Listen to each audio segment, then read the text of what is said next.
In the recently concluded PMPL South Asia Spring 2022, they were naturally one of the favourites coming into the tournament. The Mongolian teams always occupied the upper floors of the scoreboard, and IHC was in the top 3 for a good chunk of the league stage. However, during the finals, they got countered hard. They're such an old and well-known name, people have studied all their moves and patterns.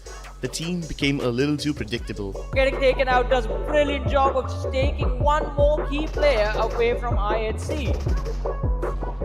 Oh my god, IHC. Oh, that one had to hurt. Тэрний талаар л бодож исэн. Тэгээ зөрүүлээд одоо мэдээж тоглолтноо ингээд тактик юмаа өөрчилж исэн. Мэдээж одоо ингээд 3 season тоглолцсон. PP season 3, season 4 ингээд надад бол season 5. Тэгээд 3 season тоглолцсон болохоор одоо багууд яаж одоо хөдөлгөөн хийдэг, яаж явдаг, одоо тэр замуудыг юу мэддэг болсон. Тийм болохоор тэрнийхээ одоо юугаараас тэмцээнүүд чиг мэдлэг тэмцээнүүдэд орж тэгээд ингээд отуулж тийм тохиол гарч өгч исэн.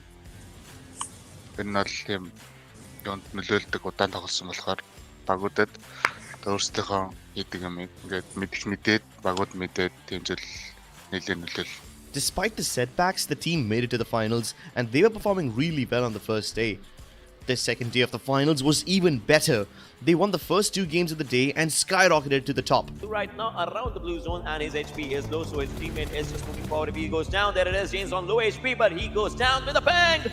IHC back to back. It's a way to go to triple digits. За зарим багууд хасагтаад орж ирэхэд ингээд тоглолтын арга барилаа жоохон өөрчлөлт тоглосон. Гэхдээ жоохон алдаа тоглолцсон ч юм уу. Юу гэвэл жоохон тийм арай өөр стайлтай тоглолцсон ч юм уу. Тийм хөл бодолтой байгаа. За эхний финалийн эхний 2 өдөр бол мэдээ сайн тоглосон. Тэрнээс 2 өдөр бол бүр илт сайн тоглосон. Тэгээ сүүлийн өдөр болохоор нэгт бид нар орсон байсан болохоор бид нь бол оноогоо алдахгүй барьчихгээд арай өөр тоглоод өмнөх өдрөөс чигээ биш арай жоохон өөр тоглоод нэг алдаал үзэгдсэн. IHC believed that the tactics that got them to the top wouldn't help them stay there, and hence they tried to change their approach. This backfired and IHC Esports ended up slipping down to the 4th spot, thus losing out on a podium finish. However, this tournament was a turning point for them. Losing out on a tournament which they had in their grasp might have woken up the sleeping lion. We hope that you are ready to see them roar again. We'll be seeing them soon in the PMPL South Asia Championship. There's a certain level of performance you expect from the defending champions. Last time, Wizards with Vibes won the PMPL South Asia Season 4. A few months ago, they changed their organization and competed in PMPL Spring 2022 under the banner of DRS Gaming. Let's hear from Rules how the team transitioned and how the last few months for them have been like. Well, I have an announcement to make, ladies and gentlemen. Ladies and gentlemen, your champions. You're not gonna believe this. South Asia, Wizards with Vibes. They did it! In the final combat game.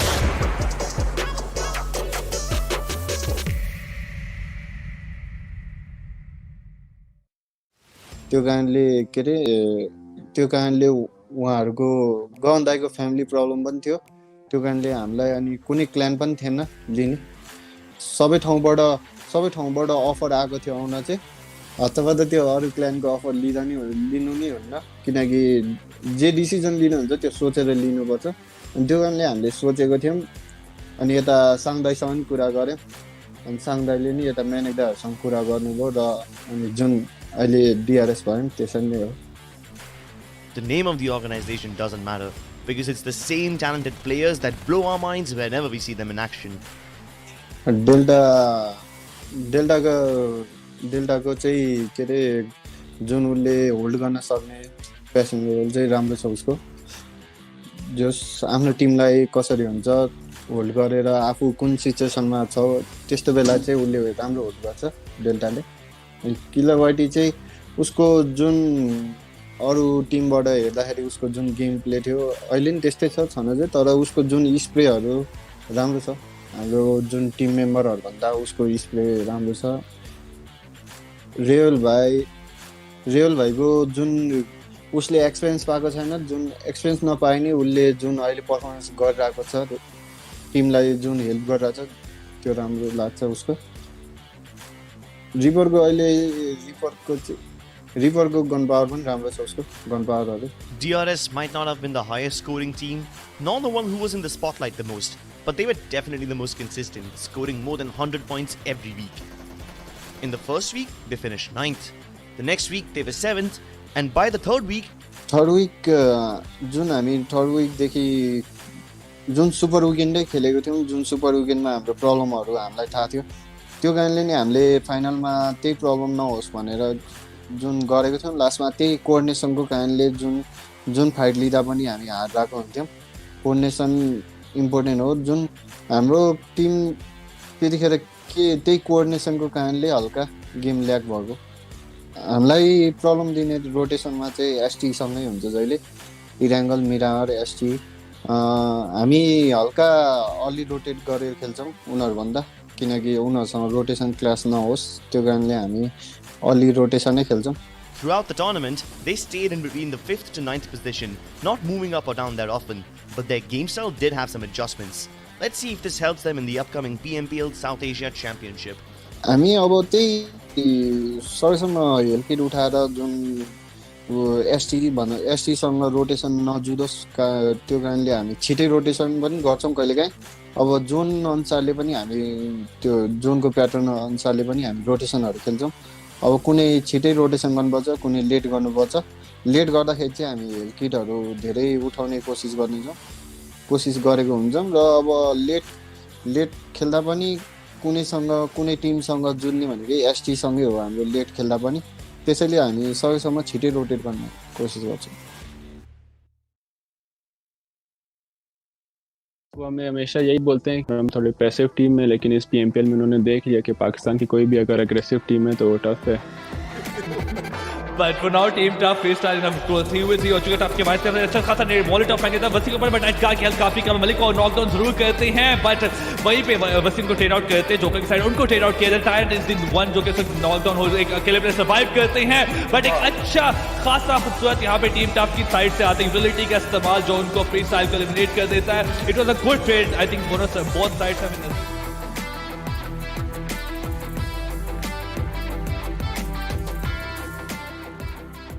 जैसा कि पूरी कौम से उम्मीद Afza talent उभरता रहता है, team tough एक ऐसा नाम नहीं है जिसकी तारीफ पाकिस्तान के PUBG mobile esports scene से की गई हो। खित्ते के तजुर्बाकार नामों ने खेल के कौमी और बैनुल-अक़वामी दोनों मराहिल अपने सामने जीत लिए हैं। ग्राउंड जीरो से शुरू करते हुए एडगर को मालूम था कि टीम टफ को चैलेंज का मुकाबला करने के लिए तजुर्बे और टैलेंट के बेहतरीन इम्तिजाज की जरूरत है। ऐसा सीन था कि स्टार्टिंग में एक लोकल इवेंट हुआ था तो हमारे पास कोई टीम नहीं थी, तो मैंने और थॉर ने मिलके टीम बनाई थी टफ। फिर उसके बाद से हमने प्लेयर्स रिक्रूट करते गए। PMNC के बाद वायरस ने टीम ज्वाइन की थी, तो फिर मैं, वायरस, थॉर और अब्दुल्ला खेलते थे। तो फिर उसके बाद अभी PMPL जस्ट रजिस्टर जब इनवाइट्स आए थे टीम के तो हमने जोकर को रिक्रूट किया था, वो हमारा 5th प्लेयर था। फिर उसके बाद जब हम टीम चेंज करते गए, हम प्लेयर्स को एडजस्ट करते गए, तो उसके बाद हमने ये 4 का लाइनअप खिलाया है अभी PMPL में। इनके सबसे बड़े हरीफों ने आलमी सतह पर पाकिस्तान की मसाबकती रूह को बुलंद रखा है और टीम टफ ने इन जायंट्स के खिलाफ लड़ते हुए अपने आप को एक नाकाबिले तबाही शक्ल में मजबूत कर लिया है। पाकिस्तान में जितने भी लोकल और नेशनल इवेंट्स जितने भी हमने वो सारे खेले हैं। अगर लैन इवेंट्स की बात करें, पाकिस्तान के जितने भी लैन इवेंट्स हुए हम सब ने खेले। जितने PMC हुए हम उस सब के फाइनलिस्ट और टॉप स्पॉट्स पे थे। एडगर का कहना है कि टीम के रवैये ने पाकिस्तान की जानिब से बेहतरीन टीम बनने की जिस्तजू में अहम किरदार अदा किया। सब फ्रेंडली होते हैं, मतलब कोई इतना प्रेशर नहीं रहता, तो टफ से टफ सिचुएशन को भी हम लोग इजीली हैंडल कर लेते हैं। एडगर शायद हमसे वादा कर सकता है कि जब मुकाबले को संभालने की बात आती है तो वो आरामदाह और पुरसकून होते हैं, लेकिन जब आप मैदान में उनसे मिलते हैं तो वो यकीनी तौर पर ऐसे खैरख्वाह नहीं होते। रोस्टर का हर रुकन जानदार फायर पावर के साथ आता है, जिसने इस सीजन के सबसे बड़े दावेदारों को पीछे छोड़ दिया है। वायरस कैसे कि वो बहुत फियरलेस सेंटर ट्रैकर है, मतलब वो डरता नहीं किसी भी अपोजिशन से, चाहे जो भी टीम हो। लेकिन जब आप इतने ही मजबूत दुश्मनों का मुकाबला कर रहे हो तो ये किसी एक आदमी का काम नहीं हो सकता। कभी कभार सूरत हाल ऐसी भी आ जाती है जहां हालात का और खेल का रुख मोड़ने के लिए आपके पास एक जोकर कार्ड होना बहुत जरूरी है। और इस किरदार पर चालबाज जोकर के अलावा और कौन फिट हो सकता है।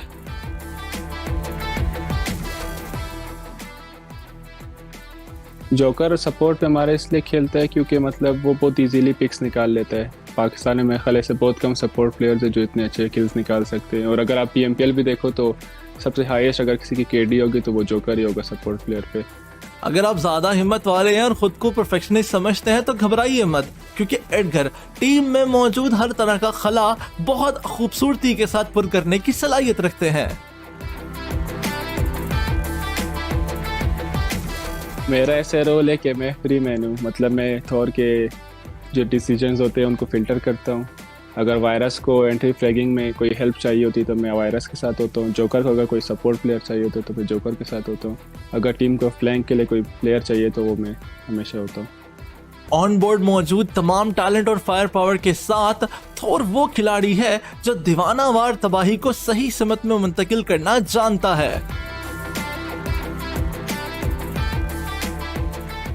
थॉर कैसे है कि मतलब वो हार्ड डिसीजन ले सकते हैं टीम के लिए। लेकिन ये तमाम अफरा तफरी अचानक नहीं है। जब आप इनके प्ले स्टाइल का गहराई से मुशाहिदा करते हैं तो मैदान जंग में टीम टफ की नक्लो हरकत हर कदम पर हिकमत अमली के साथ मंसूबाबंदी पर की जाती है। हरीफों को पढ़कर और समझकर टीम टफ लॉबी में हर टीम के लिए दुरुस्त किस्म की जारहत पर अमल पैरा होती है।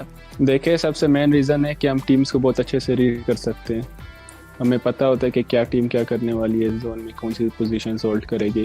और सेकंड ये है कि हमारी टीम फ्रेंडली भी और अग्रेसिव भी है। हम मतलब इजीली किसी से भी 44 ले सकते हैं कि पाकिस्तान की कोई सी भी टीम का अपना नाम ले लें, हमने PMPL में उनको एलिमिनेट किया है, अगर बेशक एडवांटेज उन्हें भी था। ये PMPL पाकिस्तान स्प्रिंग 2022 के लीग मरहले में इनकी मुतासिरकुन वापसी की बेहतरीन वजाहत करता है। अगर इस PMPL की बात करें तो हमने वीक 1 में बहुत रॉकी परफॉर्मेंस दिया। हम टीम्स को फिलहाल रीड नहीं कर पा रहे थे कि मतलब टीम्स की क्या स्ट्रेटेजीज है, मतलब कैसे फाइट्स लेते हैं, कहाँ अवॉइड करते हैं। तो वीक 1 में ऑलमोस्ट यही था कि हम थोड़ा बैक फुट पे थे। हम टीम्स को रीड कर रहे थे, हमने बोला इनको दिखाने दो कि मतलब इनके पास क्या है। उस हिसाब से हमने एडजस्ट किया है और टीम को वीक 2, वीक 3 और फाइनल में इतनी अच्छी परफॉर्मेंस दिलाई है। पहले सुपर वीकेंड में 12वीं पोजीशन के बाद टीम ने फौरी तौर पर मुकाबले की जांच पड़ताल की। कुछ उम्दा ट्यूनिंग्स के साथ टीम टफ ने सुपर वीकेंड 2 में दूसरी पोजीशन हासिल की और आखिरी हफ्ते में मुतासिरकुन परफॉर्मेंस के एक और दौर का इजाफा करते हुए टीम टफ ने लीग मरहले से रनर अप के तौर पर फाइनल्स में दाखिला हासिल किया। फाइनल्स में कदम रखते ही इब्तदाई मैचों में इन्हें इब्तदाई खात्मे का ही सामना करना पड़ा, लेकिन मैच नंबर 4 में 16 फ्रैग चिकन डिनर ने इनका नाम अपने हरीफों के सरों में गूंजता छोड़ दिया। वायरस का क्रॉस उनके ऊपर चला जाता है, लेकिन हैकर को नॉक करना खासा आसान जरूर बन सकता है, बट क्या वायरस ऐसा कर पाएंगे? तो हैकर बार जंप करके स्पॉट करने की कोशिश, फाइनली जंप के दौरान ही वायरस उनको नॉक कर देते हैं। असद के ऊपर पुश करने का फैसला किया जाता है। वापस स्पॉट करके वापस से प्रोन हो जाएगा। असद कवर के पीछे वाले बाकी का कवर उनके पास रहेगा, लेकिन असद टारगेट जरूर करते हैं। 2 प्लेयर पुश करते हैं और वायरस एक साथ 4x के साथ spray and there you go, kill confirm कर दिया जाता है। बैक एंड के ऊपर एक और player, last player for team HP, sorry second last player for team HP, एक और नॉक निकाल कर आते हैं, बट टीम वुल्फ सर्वाइव सारी जंग के दौरान ये प्लेयर सर्वाइव करे। This is the right time to push and can team wolf अभी हम एडवांटेज करेंगे, लेकिन सारे पे सर्वाइव करेंगे। टफ के जोकर आगे बैठने को पता लग चुका है देयर इट इज। अगरचे दूसरे दिन का आगाज टीम टफ के लिए बहुत सुस्त नोट पर हुआ, लेकिन इन टूर्नामेंट के स्टार्टिंग होते हैं, हमारा जो I8 का वो है, वो हमेशा से ये रह चुका है कि हमारा टूर्नामेंट का स्टार्ट काफ़ी बुरा रहता है। हम डे 1 #10 #12 यहाँ पे बैठे होते हैं, तो वो जो पहले दिन के बाद आ जाते हैं सब लोग और कहते हैं कि मतलब I8 ख़त्म है, I8 नहीं खेल पाएगी टूर्नामेंट, ये वो, मतलब यही एक चीज़ है जो थोड़ी सी अजीब लगती है यार। मतलब सिर्फ डे 1 हुआ, उसमें हमने बैट परफॉर्म किया और सब आ जाते हैं, लेकिन फिर वही हम कम बैक कर लेते हैं। I'd like to tell people कि कमबैक हमेशा होता रहेगा, तो कुछ बोले मत डे 1 पे।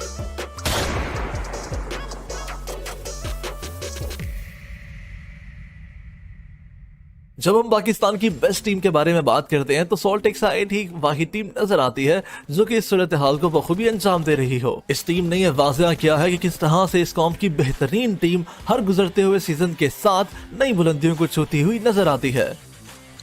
When I came to I8 was already the best team of Pakistan. वो ऑलरेडी नेशनल और इंटरनेशनल लॉबीज दोनों डोमिनेट कर चुकी थी। इस बात में कोई मौमा नहीं है कि team JyanMaara Esports PUBG mobile esports scene में एक निडर दावेदार रहा है।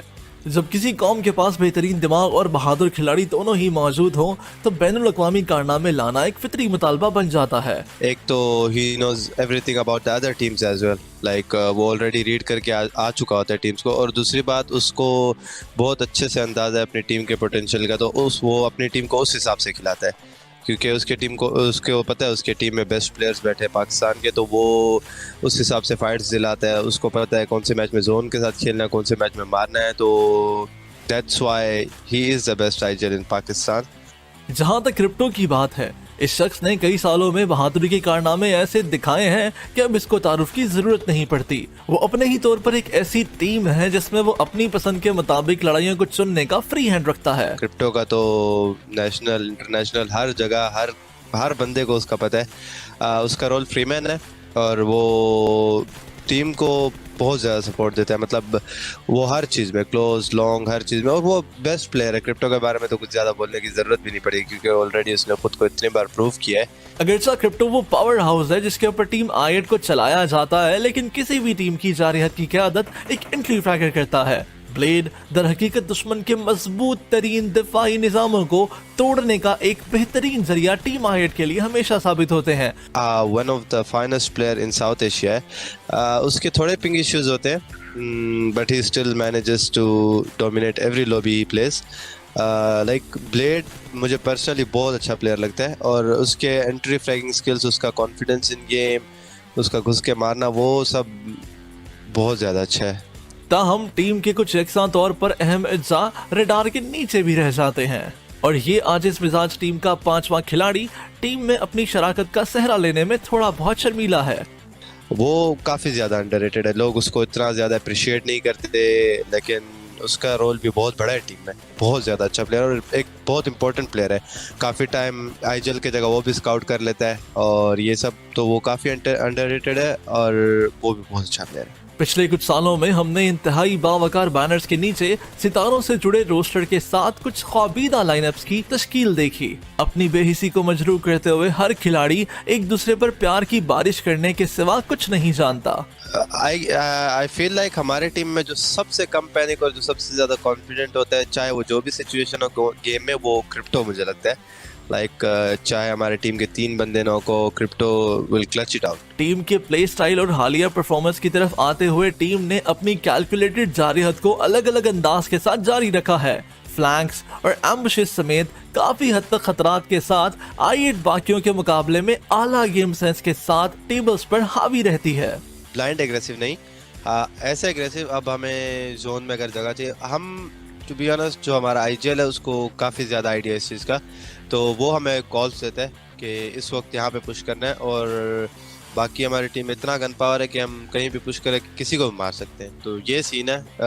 I'd like to appreciate our IGL for this, जिसको काफ़ी ज़्यादा अंदाज़ा है कब कहाँ कितना एग्रेसिव होना है, वो हमें कॉल देता है और हम उस हिसाब से खेलते हैं, इसलिए हम मतलब इतना आगे आ चुके हैं। कुछ लोग कहेंगे कि I8 की पूरी तश्कील क्रिप्टो की ताकत पर मबनी है और हम इसके लिए उन पर इल्जाम भी नहीं लगा सकते। आखिरकार ये क्रिप्टो ही है जिसके बारे में हम बात कर रहे हैं। जो हमारा क्रिप्टो है वो हमेशा फाइट में वो क्लोज में नहीं हो तो वो एंगल बना रहा होता है अपना, जो कि हमें एक बहुत बड़ा एडवांटेज देता है। जो क्रिप्टो हमें हमेशा ओपनिंग निकाल के दे देता है, वो जाके एंगल बना लेता है और अगली टीम पे नॉक निकाल लेता है, फिर वहीं पे अगली टीम डिसएडवांटेज में आ जाती है, फिर हम अपना काम कर लेते हैं, मारते हैं घुस के। लेकिन इन सबको इस्तेमाल में लाने के बाद भी I8 का आगाज काफी पस्त रहा। पहले हफ्ते के सुपर वीकेंड में 7वें पायदान पर क्वालिफाई करने के बाद आधा सुपर वीकेंड गुजर जाने के बावजूद इस टीम को एक भी अच्छा मैच नसीब नहीं हुआ था।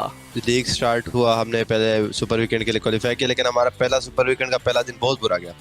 हम टॉप 10 यही #10 पे बैठे हुए थे और फैंस वगैरह भी क्वेश्चन करने लग गए कि कहाँ गई i8 की परफॉर्मेंस, क्या कर रही है i8। लेकिन दूसरे दिन के खेल के खत्म होने के करीब इस टीम ने वापस से कंपटीशन में अपनी जगह बनाना शुरू कर दी थी। उसके बाद क्या होना था? Unless Daku is able to pull off the impossible, pull off the 1v2 right now, it doesn't seem likely at all. They're pushing him from multiple fronts and Salt i8 will find the winner in a chicken dinner. और तीसरे दिन की शानदार मुस्तकिल मिजाजी के बाद इन्होंने table पर अव्वल पोजीशन हासिल कर ली और इसके बाद से उनको पीछे मुड़कर नहीं देखना पड़ा। चैंपियंस के जज्बे के साथ फाइनल्स में दाखिल होना हमें i8 से कुछ कम की तवक्को बिल्कुल नहीं थी। सुपर वीकेंड 2 में कोई गलतियां नहीं, हम सीख चुके थे। सुपर वीकेंड में जो गलतियां थी वो इम्प्रूव कर ली थी और उसी सुपर वीकेंड 2 में कोई गलती नहीं की और टॉप स्पॉट ही रखा अपना, बस लीड बढ़ाते गए। हमारे पास अच्छी खासी लीड हो गई सुपर वीकेंड 2 में और फिर लीग थर्ड वीक लीग में भी हमने फिर से क्वालिफाई कर और फिर सुपर वीकेंड 3 में आए। उस वक्त तो हमें जैसे ऑलरेडी पता था हम ये लीग जीत चुके हैं PMPL का, तो हमने बहुत खुल के खेला और सिर्फ लीड बढ़ाने की कोशिश की और जब सुपर वीकेंड 3 खत्म हुआ तो हम 150 प्लस पॉइंट से PMPL लीग जीत चुके थे। हमें i8 से कुछ कम की तवक्को बिल्कुल नहीं थी, लेकिन टीम एक मामूली कारकर्दगी के बाद अपना निशान खो बैठी जो थोड़ी देर तक जारी रहा। हमने फाइनल्स का स्टार्ट थोड़ा सा बुरा लिया, अपनी छोटी मोटी मिस्टेक्स की वजह से हम ये हुआ कि हम काफ़ी मतलब हमारे मैचेस बुरे गए अपने मिस्टेक्स की वजह से, मतलब हमने जो मिस्टेक्स किए छोटे मोटे इंडिविजुअल मिस्टेक्स है जो भी। दूसरी तरफ टीम 52x रेज और टीम टफ जैसी टीमें टीम i8 से बेहतर फाइनल्स में पहली और दूसरी पोजीशन पर टेबल पर सरेफहरिस्त रहे। सर्वाइविंग स्किल्स और वो सब थे ना, वो बहुत ज़्यादा अच्छे थे। मतलब 52 रेज मैं फाइनल्स से गया था, फाइनल्स में ऐसा कोई मैच नहीं था जो 52 रेज एंड जोन में नहीं आई हो, तो 52 रेज के जो सर्वाइविंग स्किल्स थे वो बहुत ज्यादा अच्छे थे फाइनल्स में, बहुत ज्यादा। डोमेस्टिक लीग्स को पीछे छोड़ते हुए मुकाबला अब मजीद बुलंदियों तक जा रहा है क्योंकि हम PMPL साउथ एशिया चैंपियनशिप 2022 के करीब पहुंच रहे हैं। Team i8 already PMPL south Asia खेल चुकी है और ऑलरेडी काफी डोमिनेट कर चुकी है वहाँ पे गन पावर वाइज, तो थोड़े जो छोटे मोटे हमारी गलतियां हम उनको इम्प्रूव करें जो इस बार हमसे PMPL पाकिस्तान फाइनल्स में हुई थी जिसकी वजह से हम #1 नहीं ले पाए, छोटे मोटे मिस्टेक्स जो हमें खुद इम्प्रूव करने, तो वही सिर्फ हम इम्प्रूव करेंगे और इंशाल्लाह साउथ एशिया डोमिनेट करेंगे। i8 पाकिस्तान की वो वाहिद टीम है जो इससे कबल इन हैवी वेट टीम्स के अगेंस्ट खेल चुकी है और इनका तजुर्बा इन्हें खबरदार करता है कि किस पर निगाह रखी जाए। Stalwart Esports फ्रॉम मंगोलिया, पिछले PMPL में भी हमारे कंपटीशन रह चुके हैं और PMGC जा चुके, PMGC एक्सपीरियंस टीम, और अभी भी इस वक्त भी PMPL साउथ एशिया में उन्होंने काफ़ी ज़्यादा अच्छा करा था और वही एक टीम आएगा जो हमें गन पावर वगैरह में भी कंपटीशन देगी। इनकी शानदार दौड़ के बाद भी हम और पूरे पाकिस्तानी सामीन जानते हैं कि i8 के पास मुल्क को पेश करने के लिए अभी और भी बहुत कुछ बाकी है। क्या ये वो मौसम है जहां वो आखिरकार एक हकीकी आलमी चैंपियन के तौर पर अपनी शनाख्त बना रहे हैं? हम इन्हें मजीद अजमत की तरफ बढ़ते हुए देखने का इंतजार नहीं कर सकते। पहिलो PMC भएको थियो अनि एलिमेन्ट्री सोलहरू सबै टिमहरू खेलिरहेको थियो क्या, अनि जस्ट त्यतिखेर जो अब फ्यान्सहरू हुन्छ नि हेर्ने, म पनि एउटा just I was a fan, त्यो हेर्दाखेरि एकदम एक्साइटिङ लाग्ने क्या, ल के हुन्छ क्युरियोसिटी क्या, अब कस्तो क्या खतरा खेल्यो, अब आफ्नो नेपालको टिमले होइन बाहिर गएर अब राम्रो खेलिरहेको छ, त्यो ल्यान्ड इभेन्ट भएको थियो क्या, त्यो देख्दा अनि मलाई पनि त्यहाँसम्म पुग्छु भन्ने यसो अलिक भित्रबाट अलि भयो क्या, त्यहाँदेखि चाहिँ मैले कम्पिटेटिभ छिर्ने उयो गरेको, त्यसपाटि म छिरेको भनेको सिजन 3 देखि हो competitive.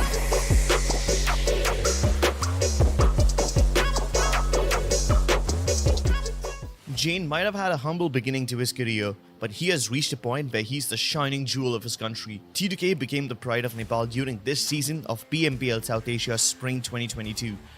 They finished third in the grand finals by defeating several opponents who are rougher and tougher than them. Well, let's see, Jyan. This is going to be a very risky move from his side, but he's pretty confident about his teammates. Now, Sanhok with the pan in his hand is going to lob it behind the rock, but that is not going to work. What is going to work, in fact, are the weapons in the hands of the other players of Train to Kill. Not even surprised. Despite having the odds stacked against him, Jyan and his boys kept at it. We wouldn't be surprised if they set the stage ablaze in the upcoming South Asia Championship. Jyan eyes यहाँ test match खेल्न eyes, PMPL को हो भन्यो, अब PMPL खेल्न हो भनेपछि त क्या खुसी, अब सबैजना रमाइलो लाग्ने क्या, अब बाहिर साथीहरूसँग थिएँ सिधै घर गएर खेल्न बसेँ, अनि खेल्न बसेपछि जस्ट अब केटाहरूसँग त्यतिखेर कोहीसँग त्यस्तो चिन्जान थिएन, जस्ट फ्रेङ्कीसँग चिन्जान थियो, जर्जसँग चिन्जान थियो। अनि गएर डाइरेक्ट खेल्ने बित्तिकै ल आफ्नो पर्फर्मेन्स क्या अब आई वाज दिस 16 किल्स हानेको थिएँ मैले त्यतिखेर, इन्डिभिजुअल 16 किल्स हानेको थिएँ। त्यो 16 किल्स देखेर अब ओनरले टिटिकेको ओनरले होइन अब त हाल्नुपर्छ, जेन त चाहिन्छ भनेर उसले मलाई टिटिके त्यतिखेर हाल्यो। त्यसपाटि मैले त्यही टप फ्राइगर आएको लिगमा पर्फर्मेन्स राम्रो भयो, त्यसपाटि केटाहरूलाई चिन्दै गयो। अनि एज पर अहिलेको करेन्ट लाइनअपमा चाहिँ हाम्रो टिटिकेबाट 2 जना थियो रहेको, पिएनबाट आएको केटाहरू पिएनमा 2 जना रहेको थियो। 2 जना अब एकजना उता जाँदा नपुग्ने, एकजना यता आउँदा नपुग्ने, त्यही भएर बरु टिटिकेमा सबैजना खेलौँ भनेर 4 जनै कोलाइड गरेको क्या टिटिकेमा। 2 जना कि 2 जना मात्रै प्लेयर मागेको थियो। यसरी चाहिँ हाम्रो यो अहिलेको करेन्ट लाइनअप बिल्ड भएको। T2K were on a mission, and after joining his new team, Jane and the boys set out on a path of perpetual improvement. Let's see what he has to say about his teammates. लेजेन्डले कहिले पनि हैन कुनै गेमको एउटा गेमको pressure अर्कोमा कहिले पनि हामीलाई देखाउँदैन क्या। त्यो गेम सक्यो, त्यो गेमलाई जस्ट गेम सकेपछि उसले के गर्छ भने यदि हामी स्ल्याम हान्दा मरेछ, यदि रोटेसनमा मरेछ भने अर्कोचोटि त्यस्तै भयो भने के गर्ने, त्यही एक्ज्याक्ट टाइममा डिसिजन लिन्छ क्या। लेजेन्डको सबसे दामी बानी यो, सही बानी यो लाग्छ। अनि सन्देशको भन्दा ऊ एकदमै कमिटेड छ गेममा, अनि उसको मेन पोइन्ट भनेको चाहिँ is the charm of our team. As per Suyog and me, Suyog is entry fragger, his close range is beast, man. I love his close range. As per me, I play support now because support is now is my type because I have already done IGLing and everything I have done. So I kind of fit in support. I support my teammates. I support them to win the game. I support them in each and every case in the middle of the game. And so, equipped with the best players, competing in several high-profile tournaments to build a reputation for themselves, the team found themselves in the PMPL South Asia Spring 2022. League को first week मा चाहिँ just नयाँ टिमहरु थियो, Mongolian टिमहरु आयो, कुनै नयाँ टिमहरु पनि आएको थियो। आएपछि के भन्दा यसो हेरेको प्लेइङ प्याटर्नहरु तिनीहरुको पुरानो स्टाइल भन्दा चेन्ज भइसकेको थियो। आईएचसी पुरानो आईएचसी एकदम हैन जस्ट यो स्प्लिट अगाडिको आईएचसी क्या विक देखेको त एक्कासी स्ट्रङ भएर आएको छ। फेरि हेरेको प्लेइङ प्याटर्न डिफरेन्ट गरेको छ। They focus more on rotations, not only gun power. अनि साउथ एसए भयो जस्तै कि स्टालवर्ड एसए अनि नेपाल टिम्सहरु मध्ये पनि धेरै चेन्जेसहरु रहेछ क्या। अनि फर्स्ट विकमा के नोटिस गर्यो भने हामी जसरी खेल्थ्यो जोन रोटेसन त्यो गर्थ्यो त्यसमा हाम्रो कट अफ हुन थाल्यो। अनि टिमहरु बेसी सेन्ट्रिक एप्रोच गर्छ कि एज एप्रोच गर्छ त्यो हामीले हेर्न थाल्यो आफ्टर फर्स्ट विक। किनभने फर्स्ट विक हामीले बिगारेको थियो। फर्स्ट विकको स्टडी रिड गरे हामीले, म्याप फिडहरु रिड गर्यो, पिएमपीएलको त्यो स्ट्रिम्सहरुबाट हेरेर हामीले रिड गर्दाखेरि अनि हामीले चाहिँ के एप्रोच गर्यो भन्दाखेरि लेट्स प्ले एज अनि हाम्रो आफ्नो जोन सर्कल परेर सेन्टर खेल्ने त्यो हिसाबले हामी गइरहेको थियो। अनि त्यही हिसाबले राम्रो भएको हो। हामीले टिमको each and every strategy read गर्न थाल्यो, कसरी खेल्छ जस हामीले पुरानो उनीहरुको गेम प्ले पनि हेर्यो प्लस अहिलेको नयाँ गेम प्ले पनि हेर्यो लिगको। अनि त्यसरी चाहिँ फाइनलमा हामीले एप्लाई गरेको। त्यही कारणले हो फाइनल हामी राम्रो गर्न सकेको। One must learn to be observant from T2K. In the first week, they didn't perform all that well, but in the second week, they were the highest scoring team, and this catapulted them into the top 5 of the scoreboard. Look at Sandesh, this is such a perfect flank. Oh my god, it's time for T2K to get their revenge. And oh, that's quite a close shots. And finally, Sandesh is going to find the opening. Octopus taken down. It's all down to SpikeX now. The final glimmer of hope for Daxon. He should be strike down in no time, and that's what exactly happens. T2K, the stars align, and they put on a stellar performance. T2K certainly have learned a lot and improved ever since we first saw them, but they are more ambitious than we know. See what you can expect from them in the upcoming South Asia Championship.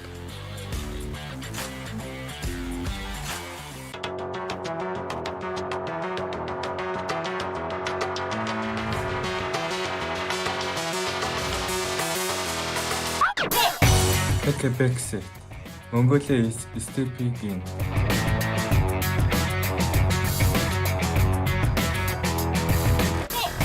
The pride of Nepal is coming to get you. Forged in tough battles, we bring the Pakistan juggernaut.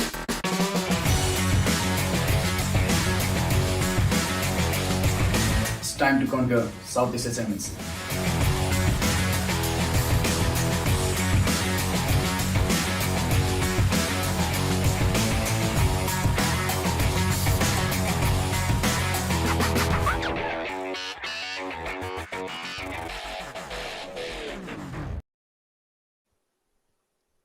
Welcome, ladies and gentlemen. Today it's going to be the beginning of the end, the final day of the PUBG Mobile Pro League South Asia Championship. The champions will be crowned at the end of the 6 games that we have lined up for you guys. And this PUBG Mobile Pro League South Asia Championship, ladies and gentlemen, is brought to you by the Oppo F21 Pro, which is out in Pakistan as well. So winner, winner, grab yourselves the chicken dinner with the Oppo F21 Pro. This is Super Johnny, joined by the amazing Necro. How are you doing today, buddy?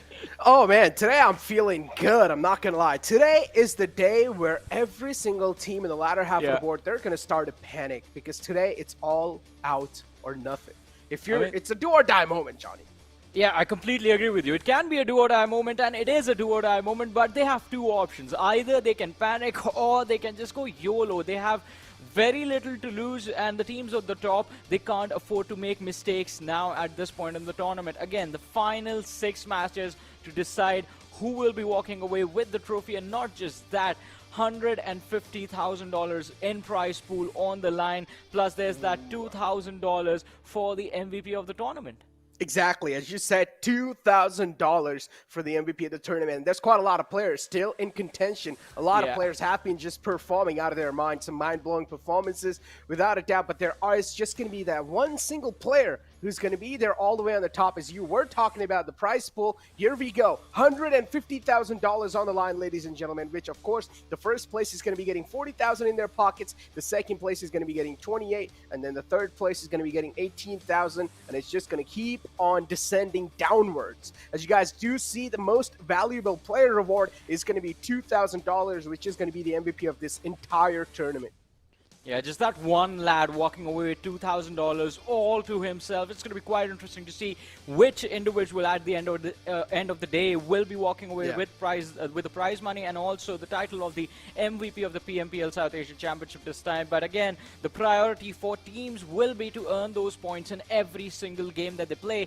And the point structure, again, ladies and gentlemen, just a little reminder, it's always been the same for a long time now. The first position getting 15 points, the second position getting 12, the third getting 10, then fourth you get 8, on fifth you get 6, the points keep on dropping, 13 to 16th position you get no points for placement, and then there is the cherry on top of that cake, 1 point for every single elimination that you are able to secure for yourself.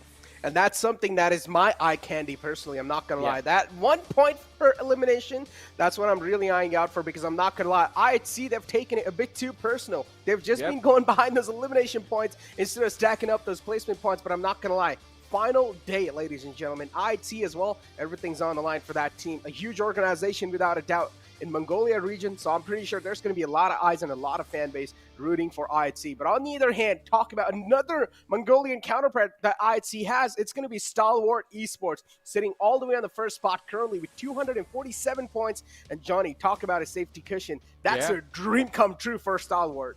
Exactly, 35-point advantage against the team sitting on the third position, Train to Kill right now. Sorry, on the second position, Train to Kill, and JyanMaara on the third with 187 points. JyanMaara did not really have a fun time yesterday. They were sitting on the second position, doing so well for themselves, but then the day comes to an end with them moving down, dropping down to the third position. Now, today they will be looking to climb up back to the second, and then hopefully, maybe by the end of the day, they find themselves in the position to challenge Stalwart Esports. But for that to happen, Stalwart Esports would have to make massive blunders in the matches that they play, and that really has not been the case till now, up until yesterday when there was a small little mistake in the final fight. But hey, they still walked away with the most points in that game, so we won't take anything away from them. But as we move forward to the second page of the rankings, again, surprise, surprise, Necro, did you ever imagine a team like Skylightz Gaming sitting on the 10th position?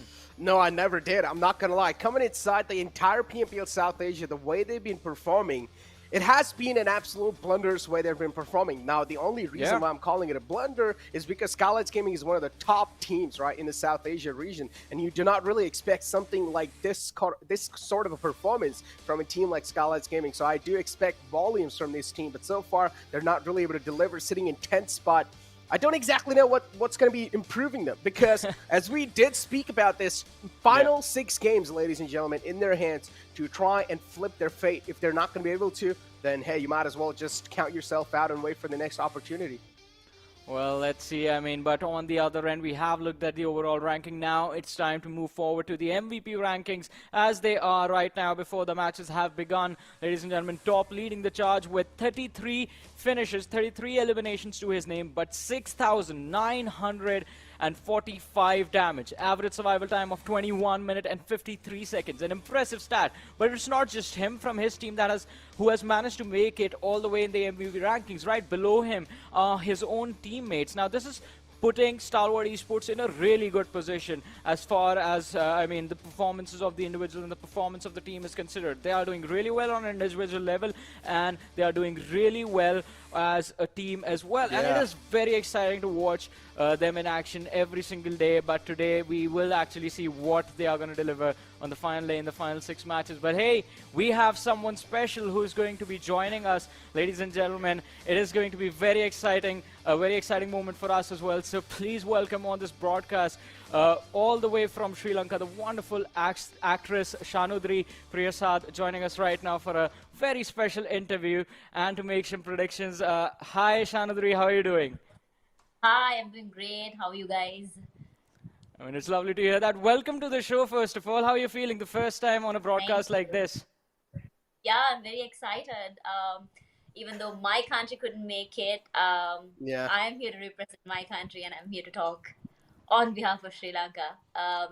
So yeah, I see a really good game going on. I'm so excited to be here. Thank you for having me.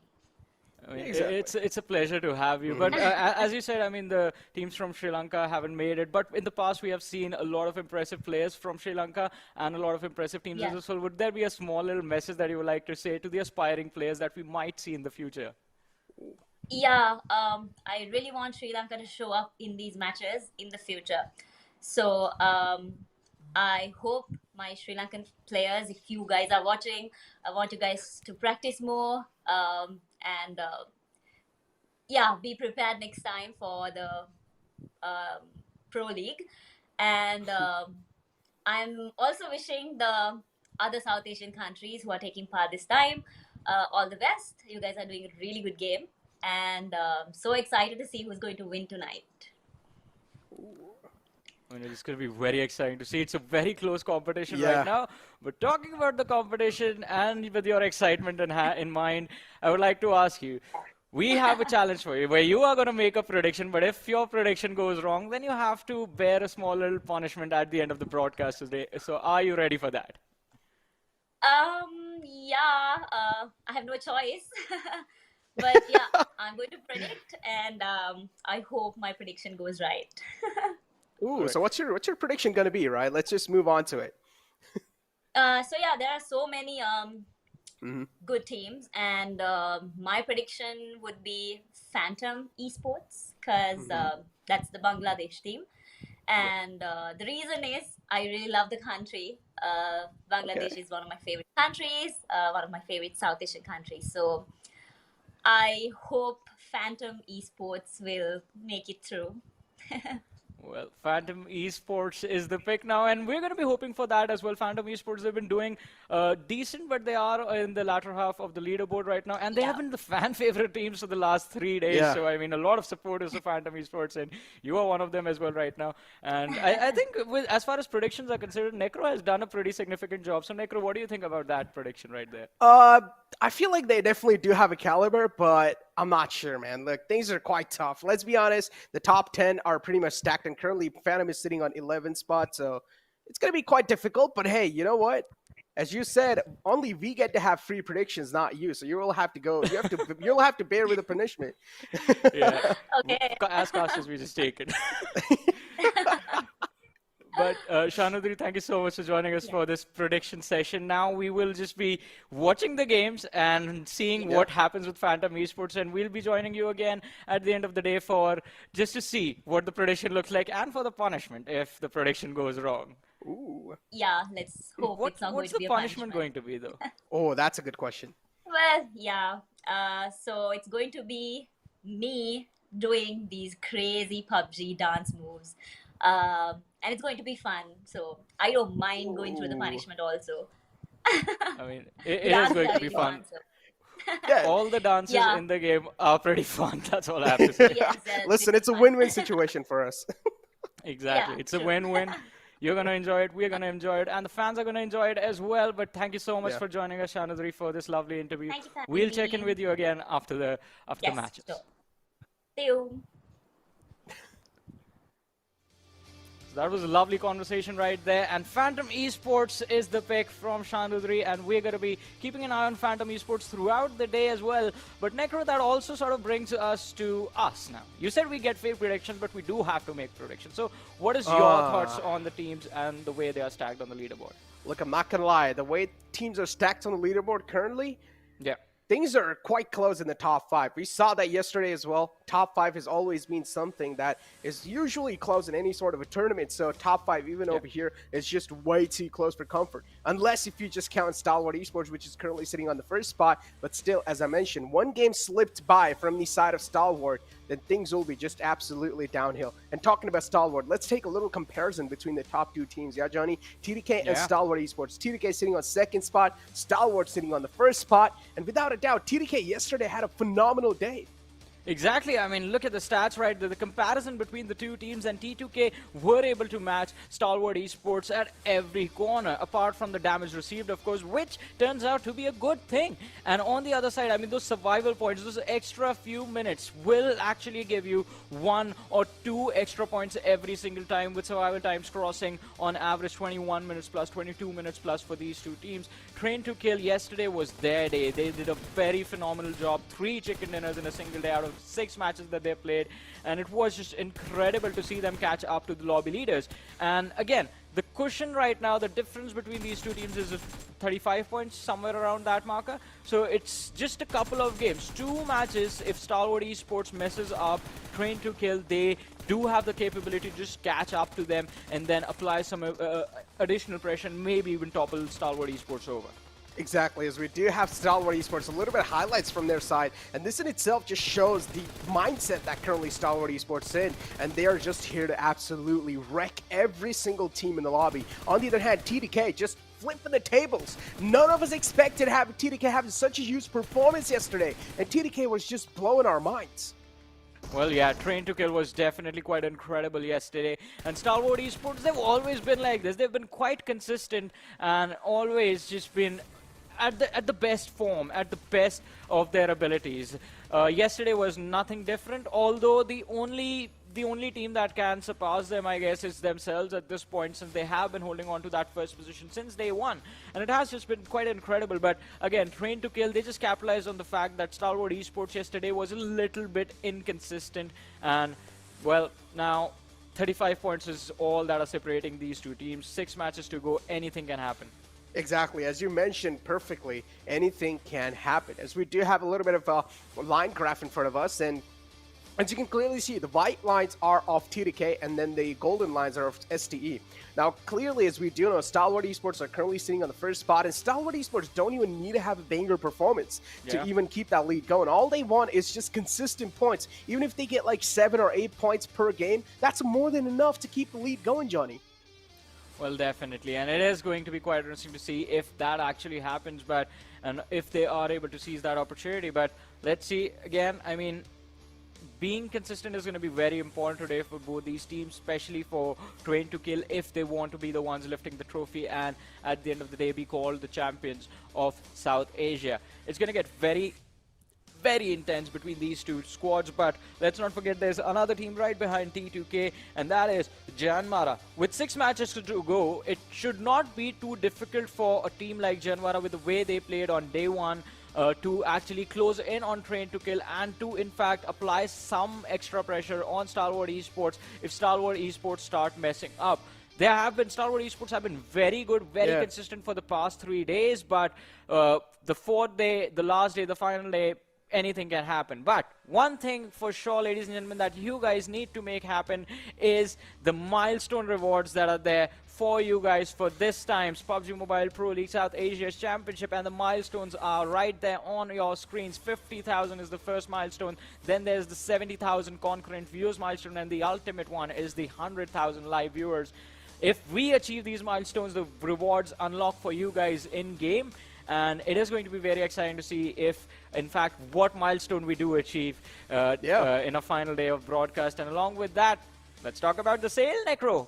Yeah, exactly. PMPL 2022 special crate is on sale, ladies and gentlemen, from May 19 to June 12. So make sure to grab those nice little in-game cosmetics and those nice little AUG skin as well. As you guys do see that great set, I'm not gonna lie, that's already like catching my eyes, and I just want to log inside the game right now and just get the skin for myself because it's on sale. So why not, ladies and gentlemen? Make sure to go ahead in game and just grab the nice bundle, and you guys will be able to flex it on your friends. With that being said, Johnny, we also have a little bit more. Now, the way we are making the predictions, the way even the celebrity is able to make the prediction, even you guys in the chat will be able to make the predictions as well. Just make sure to go on PUBG Mobile South Asia YouTube page and make sure to type vote space your team tag, whatever team you guys are rooting out for, and that's going to be your prediction, pretty much locked in and loaded. And then in game and anywhere in between, we're probably going to be seeing your YouTube audience prediction chart.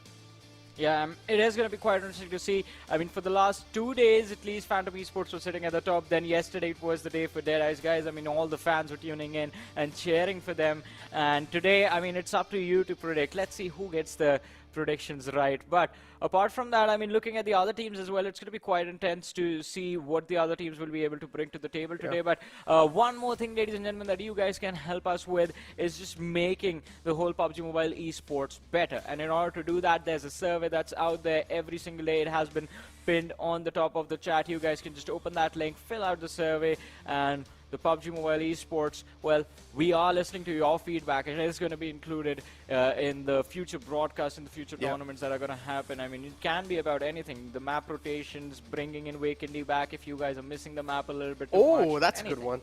Yeah, exactly. If you guys want to see a little bit of if you want to spice things up, and if majority of the feedback is actually regarding the same issue, then we might as well just see Wakendy back in the map pool. You never know. Anything can happen. You guys have the power, so make sure to use it. Just make sure to go and make the vote in the survey as well. The link is pinned in the chat. It's not going to be that tough. It'll only take like 2 minutes of your life, so please make sure to go ahead and take the survey. But Johnny, with that being said, we're probably going to be moving on towards our predictions soon.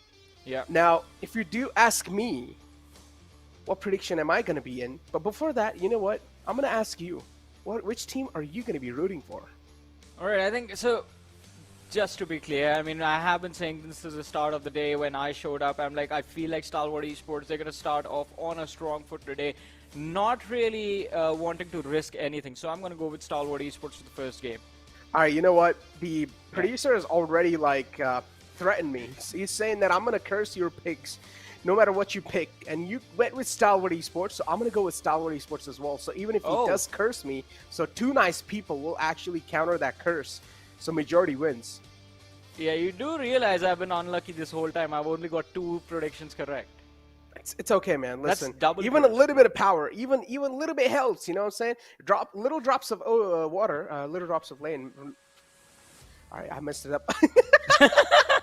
You messed up your analogy. I messed up everything. All right, listen. Little drops of rain makes an ocean. That's what they say, right? So yeah, even a little bit helps, ladies and gentlemen. So with that being said, we're probably going to be moving on inside the first game. And before that, we'll also need to take a look at the schedule. Necro, we are safe. Okay, hold on. We are safe. We're safe. He went with Seal. All right, thank you so much, production. This time you're being nice. Yeah. A lot of love to production for that one, but let's see which one of these teams will be performing. The casters have gone for Stalwart Esports. The production has gone for Seal Esports, and our celebrity, Miss Shanadri, she has gone for Phantom Esports for the entirety of the day and for the tournament. But let's see what is going to happen. And it is going to be quite interesting to see what the games are going to look like for all of these teams, and for, in fact, all the 16 teams that are involved right now. Because, again, final day, last 6 matches. Either you're gonna be feeling a lot of pressure on you if you're doing already really well and are sort of sitting at the top of the standing, or you're just gonna be feeling quite unlucky if you are the latter half of that leaderboard, if you have already fallen really far behind. And it's gonna be quite interesting to see what in fact is the mentality for those teams gonna be like from the second half of the page. In fact, the teams sitting on the 14th, 15th and the 16th position, bottom 3 in particular, what are they going to try and accomplish today? Because in the past we have seen sort of these teams go for those drop clashes on the teams that are doing really well or sitting on the middle of the table to just try and see if they can improve their positions just by catching someone off guard. So I'm hoping something like that happens in one of these off maps, either on Miramar or either on Sanhok, but let's see. Exactly. I mean, those off maps, Sanhok, for example, as Yeah. you brought it up. I mean, yesterday we saw it's pretty easy to be consistent on Sanhok. Just go ahead and get those med strats down and dusted. As soon as if things do go south for your team, you can always just stay outside the blue zone and try to just med it up till the second Yeah, place, true. while the rest 3 players are trying to get as many as elimination points as possible. So it's not that hard to be that consistent in the map of Sanhok, unless if you're extremely unlucky and you don't really get your hands on a lot of first aids, then maybe I would say, yeah, just it's okay, you know, you've got this. You guys can try to wrap up some more points, or everything, or all the burden is going to be on the rest 3 players who are inside the zone trying to fight it out. I mean, exactly. I mean, that heal battle strategy on Sanhok has been quite Yeah. prominent in the recent days, and it is going to be quite interesting to see how many teams, in fact, do end up using that strategy in the final day, in the final Sanhok that's going to be played in this tournament. And it's going to be quite exciting to see what exactly the results on that particular map are going to be on like, but it is going to happen a little bit later in our day as far as the schedule is concerned, because again, it's going to be just the same like yesterday. We start off on Erangel, move to Miramar, then we have Erangel, Sanhok, Erangel, and the end is going to happen this time again on Miramar. So it's going to be quite fun. It's going to be quite exciting. And again, it is going to be quite interesting to see what your predictions are going to be like. Once again, a reminder, you guys can also take part in the predictions just like us. Just go to PUBG Mobile Esports South Asia's YouTube page and type in the chat, vote space the team that you're supporting, their tag. And with that, your predictions are going to be done. But ladies and gentlemen, the match is about to begin. So we do once again see the lovely players on our screens, and that means the plane is going to be up next. Here it is, and this time leaning towards the western side of the map, from the north to the south, starting from Zarki and heading through, well, the military bridge, Primorsk area, and going towards the western edge of the military island. Exactly, as you did mention, the plane flight path, and now I do want to see, as we were talking about all its teams, right, Johnny, and we were wondering how things are going to be looking like. So as we do see the plane flight path as well, all the way on the left side, so that means teams that do want to go on the right side of the entire map, they're definitely going to be struggling a bit. For example, teams like TDK. Now, TDK, again, should be a free pathway. They like to drop kind of like a little split sometimes as well. In shooting range in Severny, Skylightz Gaming all the way towards Yasna Poliana. They will have to buy a decent amount of time in the early phase of the zone to actually go to their designated drop spot. On the other hand, though, we have Stalwart Esports. Now, they like to go all the way towards Nova Pnoy. And talk about Stalwart Esports, my prediction and your prediction are, first game is going to be a Stalwart Esports, and let's hope they're going to be able to replicate what we said.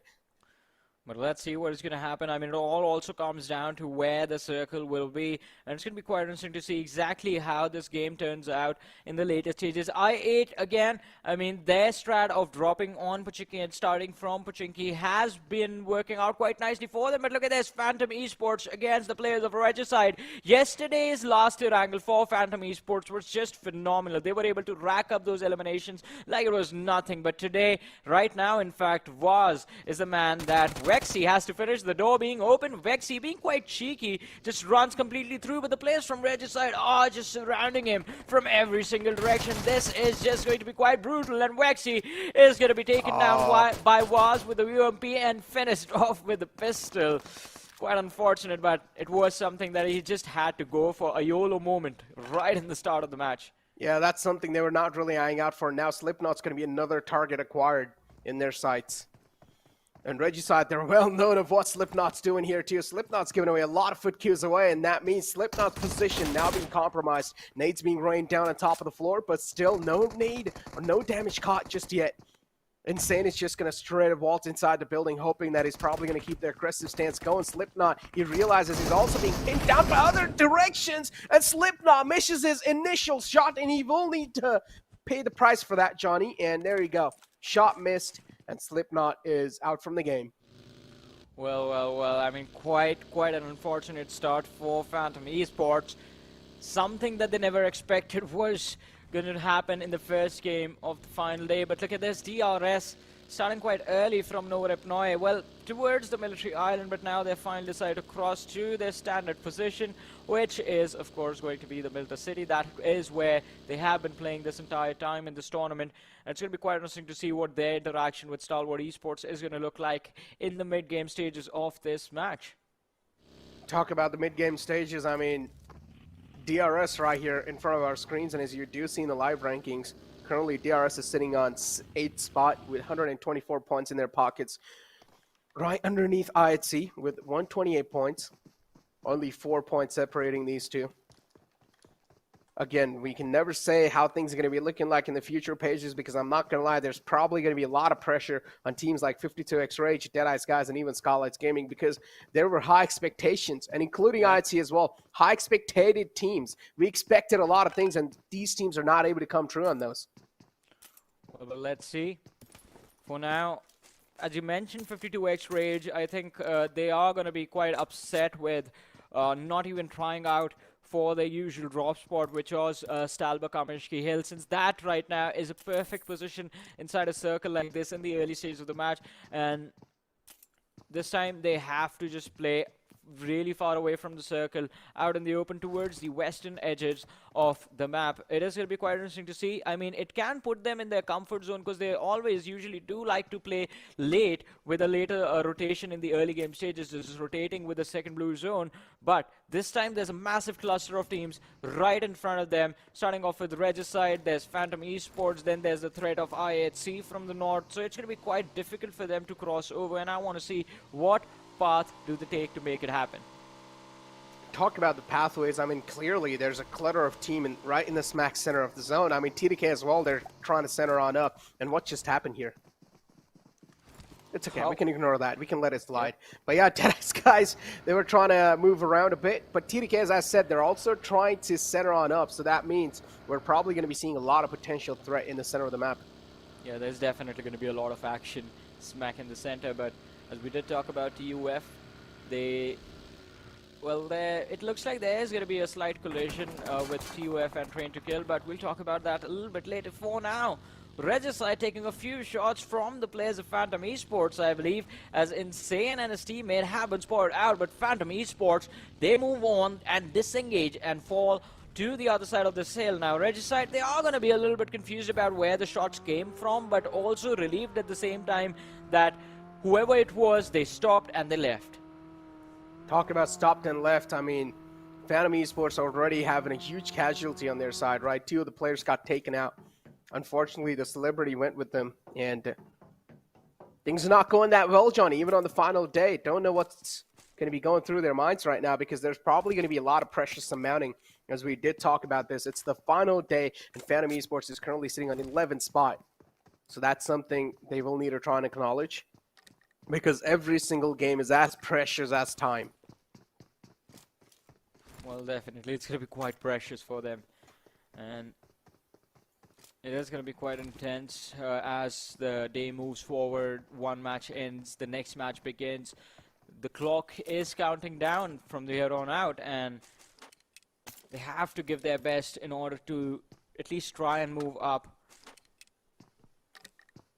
JyanMaara, no fear, has in fact found the M249 quite early, and it is going to be a brilliant option for them in a circle like this that is leaning towards the northeastern part and the northern part of the map quite heavily. If the circle moves towards Severny or maybe to the hills just north of Rozhok, then it's going to be completely open area fights. And in a situation like that with the M249, you can in fact provide really nice suppressing fire to your teammates. But look at the live rankings, Necro. We do see switch ups already. Regicide, it looks like, have gained an additional point and moved up to the 12th position.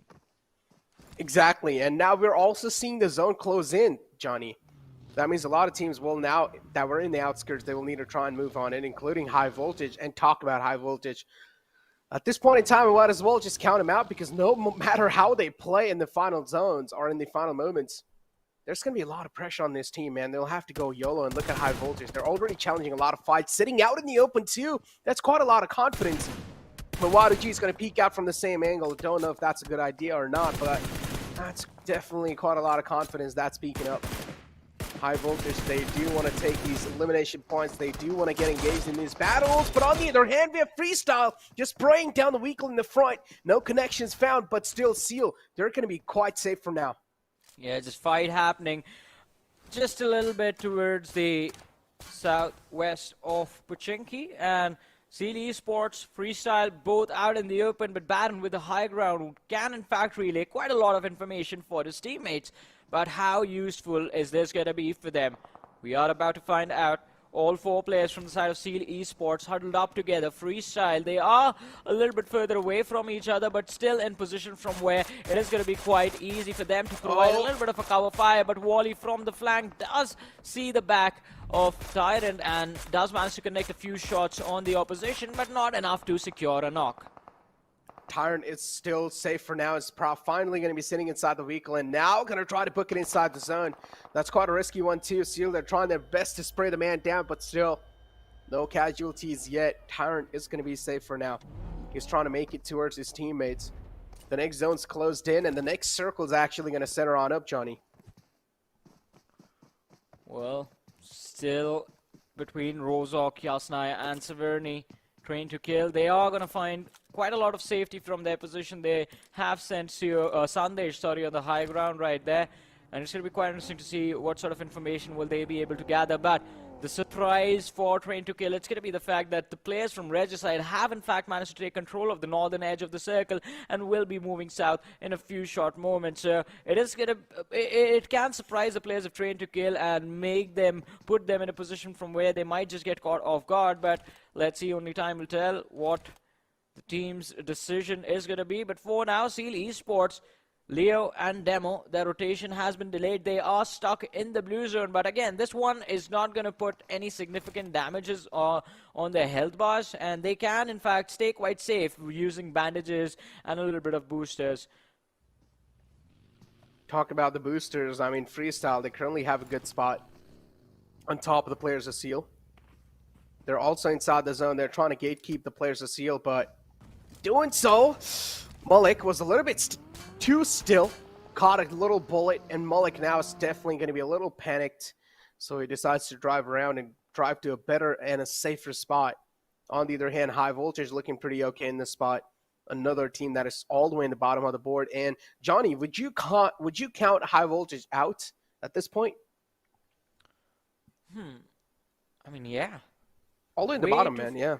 Way too far behind in the standings, and it is going to be quite unrealistic to even expect a comeback from here on out. But even this is a surprise because High Voltage, we all know, a very, very nice lineup. We have seen them perform. We have seen them at their best. And they do have what it takes to compete for the top position. So it's quite difficult to see them struggling like this. But, I mean, you have good days, you have bad days, you have good tournaments, you have good runs in tournaments, you have bad runs in tournaments. It has to be just another one of those for the team.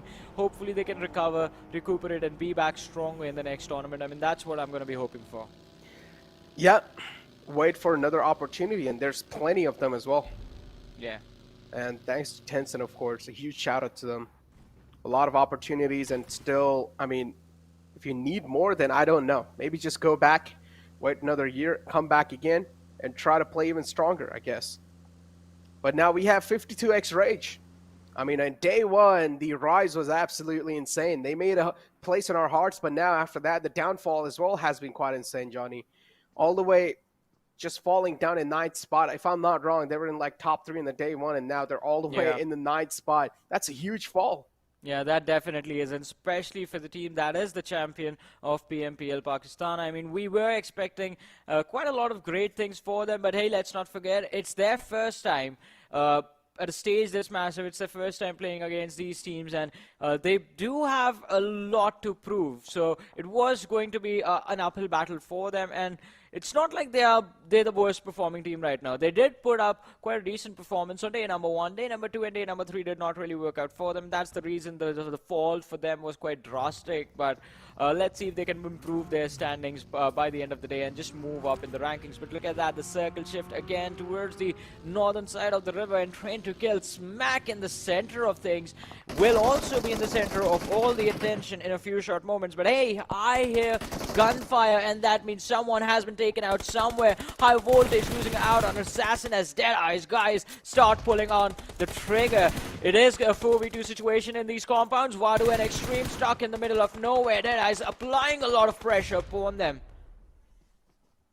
The pressure's indeed there. All 4 players in the front, and now High Voltage has decided to enter the enemy territory. There are also some are down line paying the price for that. Assassin, a big man, has already been taken out, so that's a huge threat neutralized for the players of Deadeyes Guys. On the other hand, even Shifu starts damaged quite a bit. He's going to be able to patch himself up, but still it's a 3-on-4 situation. High Voltage, they're in a clear disadvantage, but they're still trying to fight it out. They still want to control. They still want a piece of this compound, but now finally the call's being made to actually eject from this compound. It doesn't make any sense to battle it out because this battle has to be a downhill battle for you. Well, yeah, it is definitely going to be quite tough, but quite a brilliant move from High Voltage. All of a sudden, as they somehow figured out a way to back off, and Deadeyes Guys decide to not press their advantage.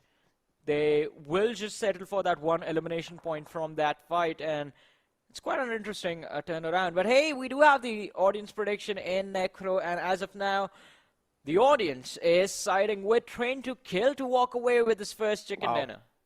And I agree with them. I mean, they're smack in the center of the circle. They are in a perfect position. Oh, they indeed are.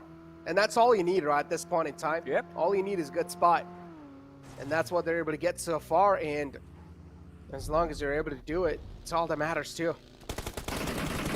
Talk about this, Johnny. Now we have a lot of fights going in. And finally, Ayat as well getting engaged in one of the fights. It's going to be Ayat just putting the man down and dusted. High Voltage. Waruji as well taking care of what's going on. High Voltage, they're getting picked apart. Well, but unfortunate fight for the lads of I8, but TUF a little bit of distraction upon them from the other side as High Voltage also moves in, but this is going to be a loss for High Voltage. Extreme also down from being the last player surviving, takes down Crypto, but he's getting pushed upon the second man. He won't be able to deal with him, but oh my goodness, a suicide attack from High Voltage as they get taken out. They make sure I8 goes down as well, and I mean, TUF, they are going to be happy about that push from the side of High Voltage. It just made sure that TUF are able to secure a few extra elimination points for free. Absolutely free. That's absolutely crazy. I8, one of the biggest names currently in the lobby, has already been eliminated next to High Voltage, and that's not something we all expected because the previous 2 days, I'd have been able to kick things off pretty well. But in this one, this time, Ida is not able to do much. But Freestyle, they're trying to make a push out in the open. And it's 52x Rage getting a clear line of sight on the players. And they're able to take out 2 of the players easily. 2 confirmations there as well. Now it's all down to the final 2 players alive. Arham and Mullik. Mullik gets downed as well. That means Freestyle. Now they're going to be on one single foot. The final glimmer of hope alive. And there we go. Mafia Ninja is going to spoil their dreams as well. Well, it's going to be quite unfortunate for the lads of Freestyle here. But on the other side, Stalwart Esports against the players of Skylightz Gaming with AJ getting taken out. And Nima goes down as well as Cry will succeed in spraying him out. Skylightz Gaming caught in the middle of nowhere. Now Mafia Ninja has been spotted out as well. But there's a lot of distance for Top to actually just commit an entire spray at that distance. But Cry quite comfortable in his ability to secure that elimination point. Look at Pika, he's just blocking Galzin from closing in. Nima is still knocked out though. And here we go, great spray from the side of Rebel. Finds Gunner. Instantly thirsted as well. So now JyanMaara too. A lot of teams are taking early casualties. Some big hits taken. JyanMaara losing some of their key players. Gunner. Well, let's see.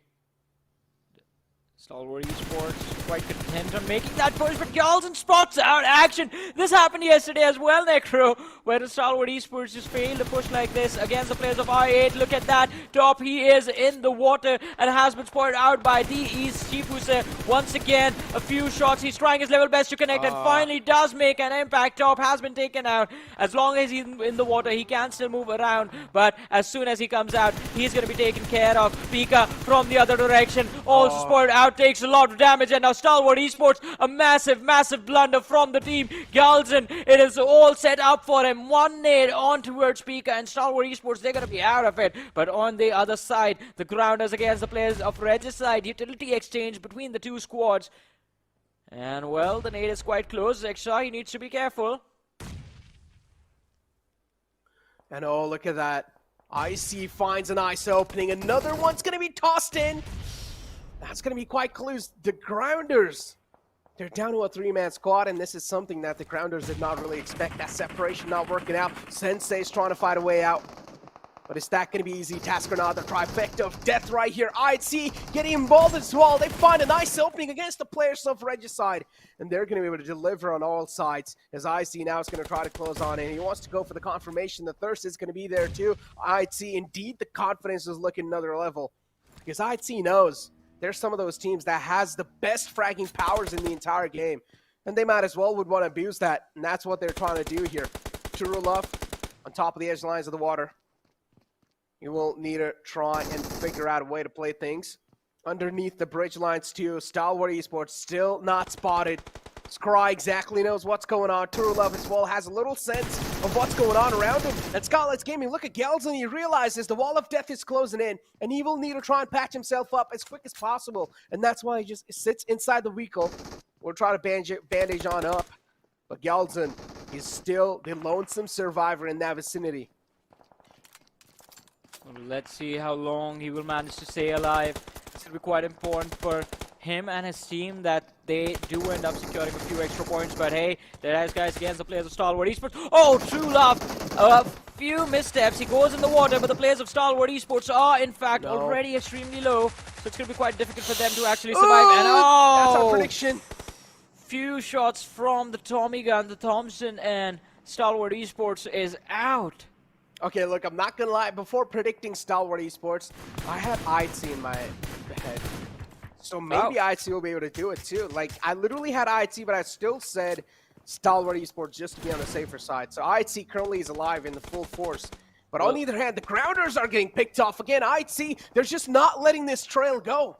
Yeah, I mean, the grounders were caught completely off guard by the players of IHC as the grounders were distracted by Regicides a few moments ago. And look at that, what is going on with Deadeyes Guys? One squad after the other. They have 7 eliminations already on board, quite close to the number IHC have. In fact, IHC sitting on 6 eliminations inside of this lobby right now. But DRS, look at them taking on the players of Seal Esports. Wally is out of it. Now it's up to Demo in the distance, out in the open. Gets in the vehicle, just tries to drive away to safety, but Rules is going to try and spray him down. Hits the shots on the vehicle, but none on Demo. And Demo is just going to try and park it behind the rock, but the vehicle, it's about to blow up. And if it does, Demo is going to be in a world of hurt.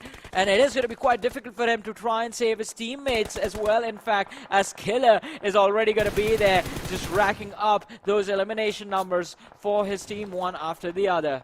Exactly, IHC 2 on either side. Only 2 players left alive. Blink of an eye, and already IHC, they're getting dismantled. This is not a good news for IHC. Seal 2, they're currently on the receiving end. What's going on? Some of the Mongolian teams are getting picked off quite early. DRS as well, they're down to a 3-man squad. As I said, a lot of teams did take quite early hits and early of the game. That's why we're not really seeing, we're seeing a lot of chaos already. As TUF as well, there's just falling down. 2 players knocked out. Legend as well is being traded, but that's not going to matter quite a lot. TDK, they're still pretty strong. Well, T2K are looking very strong indeed, and I believe since Stalwart Esports, they have been taken care of already. The doors are open for T2K to move up in this game, but all they have to do in order to make it happen is win the chicken dinner with a lot of eliminations. Now look at that, the players from the side of Train to Kill are down, so they will need revives, but the circle is not too far away, and IHC find themselves in a wonderful position in the western edge, at the western edge of this zone. Since it's out in the open as well, the team's approach will be a little bit complex, and IHC can definitely capitalize on that and secure a few extra eliminations in these late stages of the game. Talk about taking calculated risk, and TDK is able to just flourish in that aspect all the time. Sandesh gets knocked out again. TDK another casualty on their side. Legend was knocked out first, but now this time it's Sandesh. And he's also being thirsted, so TDK, you guys will need to give a little attention to Sandesh. If you guys are not going to be able to do so, then Sandesh might as well just be completely taken away easily. The nade crawls in quite close, but not close enough. Off the mark a bit. But it's okay. I'd see 2 players up still. Some of the strongest teams currently in the lobby is Deadeyes Guys. They've all players up, but they still need to make their presence inside the next zone. Let's see, top 6 teams, 18 players still alive. Train to Kill, 4-man strong. JyanMaara with 3 players. IHC with 2. Deadeyes Guys, well, one of the lads is knocked out, and JyanMaara, they are quite too close to actually just lob a few nades and rack up their points one after the other. Look at that. True Love is going to be taken care of. No Fear is quite close. Lobs a Molotov over there right behind the tree. And True Love is in fact going to burn alive. But Chibusa, he takes him a little bit to the right just to avoid the burn damage or for extended periods of time. One nade in the same spot and it's a job well done. But True Love, he's back in action. Has been revived. Shifu is going to get knocked out right after a big mistake stepping out from behind the smoke.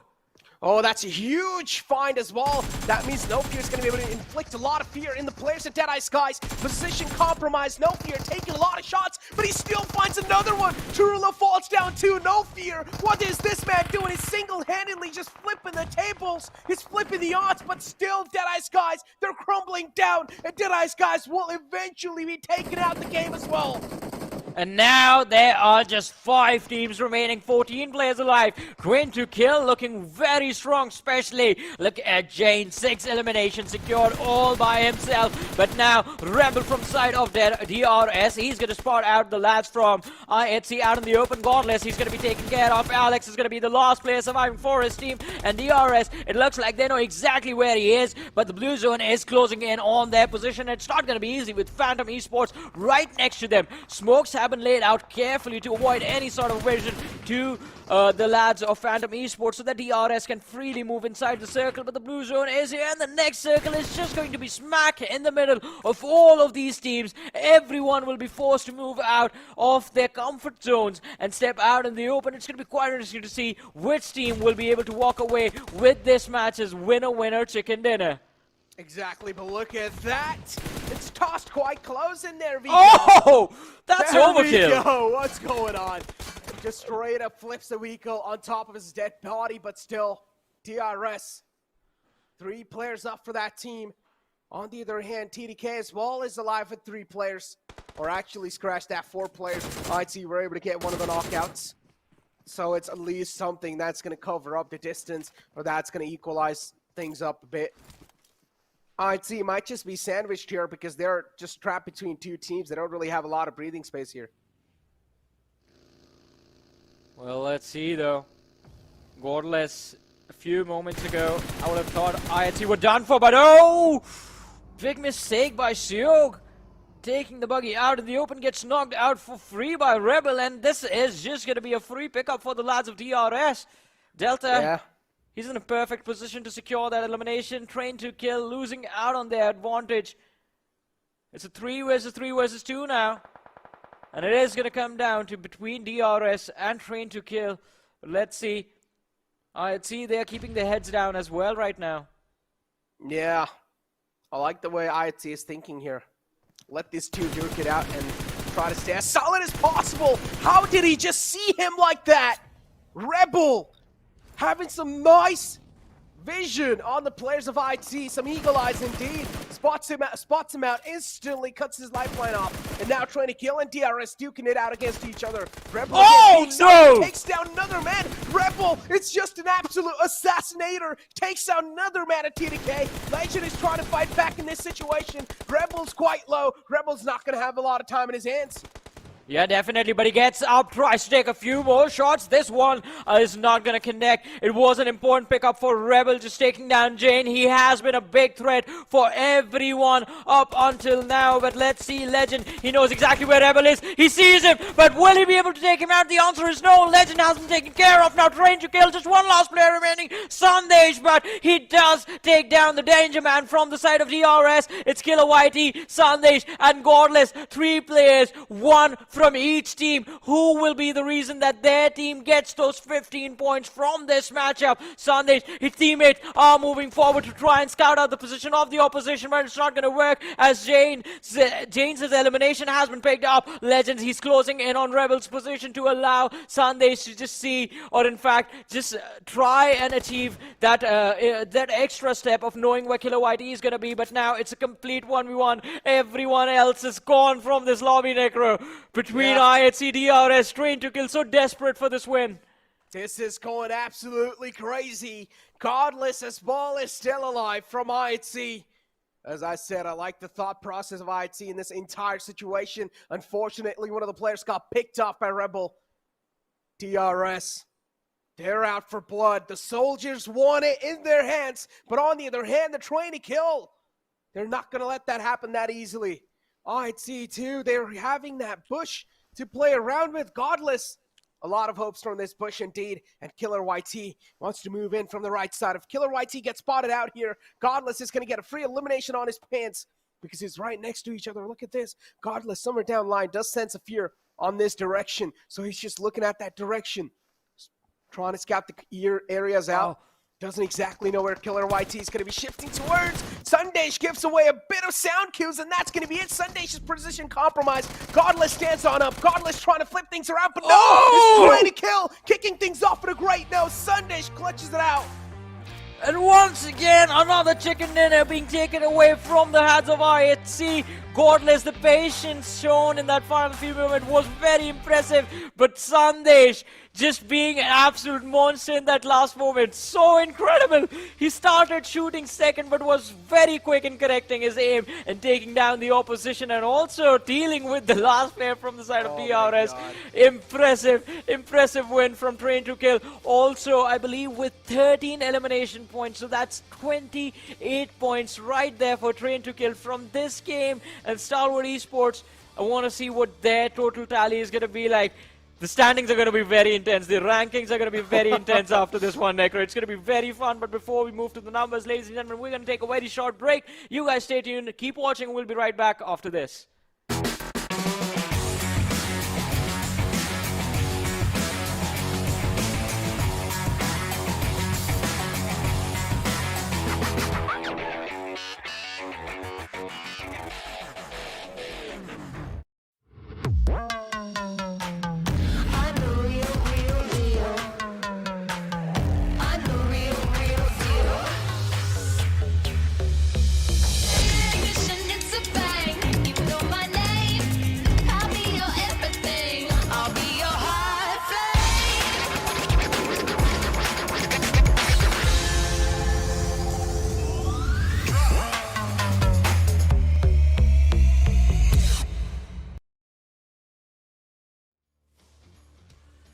Two PUBG Mobile Pro League South Asia, and with that, dude, what a phenomenal play that was, Necro. That was just incredible turn of events where indeed, I mean, the viewers spoke about it, and here it is. All the fan love is definitely in support for this team. Exactly. I mean, it makes a lot of sense too, right? TDK, the way they've been playing, at this point, it's not even that their region itself. At this point, they're probably catching some eyes of other region fan base as well. And they're like, all right, this team is actually absolutely nuts. We might as well just would want to support them. And that usually happens quite a lot of times. For example, teams like Stalwart Esports, them themselves, they don't really have a huge fan base in their own country. But then you have some other country people coming in. They support IHC, they support Stalwart Esports. And then that's how they gain their fan base. And now Train to Kill is on the same role. They definitely are, dude, and there's nothing stopping the side of this team because, again, I mean, the synergistic play or whatever you want to call it, individual performances, overall for the side of TDK, their level of gameplay has increased tenfold, especially in this PMPL, is something that is clearly evident with the way their journey has been. And again, I mean, starting things off on to this sort of a play style on the final day, it is looking like this team is eyeing out and keeping a keen eye out towards the team sitting on the top of the position and the storyboard itself. But boy, oh boy, again, that is just the start of the day. We've got 5 games still remaining before we'll jump in and have a look at what team will be the one that will reign in supreme. But right now, the competition is getting tougher, and that's what we love as well. I mean, when it comes to, you know, these tournaments, we want the teams to be able to compete against each other head on and have some really close gameplay, and that is exactly what the teams are delivering. Exactly, and this is what we want. As you mentioned, this is what we exactly searching for. Considering this is the final day blotter, and the game one already was just filled with absolute chaos. And this is what I talked with Johnny too. On the final day, all the teams tend to amp up their aggression. That's why we saw a lot of early hits in the lobby. A lot of teams took big hits, and that's why they weren't really able to stay inside full force in the final moments. But it's okay. TDK, they had their 4 players up till quite late, and that's why they were mostly able to come out on top. But in the end, still, TDK kind of messed a lot of things up, but it's okay. Sandesh was the man who was able to clutch things out. Exactly, and this is something that I've spoken about yesterday and day before as well. From the side of TDK, Sandesh, man, this dude has come a long, phenomenal way, and the experience, it clearly is being showcased right here. with the chicken dinner working in this team's favor, along with the 13 eliminations. 28 total points is what this team walks out with. Alongside that, as we move on to the second position, we've got DRS. But hey, IHC. Now, you and I were talking about this in the green room, where you were pretty confident and certain that IHC are going to have a really good start to the day. And I would consider this to be a really good start, right? Oh, that is exactly what they're looking for.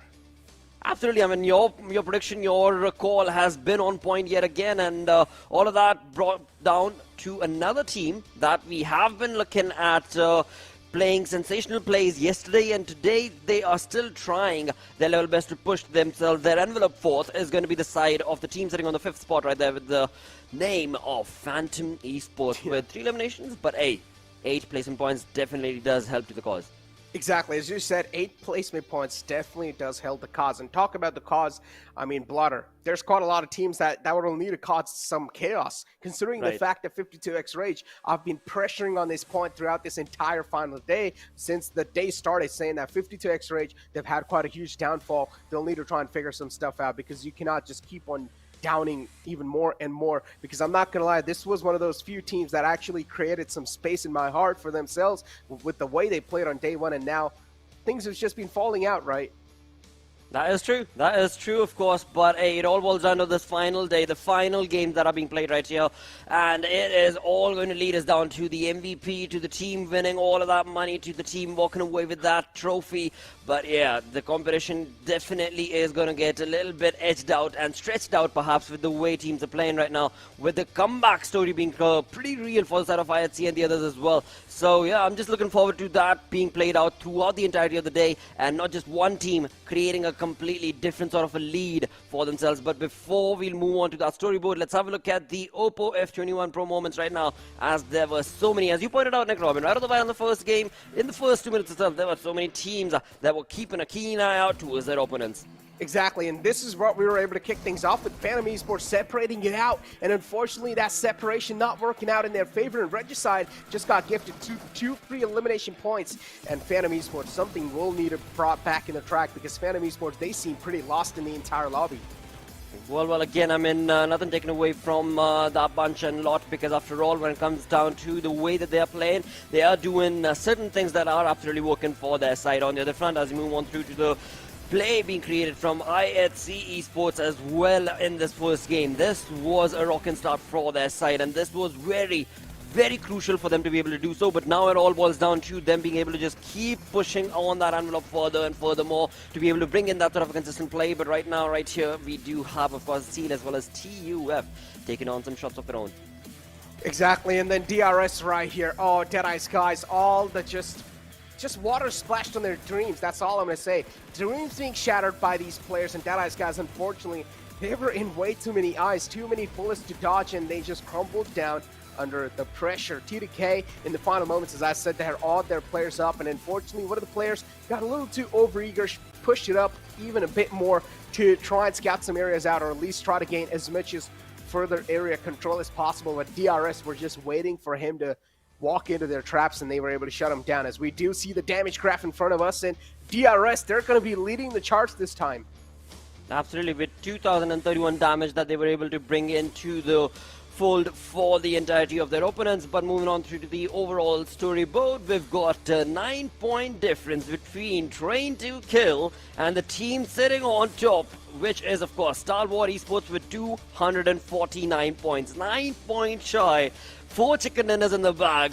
Train to Kill, they are on a sensational roller coaster this time around. But hey, look at that team sitting on that 4th position. The real soldiers. I mean, just 1 chicken dinner, but dude, you have to bring their name up, because just 1 chicken dinner, but all of that combined, they do have the 4th position for themselves with 196 points.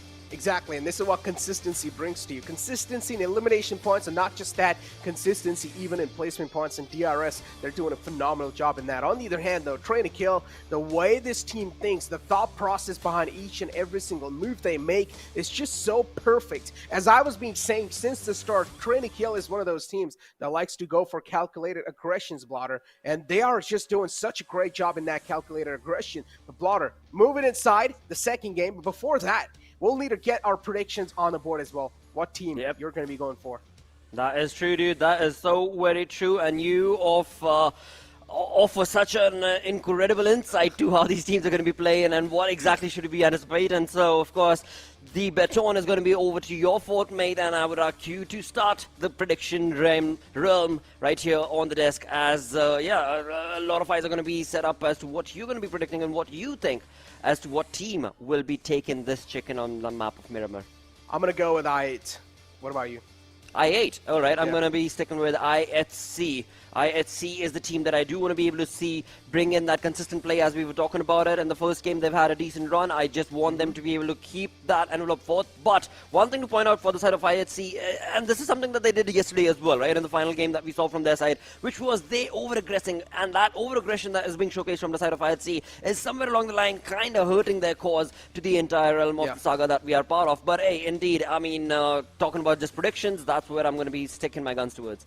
Yeah, I mean, now I'm just waiting for the prediction because I'm quite terrified of them. And I got a little warning. I got a little like he threatened me saying that whichever team you pick, I'm going to be cursing that team, and I'm going to pick the same team as well. So please don't do it again because I'm going with. Okay, there we go. Good choice, production. But we have also got the call from the Puppet Master that the match is about to start. Yesterday, I was waiting for one of the urban circles, but we didn't really get it. Maybe this time in the map of Miramar, we'll see a Los Leones ending.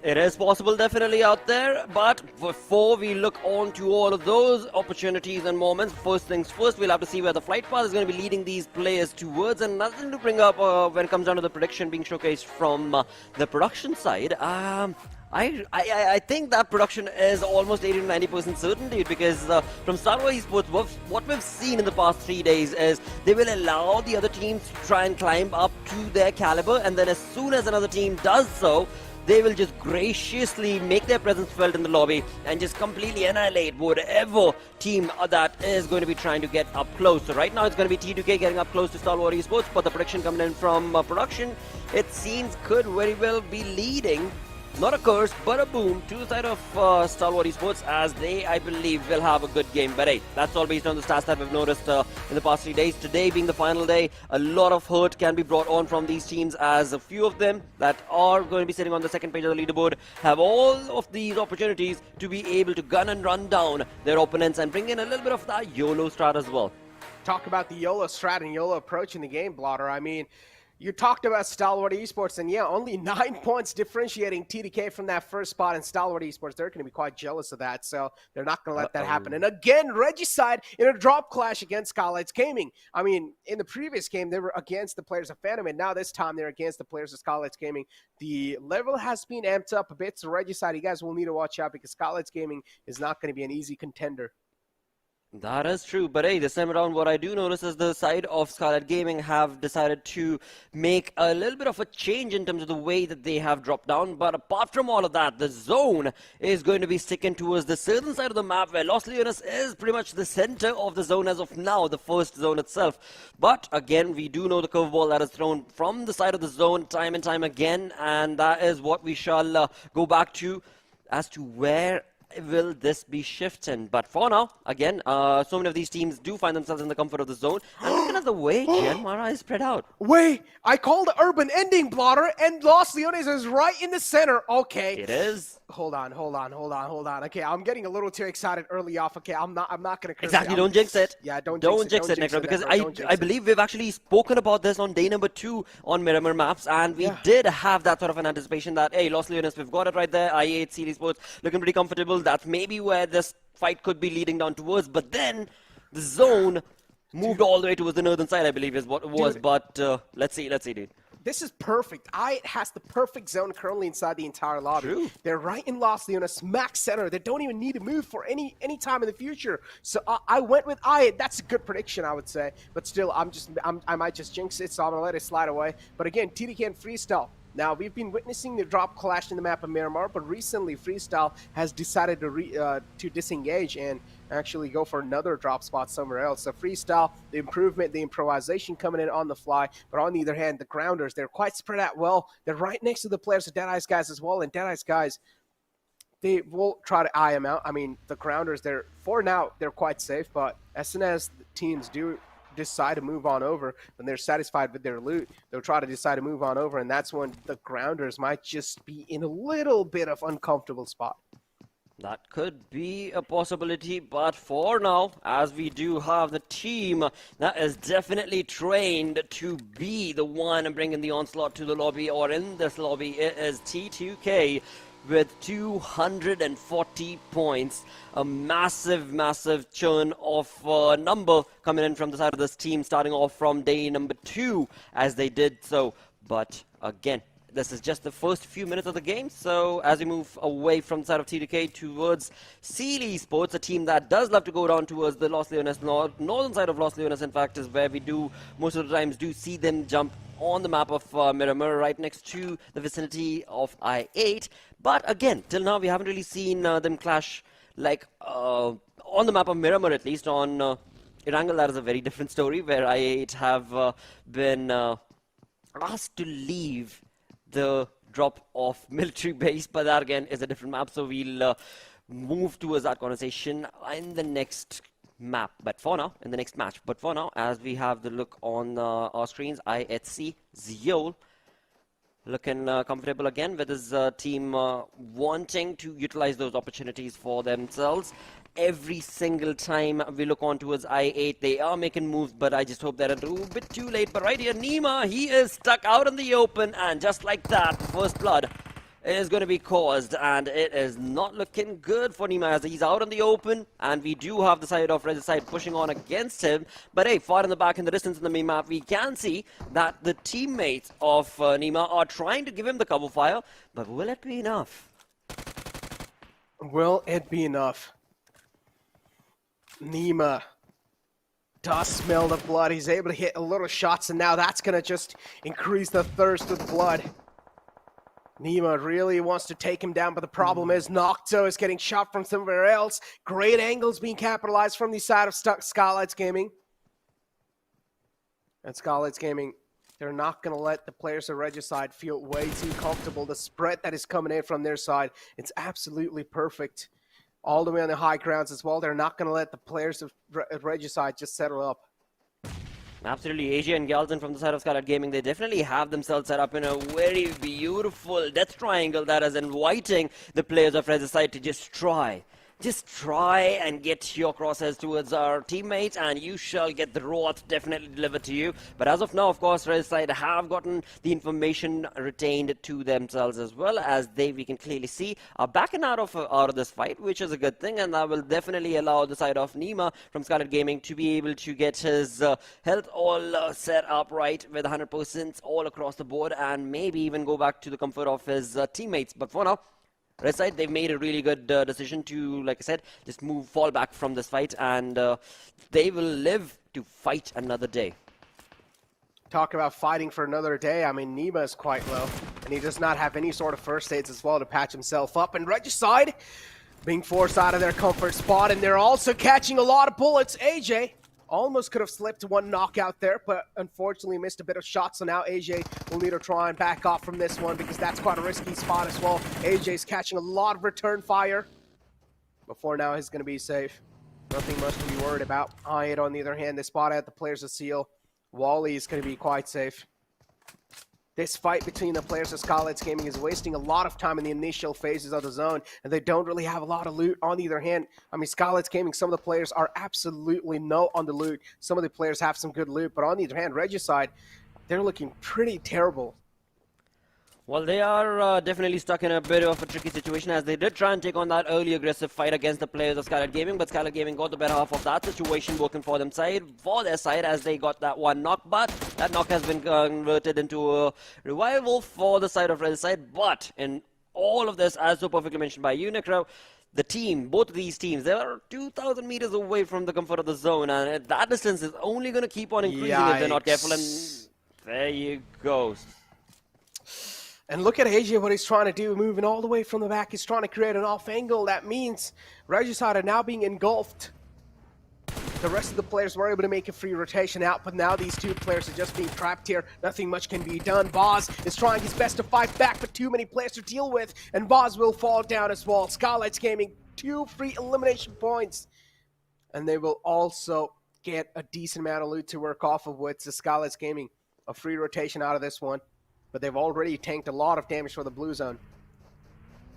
They definitely have, and again, I mean, Red side were the ones who took on that early aggression against the players of Skylight, but it seems like that definitely has backfired against them, as the synergistic play being showcased from the side of Skylight Gaming has helped them get the 2 eliminations for themselves as of now. As we move on back to the city of Los Leones, we've got i8 and Seal Esports very close in the proximity and vicinity of each other, but JyanMaara, we did see them down south of Los Leones have made an entry, but will they be jumping in for a third-party fight against i8? As i8, even though they do have the information against Seal Esports, I doubt they have any idea about JyanMaara, and the third party could very well be the downfall of i8 if they're not careful. But you know what, again, we're talking about the city of Los Leones. There are so many individual angles that you want to be able to keep a keen eye out towards, so not going to be an easy task for JyanMaara to be able to spot and then start getting those knocks and elimination points against the players of i8, even if they would want to. But for now, I guess they do not really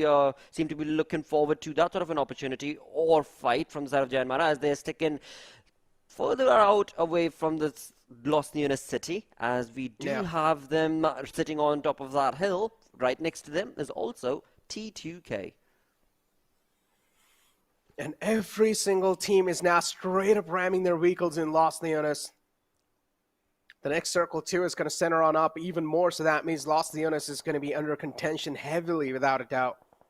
There's still quite a lot of teams thinking that maybe the circle is going to be taking a hard shift away from Los Leones, and that it might just be a possibility. But for now, I feel like the mature choice has to be staying inside Los Leones.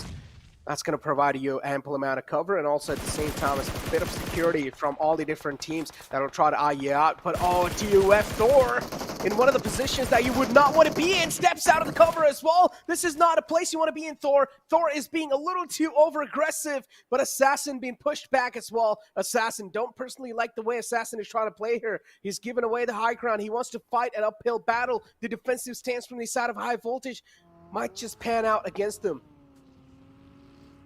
Well, again, this is something that we've seen from the side of High Voltage earlier as well, as they took on the fight on the map of Erangel against the players of Stalwart Esports and gave them the opening this time around. It is going to be against the TUF side, but TUF, they have no idea what High Voltage is up to, as we did see Wadu come in and out of that position, and we have Assassin utilizing the opportunity to be able to get some knocks for the side of TUF as 2 players go down. Assassin is on a rampage right now, and just like that, this team of High Voltage has stopped the push coming in from the side of TUF, as Edgar is all by himself, the old lonesome dude, but he has the flank angle working for him. Almost took out Assassin too in that one. As you said, the final glimmer of hope alive. No, Edgar, you do not want to do like that. Especially when you don't know that the enemy is out for blood. You don't want to sit inside the vehicle, especially that is exposed a bit. And Edgar almost got taken out. That could have been the lifeline, just stolen away of TUF. And again, Edgar is just exposing his arm a little bit there. Caught a lot of bullets on that arm now. Might as well would be a useful arm, but oh, there you go. High Voltage just rubbing the salt on their wounds. They chase the final man down, and TUF, they're going to be down and dusted.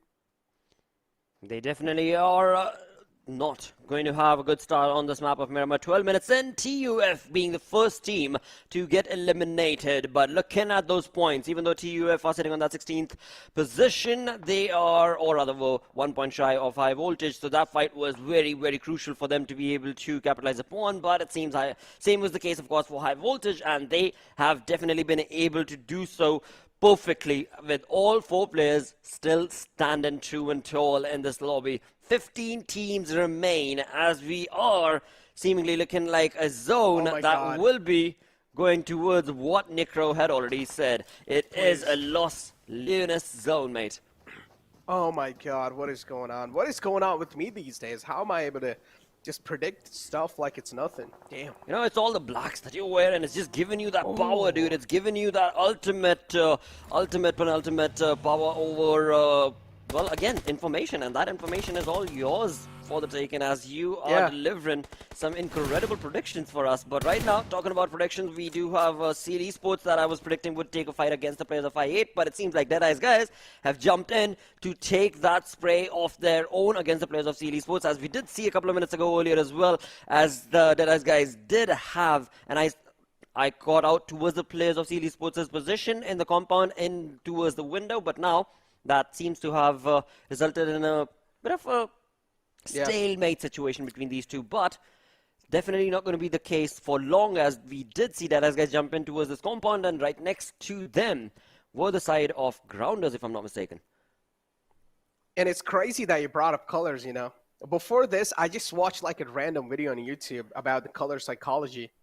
And I saw the first color that the man talked about was the black color. And he said black color is the color of secret, seriousness, and power. Yeah, power.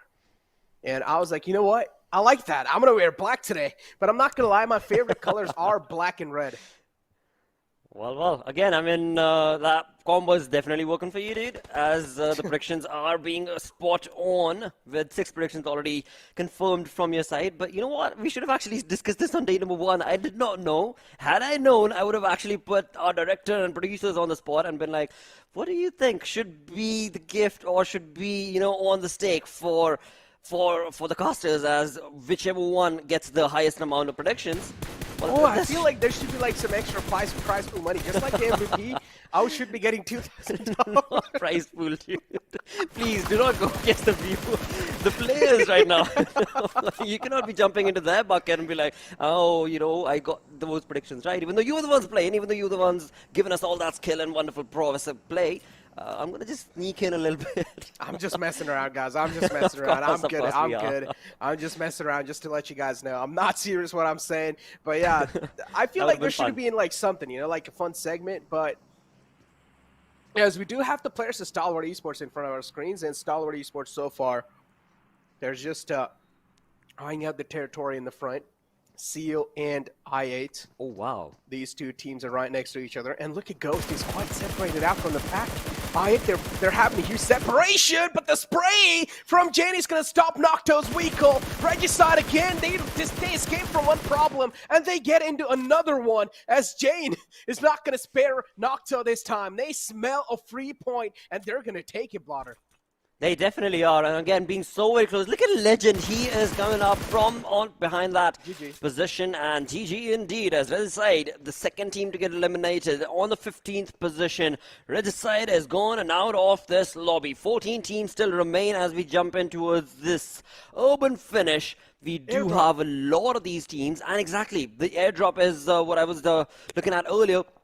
Jumping in pretty much in the center for these teams, but a lucrative, yeah, not How do really. you get it? It is exactly, right? It's so out in the open, and not going to be an easy one for whichever team is keeping an eye out towards that. And CD Sports are definitely waiting for that prize, but we shall come back to that if they will utilize that or not. We're actually going to be seeing an urban ending this time. It's confirmed. Look at the next circle shift. It's shifted a bit on the northern right side. So that means we're probably going to be seeing urban ending this time. And DRS, look at this. A little replay coming in. And this is again how Regicide, we're getting picked off a couple of casualties here and there. And a great spray from Slipknot. This is not something that we see often. That was a really good spray indeed, as they did have their players set up towards the players of JyanMaara, and now JyanMaara are in a lot of trouble as they do find themselves making a rotation, but definitely not looking good for their side, as from one side it was Freestyle, from the other side it was IHC, and now another player goes down, and that's going to be Susan from the side of JyanMaara. Now JyanMaara, they have had an aggressive run, but on day number 4 right here, the final day, things not looking too good, and Siyog out of nowhere from all above on top of that mountain, taking and stealing the kill away from between IHC and Freestyle. Exactly. IHC over here. Rage is in the front, and oh, night!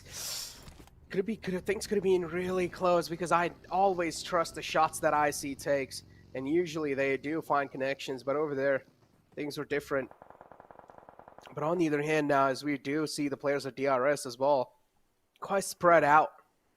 They're being gate-kept by Train to Kill, and even the team right next to him, which is Freestyle. They're kind of like the guardian angels of these zone lines, and they're not going to let anyone surpass. It's going to be quite a tough call to pass through them, because we did see Jane, how he was just mowing those vehicles down. He's not letting anyone pass through inside the Los Leones city. That's 52x Rage on our screens, and Rage is another one of those teams that's currently on the struggling phase, all the way on 10th spot, Blotter. For now, I'm definitely loving the position that T2K are in. They are on the eastern front of the zone, and on top of that mountain ridge, it is giving them so much of information. As you were just talking about it from the side of Jane and others of T2K, they are going to be absolutely getting so much information before the zone moves away from them.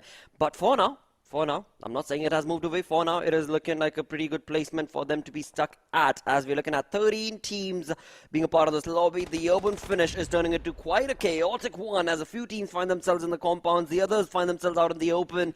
It was JyanMaara that got eliminated out in the open, and now we've got 52x Rage spread out thin. But will they be allowed to get into the zone? As they do, they will definitely be giving away the information. And look at that, IHC is right next to the positioning of 52x Rage, whereas Yol, he's just waiting. He's just waiting to get just a little bit of a sneak peek of a pixel of his opponents, and he will be delivering his utilities. Talk about delivering utilities. I mean, Deadeyes Guys still is outside the zone, including I2. These two teams will need to try and make it as quick as possible. Freestyles on our screen, and there you go. One of the players from Rage is out in the open. Pain's gonna indeed take a lot of pain with those bullets. Moves in pretty closer, whips out the EMP for the closer range duels, but now Pain is catching some bullets from the back. The nade's gonna be tossed in quite close. But nothing much to report just yet from Pain as well. The Pain indeed is there, is trying to patch himself up. Mullik with another nade tossed, and this time HP is gonna be cut off quite a lot. But still, Pain's okay for now. Mullik now spots out Pain. Pain realizes the wall of death is moving in quite close. Mullik is taking a lot of damage from the rest of the team. All 52x Rage is closing up too. That was a wonderful play coming in from the side of 52x Rage, where Knight and Pain both together synergistically pushed on towards the compound from two individual angles, and of course it was Mullik not being able to capitalize all by his lonesome against the two-man army of 52x Rage. As of now, as we look on closer and closer, we move towards the end of the zone. We are definitely going to have to see what T2K's rotation is going to be doing to them, but right now, Freestyle, they are trying their level best to stop 52x Rage, and the aggression for, of course, dropping down Mullik is going to be revolted, and Tyrant, being the one-man army, stopping 52x Rage, and not only stopping them, but bringing them down to a two-man squad as well. Exactly. Now we have Seal over here too. They spot out the rotation of I8. I8, oh no, Uzun falls down. As I said, I8 would need to be as quick as possible in making that rotation, and I8 were not really able to do so successfully. Quite late. They wasted a lot of time, and now I8, they're being crumbled down. 2 players left alive for I8. And this is not a situation I8 wanted to be in. But Seal, they're forcing them to be in that situation. Oh, spots out Blade! Blade just walks inside the smoke before it even started to bloom, and then Blade gets taken out easily. Crypto manages to sneak his way in, but that's going to be the only player alive. Leo spots Crypto out. He knows where Crypto is exactly, but the nade's not going to be enough to shut him down.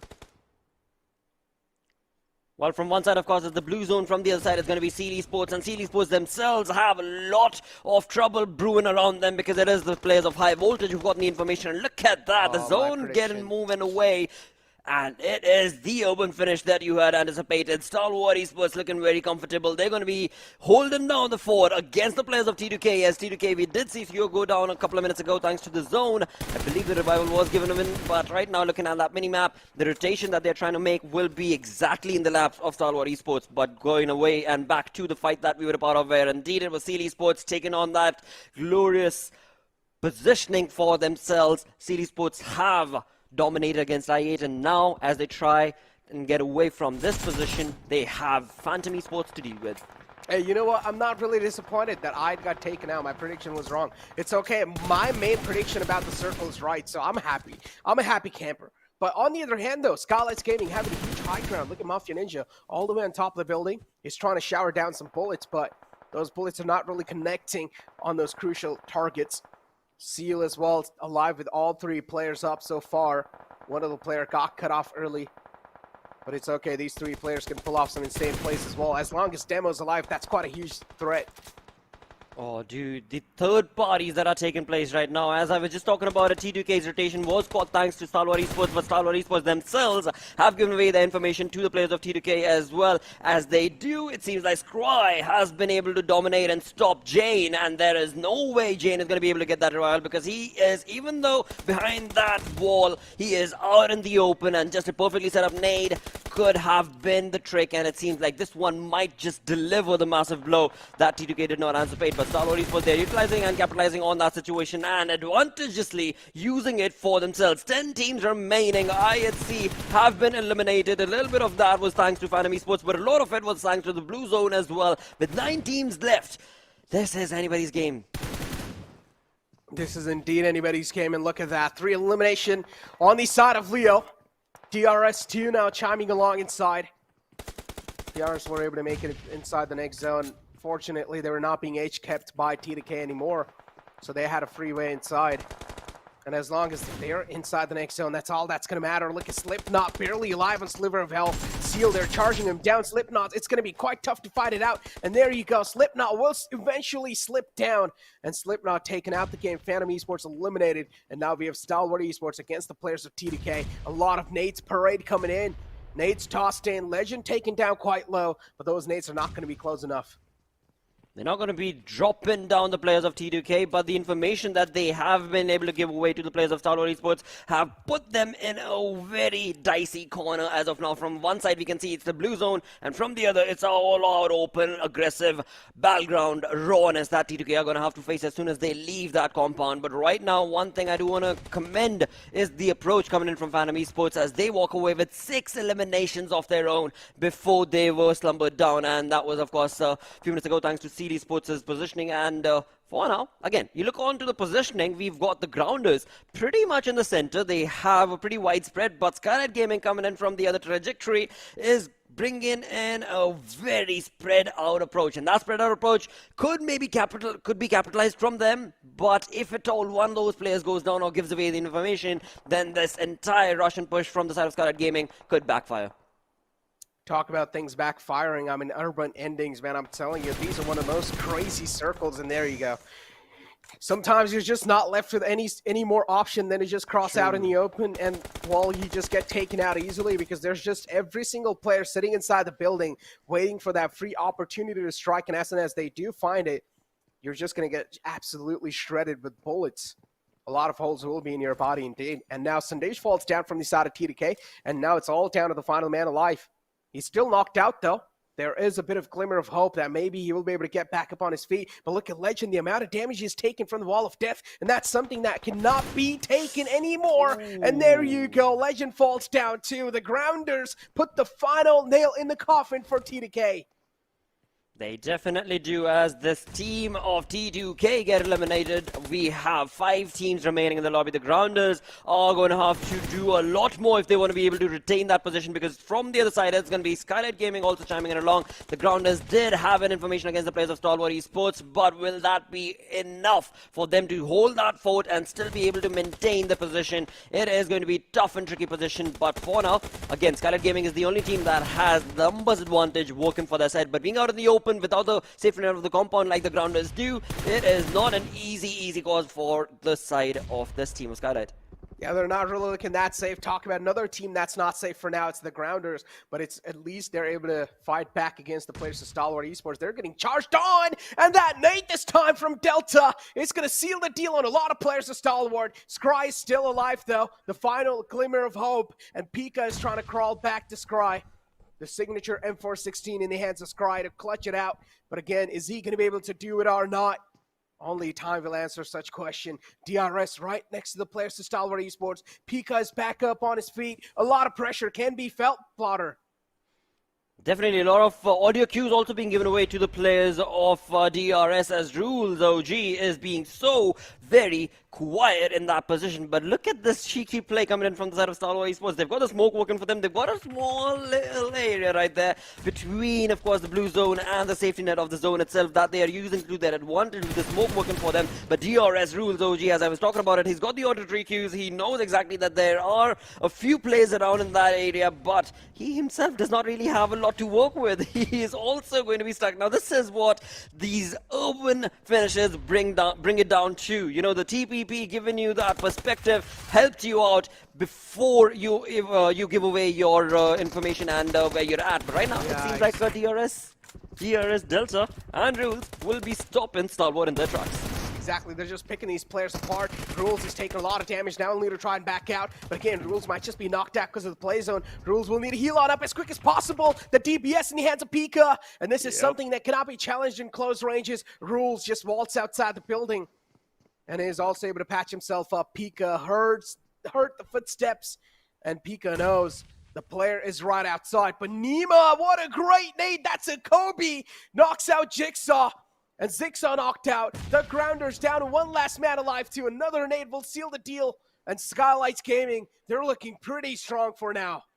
Well, definitely, yeah. We've got 4 teams remaining. One player from the side of the ground is going to be Shaptar. We've got Pika trying to make a deliverable blow, but not going to be allowed to do so, as the 2 players advantage from DRS is going to be eliminating Stalwart in their tracks. 3 teams remaining. 1 final player from the side of the grounders, but Skylightz Gaming have it all that they needed for this game to be theirs. And this is the moment that Girls and the likes were waiting for, as it has turned down to a 2v1 situation. And Skylightz Gaming's together, these 2 players can be the end for Shaptar.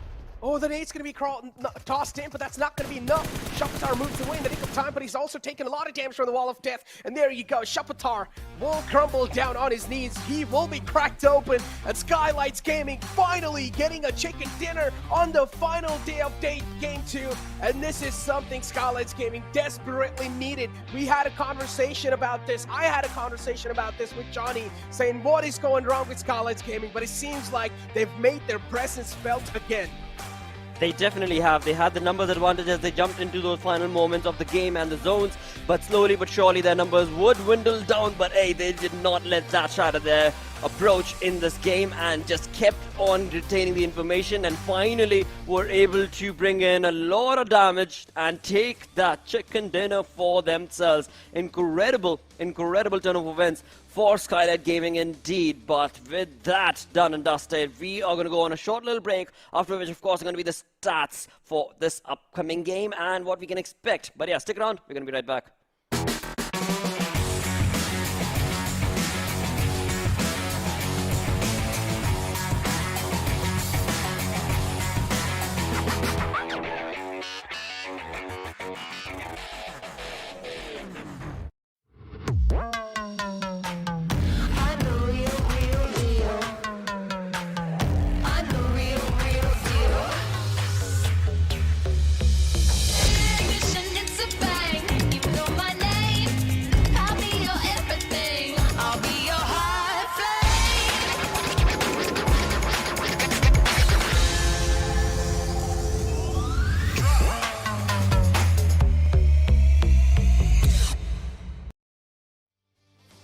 Hello and welcome to the final day right here at PUBG Mobile Pro League South Asia. Day number 4, second game done and dusted, 4 games remaining. But Johnny, Skylightz Gaming definitely jumping into action this game on the map of Miramar, taking that chicken dinner with a stormy play. What are you going to say about that? I mean, who would have thought this is how the last day is going to go? Skylightz Gaming definitely a brilliant job in the previous match, but now it makes us wonder, is this a little too late? I mean, they were not looking quite solid in the early days of the tournament, but in the last day, they definitely deliver on the expectations that the fans have been holding on to since day number 1, since match number 1.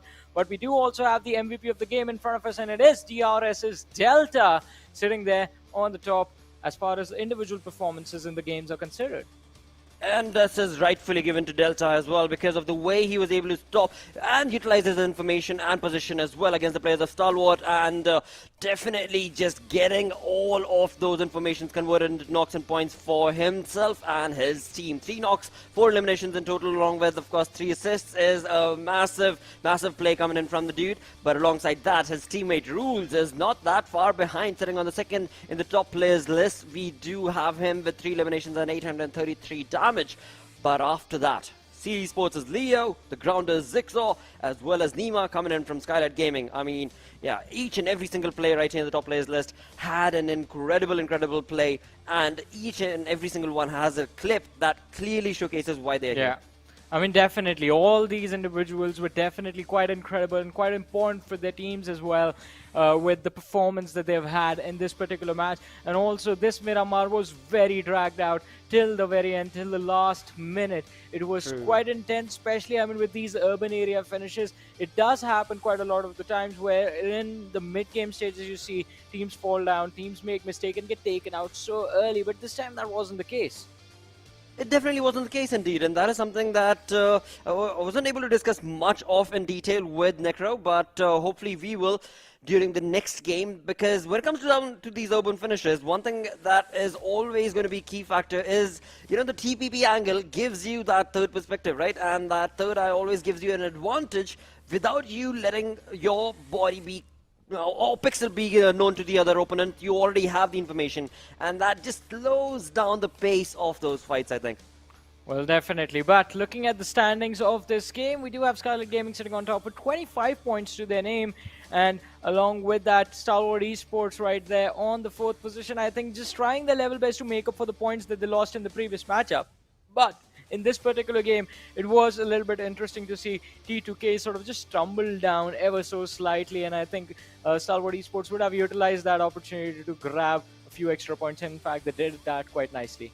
They did, dude. That is so true. But if only the zone would have gone towards the side of the eastern front, towards T2K, they were sitting on top of that ridge. But before we talk about all of those, we shall have to skim through the Oppo F21 Pro moments right here, as this is where the onslaught was brought to the face of Skylightz Gaming from Regicide, but Skylightz Gaming recuperated very quickly and swiftly, and then completely stopped Regicide one by one.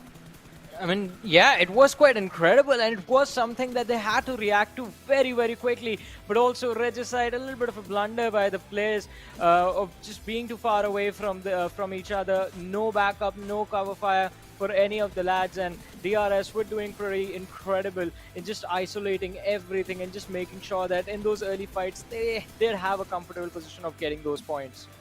They did so perfectly as well, so mentioned by you, and this also was a point where we did see Stalwart Esports just stop T2K as that rotation was being made from them, but Skylightz Gaming. Now this is the moment where again we had this perfect opportunity from the side of this team, as the numbers advantage was working for them. The area that they were jumping in through from the eastern side of the zone was absolutely non-contested, and they utilized it so perfectly for their side, but not before. Of course, we saw some limelight action coming in from the side of course, DRS and the other teams.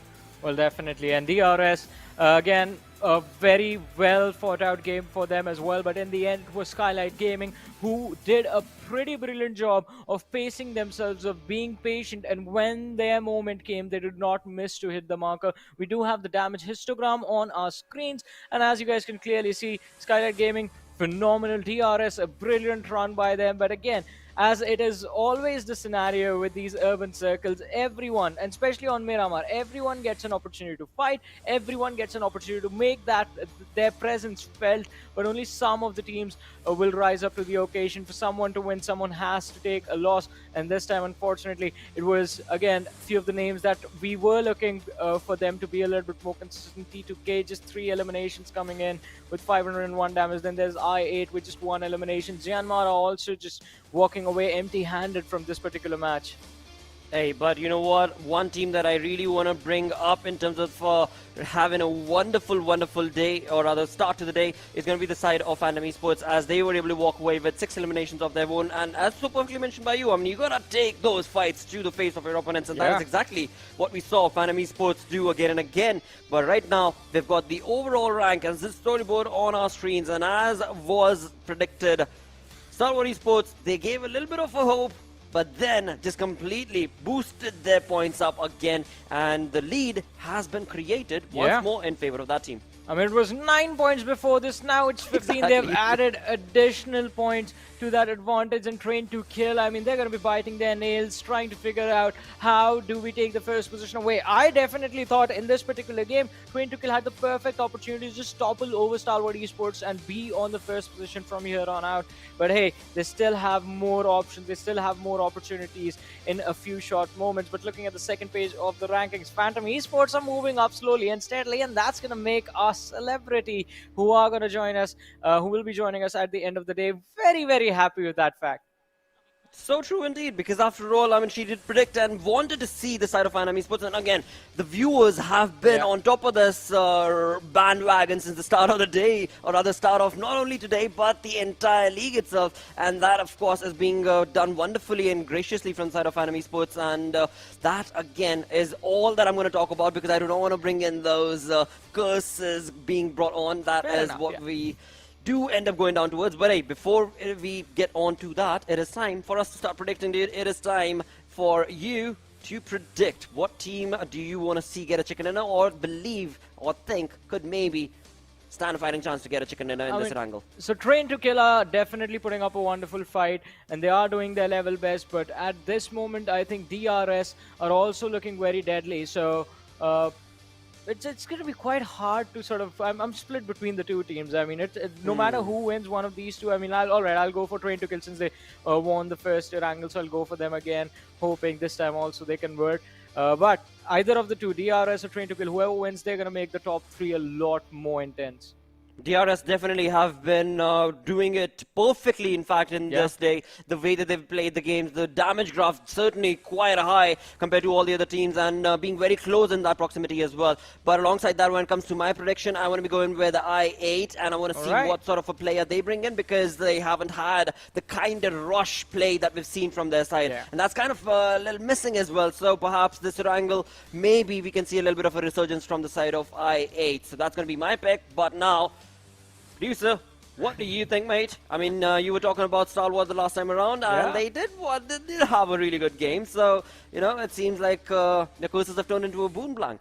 I mean, yeah, predictions have turned into a boom. The teams are having a decent performance, and hey, they're going for Train to Kill, so just helping me out. Thank you so much for that, Blank.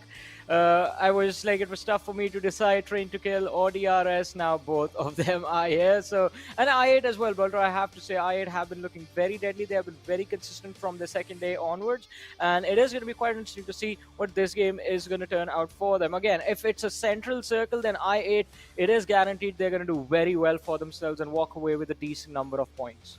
Absolutely, and with that, viewers joining in, do not forget that, well, first things first, you need to be very careful of where you're joining in from when it comes to that YouTube page.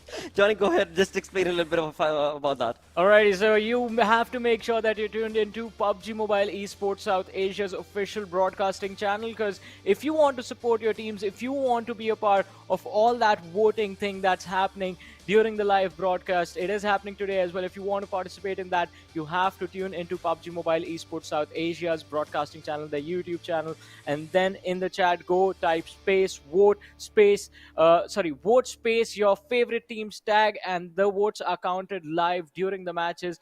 Whichever team you're voting for, we're going to have a graphic on the screens, and we're going to talk about that. Also, there's the feedback form pinned on the chat to make PUBG Mobile Esports better, where you guys can go, just fill the form out, give your suggestion. What do you feel are the changes that are needed to the esports ecosystem? And, well, we're going to see what we can make happen. But, ladies and gentlemen, the match is about to begin. Once again, the players on our screens, and that means the plane is going to be up next soon.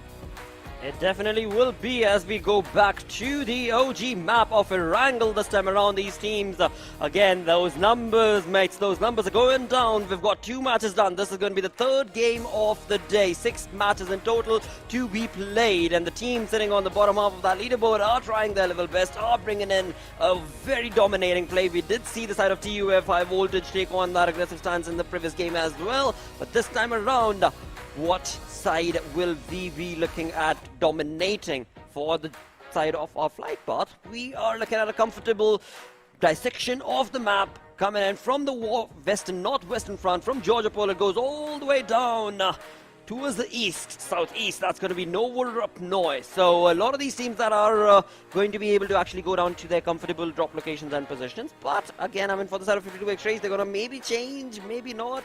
I don't know, because from day 1 all the way down to day 4, 52x Rage has been missing from that high octane playstyle that they started the entire league with, as we compare them to right now today on day 4, game number 3.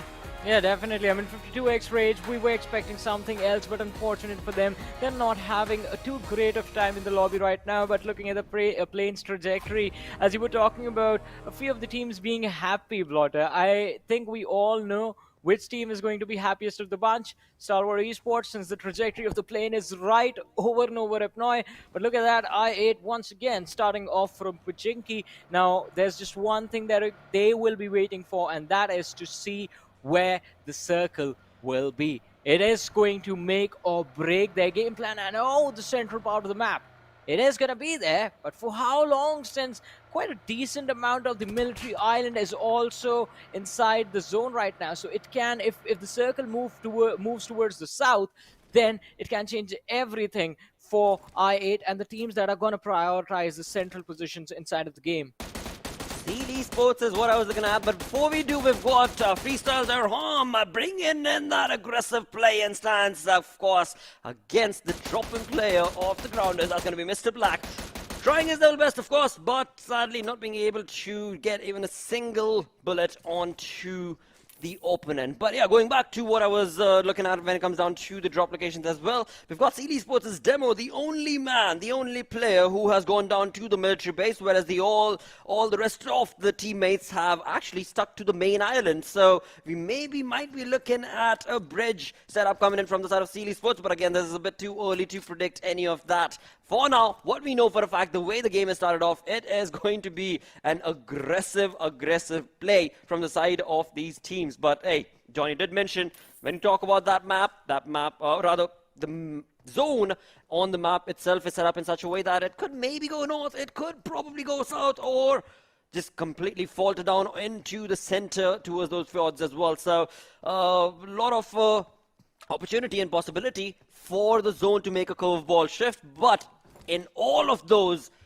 above mentioned scenarios, I8 is definitely looking confident. Yeah, it is definitely going to be quite comfortable for a long time in this matchup. They are completely isolated in Pochinki. There are massive cluster of teams towards their north, towards their west, and there's a lot of distance between the cluster towards their east. So they are going to be very comfortable. And as you were talking about Steel Esports towards that military bridge, it is going to be quite interesting to see exactly which team they will be interacting with first.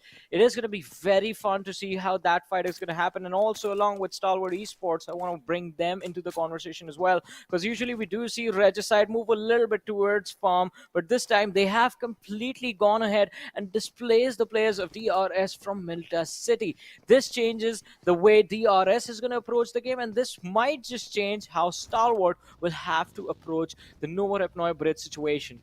That is so true, so very eagerly pointed out as well. And Stalwart Esports we've seen time and time again go down to that Novorupnoi, all right, no problem at all. But it's then the rotation that they end up choosing, which is majority of the times the Novorupnoi bridge. But this time around, they have an option. They have an option to either go down from that route or take the bridge action against Steel Esports. So a tough luck situation for the side of Stalwart, but we shall have a keen eye set up for the later half of the game as to what rotation will they be taken. As of now, when it comes down to the early drops and contestations, we don't really have a lot of those taking place as of now.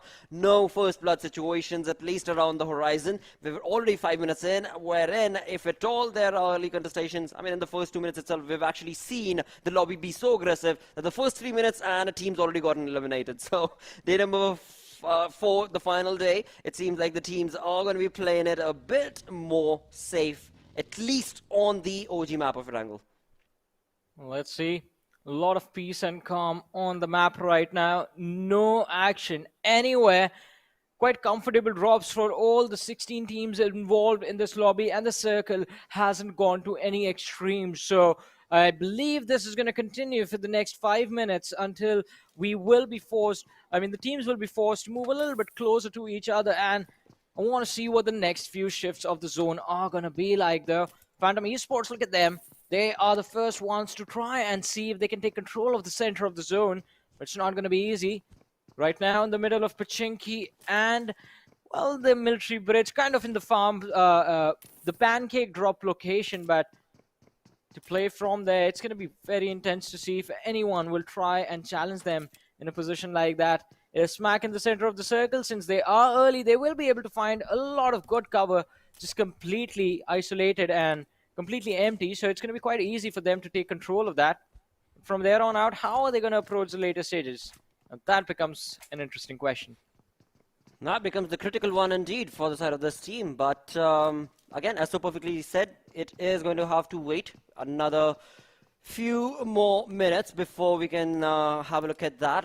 On our screens, of course, is going to be the side of Skylightz Gaming at JyanMaara, and they are almost about 500 meters away from the zone, so pretty A-okay as of now. But right south of that location of JyanMaara is going to be the spread out team of JyanMaara. Now, JyanMaara, they have had a phenomenal run, nothing taken away from the play, because they're sitting on that 4th spot with 195 points. Now, this game maybe could be the one that could bring in a different play and an aggressive stance from the side of JyanMaara as well. But hey, whatever team that we move on down towards, that's exactly what I'm going to be saying for every single team, because each and every single one of them have had that sort of a play. All the way from freestyle, you talk about the grounders, 52x rage, Phantom Esports for that matter, as well as, of course, IHC. They've all had some phenomenal plays, but it's not just those phenomenal plays that you have to keep an eye out towards. It's more about the consistent plays that's going to make you stand out in the lobby, and that is where Stalwart have made a mark. T2K are on a climb to something higher than Mount Everest from the way that they've been playing. And the real soldiers, they're making it large as well now. Yeah, they are living at large right now, but let's see for how long will they be able to survive. Stalwart Esports finally have decided to cross over to the main island, and in fact are just going to move in quite close to the players of the Regicide. So, Scry, will he be able to spot these lads out in the open, just moving around, and relay that information to the rest of his teammates that are going to be moving in on the same position in a few short moments? Well, Pika is going to be the first one to join Scry action and top on their way as well. Teams from the north, 3-2K, are going to be moving in. Well, right now they are headed towards that Georgiapol Hill Bridge, and from there, if they manage to cross safely and move inside of the zone, then it's going to be very, very crucial for them to decide what their edge-to-edge rotations are going to be like from there on out. Looking at the positioning of Seal Esports, they are keeping a keen eye towards that bridge.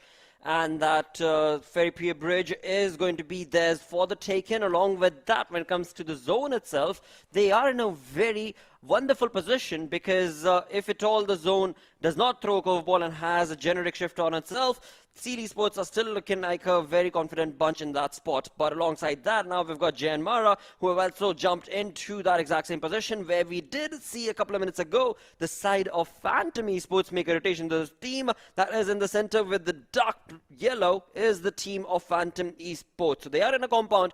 They are pretty safe for now, but as you look at all these colors making a shift in towards the center, things are getting a little too chaotic, a little too hodgepodge of a mess. That will be the center of the zone for now. Yeah, and it's not going to be easy to hold on to that spot. But oh, look at this. So Stalwart Esports moving from quite close to where Insane is right now. Pika just trying to provide some suppressing fire for his teammate to allow them safe rotation and just force Insane to take a step back. But on the other side, Deadeyes Guys trying to move towards the church right next to Pachinki, have been spotted out by the players of TUF. Few shot fired, few connect, but no knock secured. Well. Teams have gotten the information, as so many of those colors we did see moving around and towards the center of the zone. They have given away some information as well. Pika trying his level best to bring in the bolt to the head of his opponents. Not able to deliver that sort of a marker right now against the players of Regicide. But hey, going back to the team that we were talking about as the game started off, it was Phantom Esports, a team that has gotten a decent placement in the zone. Pretty much in the center, safety net of the compound, the spread coming in from the side of the lot is also looking wonderful because they've got a lot of information, actually, 360 around that compound. That is going to be just the perfect roll. That is only till the time the zone does not give them a hard shift and a curveball against their position.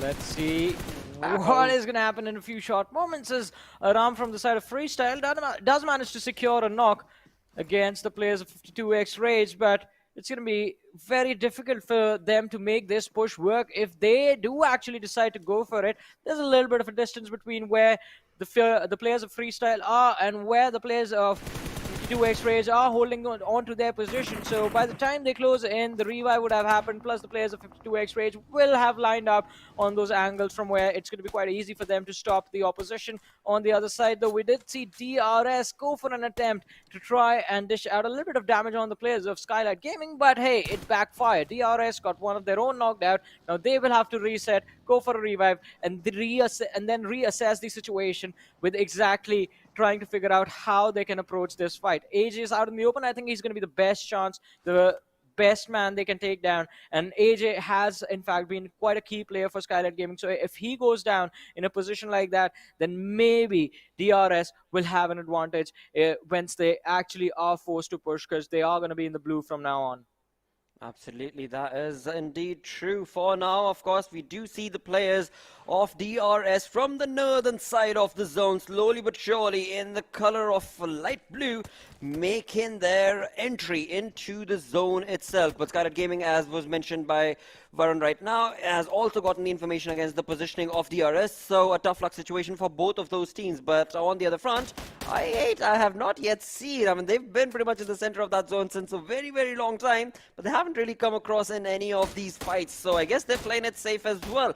But not for long, mate, because we've got the zone closing in another 5 seconds, and this is the shift that will dictate where the fights and where the teams are going to be pushing towards. For now, 52X Rage on our screen, of course, have gotten the information that there is a team right in front of them in the compound. That's going to be the Grounders, but again, for now, none of those shots connecting apart from just those vehicles and the tires getting bursted. So that also, again, can throw a little bit of an ink against the players of the Grounders, because their vehicle being damaged will mean they will not be able to have a clean sheet, clean move away and into the safety of the zone. For now, as the zone was getting shifted, the zone has moved away from the place that the Grounders find themselves. And same is the case for 52X Rage as well. Well, but let's see, as you mentioned, the Grounders and 52X Rage, I think the situation is still under control of both the teams. But again, moving to the, well, transitioning to the mid-game stages from here on out is just going to make the situations more and more intense for all of these lads inside of the lobby. 13 minutes in, and just one of the players has been picked up. It was just TUF losing out on one of their teammates. Everyone else, all 63 lads, are still alive and doing really well for themselves inside of the game. Oh, I spoke too soon. 2 trades, 1 lad demo from the side of Stalwart Esports getting knocked and finished. And the elimination has been picked out by the players from Freestyle. On the other side, the Grounders also lose out on Zigsaw, but they are in a position from where a revive should not be too difficult for them to pull off. Definitely not. It is not going to be any problem or any hiccups at all for the side of the Grounders to be able to get that revival. And along with that, when it comes down to the rotation that they were making, it seems to have successfully worked out for their side. But as we moved on back to this angle of Pachinki, I was thinking to myself, where is I8? I8 were there all by their lonesome, but now they're gone. They are pretty much scattered. Not entirely sure what's going on with their approach to the game. But hey, talking about other teams that know exactly what they want from this game, that is destruction, mayhem, chaos, and that's all being brought on from the side of TDK as well as the side of 52X Rage. But both these teams are in the open, and seems like the question I was asking has been answered, as both these teams' rotations are going to be going exactly towards the placement of I8. Well, but let's see. I8, they did in fact abandon this position, this city, quite a while ago, so Nothing for them to fear, but on the other side, it seems like 52X Rage have turned their crosshairs towards I8 and are looking to challenge this hill that is currently under their control. Blade and Uzum, they were trying to block Daku and finally have decided to back off Daku as well, since his teammates are outside the edge of the circle and trying to line up shots on the lads of I8. He needs to pace himself, so he was also not proactively over-aggressing in that situation. Dude, look at JyanMaara. JyanMaara are in the center of the zone with the compounds, with the two-man split. JyanMaara have everything working for their side. Of course, that means they are going to have to rely on where the zone is going to be shifting. But looking on to I8 and the way that they were able to hold down that hill for themselves, now it's time for conversions, mates. Now it's time for Crypto Blade to bring up that onslaught against the players of 52X Rage and take on some key points right here, right now. And it seems like Ghost coming in to help the entire cause is going to give the numbers advantage towards the players of I8, but will that be enough? On the front, we did just see Shoptar go down from the side of the grounders thanks to the blue zone as they tried to make that rotation. Now here, 52X Rage against the players of I8, the numbers advantage are definitely working in this team's favor. They just need to get those utilities on point, but behind, of course, the grounders is still around in the vicinity. Well, let's see. 52X Rays, they've closed in quite a lot of distance against I8, so it's going to be quite interesting to see how that fight goes. But what? DUF, what just happened? Deadeyes Guys just destroy them in seconds. DUF just getting blown to bits and pieces, the entire team out of the lobby in a matter of seconds, but I8 might be next as Uzun has been taken down. Daku, an easy finish in his hands. The remaining three players from the side of I8, they're trying their level best to back off, but 52X Rage, will they allow this to happen? Crypto has gone for a flank. Blade, along with his teammate Ghost, they are trying to hold this this mountain, this hill from the high ground, but it's not going to be easy. And 52X Rage, look at that. They use the initial fight as a distraction and have, in fact, out-rotated I8 for an advantage towards the edge of the circle. Wow, this is unbelievable. I do want to say I8 have gotten too much very into their head and their thoughts, and that is where that fight was taken away from them. But hey, 52X Rage did make that rotation away from that position, but I guess not for long, as they got in the open and they have been caught out thanks to JyanMaara, and JyanMaara is still not yet done as they take on the onslaught. But moving away from all of that, 52X Rage get eliminated. We've got the side of Phantom Esports, Slipknot right now, taking a few shots against the players, and rotation being made from the side of I8 as well, as now we are jumping into the chaotic mess of the battleground. 14 teams remaining. High Voltage Assassin takes down T2K. Well, Train to Kill. They're going to be quite upset about that. It's going to be quite important for them to secure a lot of points in this game and just move closer to Stalwart Esports. Not a lot of difference again. It was 15 points at the start of the game. Now it's 14 points. But look at this. High Voltage is running towards Train to Kill. Assassin is going to be quite close to Syogen. Oh my goodness, what just happened? Sandesh all of a sudden finds himself as his last solo survivor for his team in a very, very tough spot. Alright, there are two players surviving from the side of Train to Kill, but not anymore. And Sandesh, a lot of pressure on him, barely left with any HP. A massive push coming in from the side of High Voltage, and Train to Kill had to pay a price for that. High Voltage, they did not really care what was going to happen to them. And then comes in JyanMaara, just easily skimming through the entire lobby. One team after the next. They bring down Sandesh, they bring down the players of FS, and JyanMaara are definitely utilizing the position that they're in right now. We do have Phantom Esports, all four players, and they are definitely looking like they've got a lot of hurt in their minds against the players of I8, as I8 made that rotation known. The team of Phantom Esports just came on live and into the action, but right now it is I8 that I'm a little worried about, because they are, well, the only smoke walls and the vehicles, that's all that they've got to cover. And right next to their position is going to be the players of Deadeyes as well. So a tough position for the side of I8 to be in. But hey, that's not the only team, because in these moments of the game, every other team that you fall back on towards have a third-party situation going against them. Well, let's see what the end result is going to look like. 12 teams, 44 players still surviving. IHC stuck in a dip. One nade after another from the side of Deadeyes Guys. And IC is going to be back on his knees. Now he's trying to crawl towards Alex to get a revive going. Godless has lost a little bit of HP on him as well. But he climbs the climbs that ridge without any fear in his eyes and is looking to see if he can pull his team out of this tough situation. Phantom Esports taking a massive beating from the players of I8. Crypto was able to secure a knock and a finish, and Slipknot is going to be taken care of as well. I8 go on and eliminate the entirety of Phantom Esports, securing a few extra points for themselves from that very impressive, very quick team fight. Very wonderfully played indeed from the side of I8, but now they have to be careful because there was the side of Freestyle also jumping into that position. But hey, seems like I8 know exactly what they're up against and what they are going to be able to do to stop the opponent team. And in doing so, I8 will be eliminating the side of Phantom Esports, where a couple of seconds ago I would have said Phantom Esports should and definitely will get those killing points against the players of I8. But I8 were just a little too quick, a little too resilient to give that away. But JyanMaara, this is the team that's been the most cheekiest of them all, because they have been running for the center of the zones in the past 2 shifts and they have found it very comfortably, and right now they're definitely bringing in a lot of hurt with the 5 eliminations converted and working towards the 6th. But I8 again, I mean, just a 3-man squad, they are not that far behind. Yeah, they're not too far behind, not too shabby of a run in this particular game. Let's see what is going to happen. For now, the Seal Esports' Leo is on our screen, just struggling to survive the assault from the players of Freestyle. Now, this one is not going to be easy. He's been surrounded from every direction, but Skylightz Gaming on the other side go ahead and are successfully able to eliminate the Grounders from this matchup. Galzen was knocked out along with one of his other teammates, but AJ is quite close to them, and a revive is going to be a very real possibility. But hey, revives, they are going to have to wait, but because as of now, it just seems like it's just the point of securing extra points that is the main priority for the players of Skylightz Gaming now.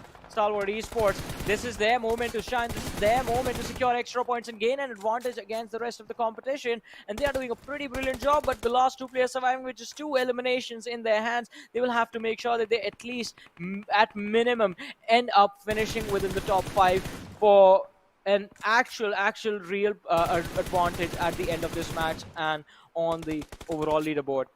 Absolutely. Not looking like an easy fight for both of these teams, actually, because you look on towards the side of Skylightz Gaming, we've got AJ already knocked down. We've got 2 players surviving. That is going to be Nima as well as, of course, Mafia Ninja. But now these 2 players, as they take on the fights, look on to the mini-map. We've got the Edge that is taken in charge and control from the side of JyanMaara, and those players are also looking on to the fights that are taking place right here. And it's going to be Stalwart Stop along with Action, who are going to be able to deliver some punches to the place where Skylightz Gaming were looking good in terms of the numbers advantage, but it has been taken away, stolen away from their side. And not only that, it is also going to be bye-bye and elimination to the side of Skylightz Gaming, with 6 teams remaining. Top and Action still standing tall in this fight, but now they've got a humongous task of getting away from that position into the zone. And now we have it, the dormant lads of JyanMaara, who were keeping a keen eye towards, or ear towards, the player positioning of Stalwart, have actually retaliated, but it seems like that is not going to be enough. That is definitely not going to be enough, because Stalwart will be able to make a rotation, and I8 are the ones who are helping in all of this. Well, let's see. It's an absolute bloodbath in this battlefield on Erangel right now. And with that, I8 Esports are going to be eliminated from this match as well. Now it's going to be all in the hands of JyanMaara, but they lose out on Gunner. Deadeyes Guys in a perfect position to secure this win, but they are losing out on their players as well, as IC from the side of IHC is going to step in and take down one of the players from the side of the Deadeyes Guys, smack in the center in that watchtower. Quite an interesting scenario building in front of us right now. JyanMaara, they have a decent position inside the zone, but they will also have to deal with the pressure of the team in front of them. If the zone moves away from their position, and it's not going to be easy for them to pull it off. Seal Baron in the back lines can definitely prove to be an important game changer, wild card of sorts, but he has been spotted out by Susan, and Snipe Whitey, in fact, is actually going to be the man that ends up securing that finish. Well, again, this watchtower definitely being the last true cause for Deadeyes to be able to hold on for a few minutes longer, because they are a 2-man squad against the 4-man army off the side of JyanMaara. But along with all of that, as we can see, we've got 3 teams standing. That means that there is that one other team, and that is going to be none other than IHC. Just a 1-man squad from IHC. And look at that zone shift. Look at that curveball. Look at where it has been gone. Well, JyanMaara, they are going to be very, very happy with the way the zone has just landed in their laps, and now it is Deadeyes and IHC who are going to have to try and capitalize on this fight out in the open. Well, but let's see, as you mentioned, JyanMaara, they're going to be the happiest bunch in this matchup right now. Top 3 teams, 2 players remaining from the side of Deadeyes Guys, 1 from the side of IHC, and then there are the 4 Titans from the side of JyanMaara. I see all he's thinking about is just surviving. He's just hoping that he doesn't end up giving away his points to either of these teams, and hoping that JyanMaara, well, they deal with Deadeyes Guys a little bit soon, a little bit quicker, and he gets those additional 2 points for being inside of the top 2. Utility being lobbed towards him. I wonder how many heals does he have? Indeed, mate. I mean, he's just waiting. He's just hoping that the side of JyanMaara just pushes on along and takes on the players of Deadeyes Guys. For now, 4 is the number to the question that you raised for Icy. But again, will that number be enough? Looking at the utilities that he's got, looking pretty comfortable, dude. I mean, with level 3 kit all to himself, looking very confident, but seems like this opening is going to come in a bit too late, as the number of heals is just not enough. But JyanMaara's gunner has pushed on along with his DP, and just 1 player surviving from the side of Deadeyes Guys. True Love Sir is out in the Molotov, and this is actually going to allow IHC's Icy to jump on to the 2nd position. But hey, nothing taken away from the fight that JyanMaara did participate in from the middle of this entire match itself, because the numbers, the rotation, all of that working in the favor of JyanMaara, resulting in them getting a chicken dinner with 13 eliminations, 28 points in total overall on the 3rd spot.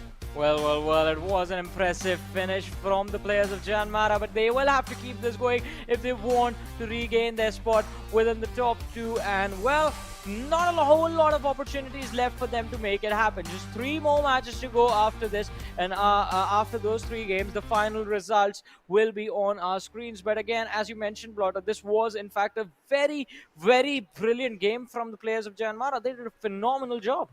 They definitely did. He utilized all of the perfect key moments, and of course, as soon as, I mean, I saw them on the map feed as well. As soon as the zone shifts, they're like, all right, you know what, disengage, disengage, disengage. We got to run for the center of the zone, and they do so, and then again, they start dominating. But yeah, a lot more conversation on the other side of this short little break. Stick around.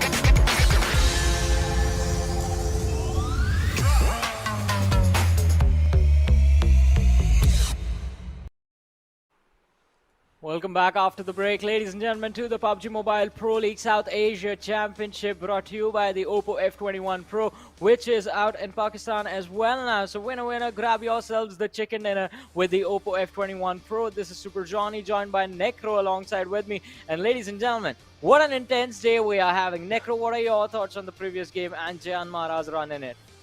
I mean, let me tell you what, intense day indeed, and JyanMaara's run, I mean, they are currently in the top 3, right? And JyanMaara will need to put on some consistent performance, just like how they did in the previous game. Now, JyanMaara somewhere down the line in the past couple of days, or I would say after the day 1, JyanMaara seemed kind of like, I mean, they had those consistent points, but we did not really see them in the chicken dinner aspect. But now, finally, as JyanMaara is back in just a dominating fashion, I want to see this keep on moving on onwards. Well, yeah, we would love to see them continue this form. I was hoping this is the form that the team would actually retain, because their day 1 run was very, very incredible. JyanMaara were doing a phenomenal job, and then there was a drop on day 2 and day 3. That is when I8 and DRS were able to catch up to them, and Stalwart Esports was able to move further ahead. But JyanMaara, it looks like they're back in their old way, in their winning ways, and it is going to be important to keep this going. Maybe they can break it into the top 2, and if Stalwart Esports keep on slipping up in the next 3 games, JyanMaara will have an opportunity to actually take the first position away, depending on how consistent they can be in the next 3 matches. But looking at the match summary right now, Snipe, Whitey, and Susan ruling the charts as far as the eliminations, damage, and the assists are considered inside of this lobby. Exactly, and now you can see Snipe YT is just all over the place. I mean, I still remember this man, one of the most OG players out there, and JyanMaara has done a phenomenal decision picking this lad up in their roster. On the other hand, we have Susan as well coming up with highest assist, and then IT as well. Somewhere down the line on day 3, IT have realized that the void is quite deep to fill, and IT are doing a great job so far. As I said, IT were in top 8 at the start of the day, and IT are slowly and steadily climbing up. Well, slowly and steadily they have started to move forward, but again, the difference between them and where they would like to be, it is pretty massive. So it's going to be very tough to predict or tell exactly where will IHC end up at the end of the day. But I mean, it is definitely a wonderful, wonderful performance, a wonderful run that IHC have finally started to showcase. And I just hope that situation was like this from the beginning, because it would have been very interesting to see if IHC would have contended for the trophy since the get-go. But again, it's glad to see the lads have returned to their old form and are just being absolutely fearless inside of the match now.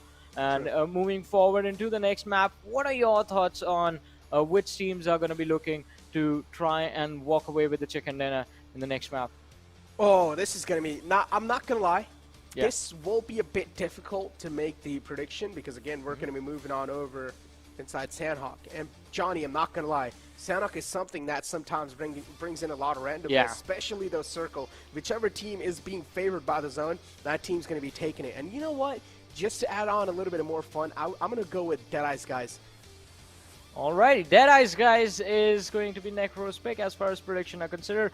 We're going to let production know about that a little bit later when the predictions are actually... prediction is going to be put on the screen by production in a short while. But for now, it's time for us to look at team path to zone for JyanMaara. And again, they always, again, are one of those teams that do like to have their own space, their own widespread area in the early stage of the match. So we do see them dropping towards Prison Mansion and Povka. But that... mid-game rotation was quite critical, and from there on out it just became about where the zone was going to be. And JyanMaara from that third circle onwards were in fact doing a pretty phenomenal job of holding on to their strongholds inside of the zones. I mean, that's a great capitalization from their side, I'm not going to lie, because JyanMaara, again, is one of those teams, right? We've always been eyeing out for this team, and considering the fact that they realized that the plane flap had to start it all the way from the left side, so there's going to be high chance that none of those teams are going to be going towards Prison, nor Mansion, nor Lipovka, and that's what they capitalized on, and they actually got themselves those spots easily, and then were able to wrap up a lot of loot too. And then the circle as well sort of favored them. The circle moved on the right side of the map, as JyanMaara were already in a great shoes. Yeah, I mean, they were already in a pretty great position, as you mentioned, and they made sure that they did not lose that for so long. And as soon as the game sort of transitioned to the final few moments, it felt like only Deadeyes Guys stood a chance of taking down the players of JyanMaara, but that additional added pressure from the players of IHC from the back sort of forced Deadeyes Guys to make a few mistakes here and there, lose out on 2 of their players, and then just completely hand the game over to the players of JyanMaara. But hey, we're going to witness all of this once again as we move forward to the Oppo F21 moments of this particular match. Exactly, as you do take a look at the Oppo F21 Pro moments and look at that, Turbo Love, what a spray coming out from his side, right? I mean, they were able to kick things off well inside the Pachinki area, and then Seal 2 had quite a decent run, but the Grounders were able to counter that easily.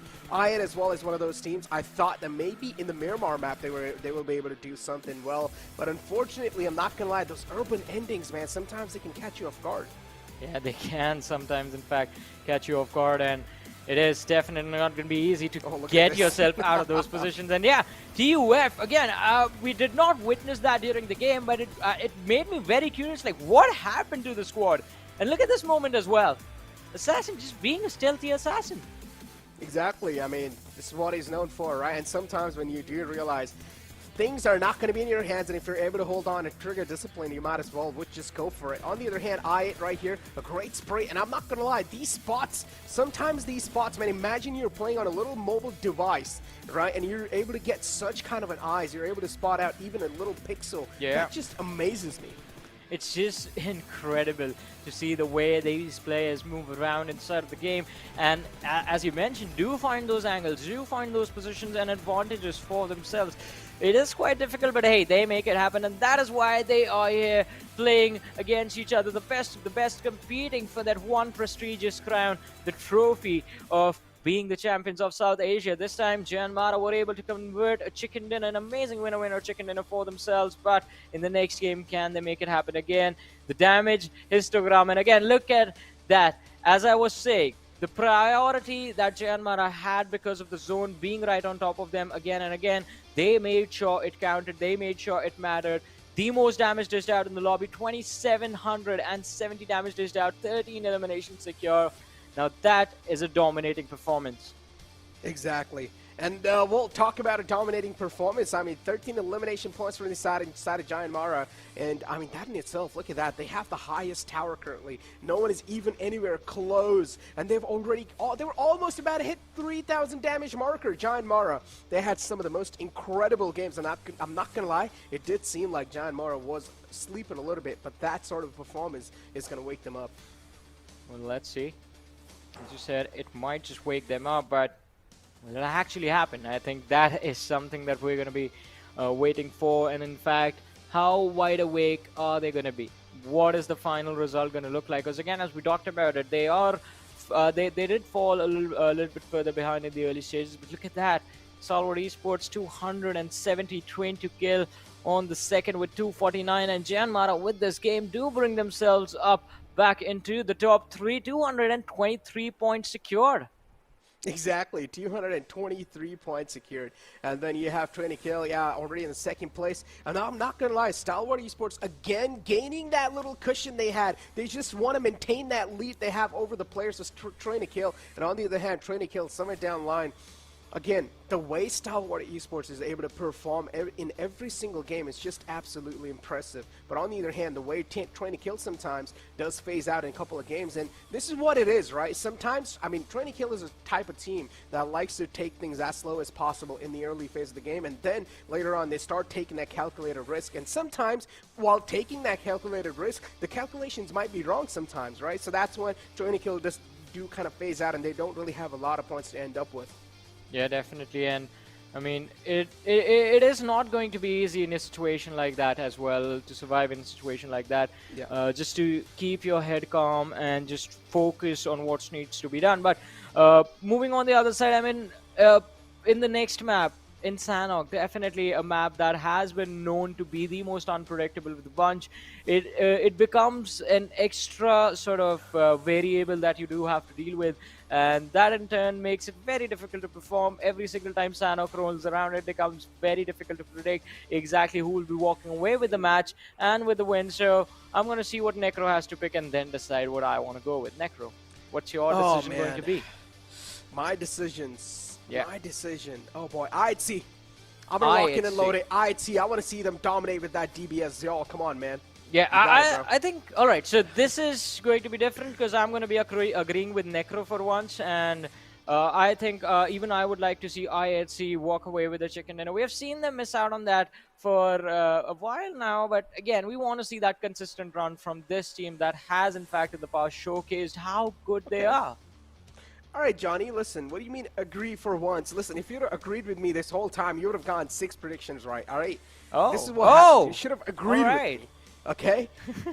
The result of not agreeing with me is 2 predictions right. How was I supposed to know that you've been working around a little bit extra just behind the scenes and just... Listen, you're like that kid in class that does his homework on time and then just shows up and be like, yeah, I didn't work much.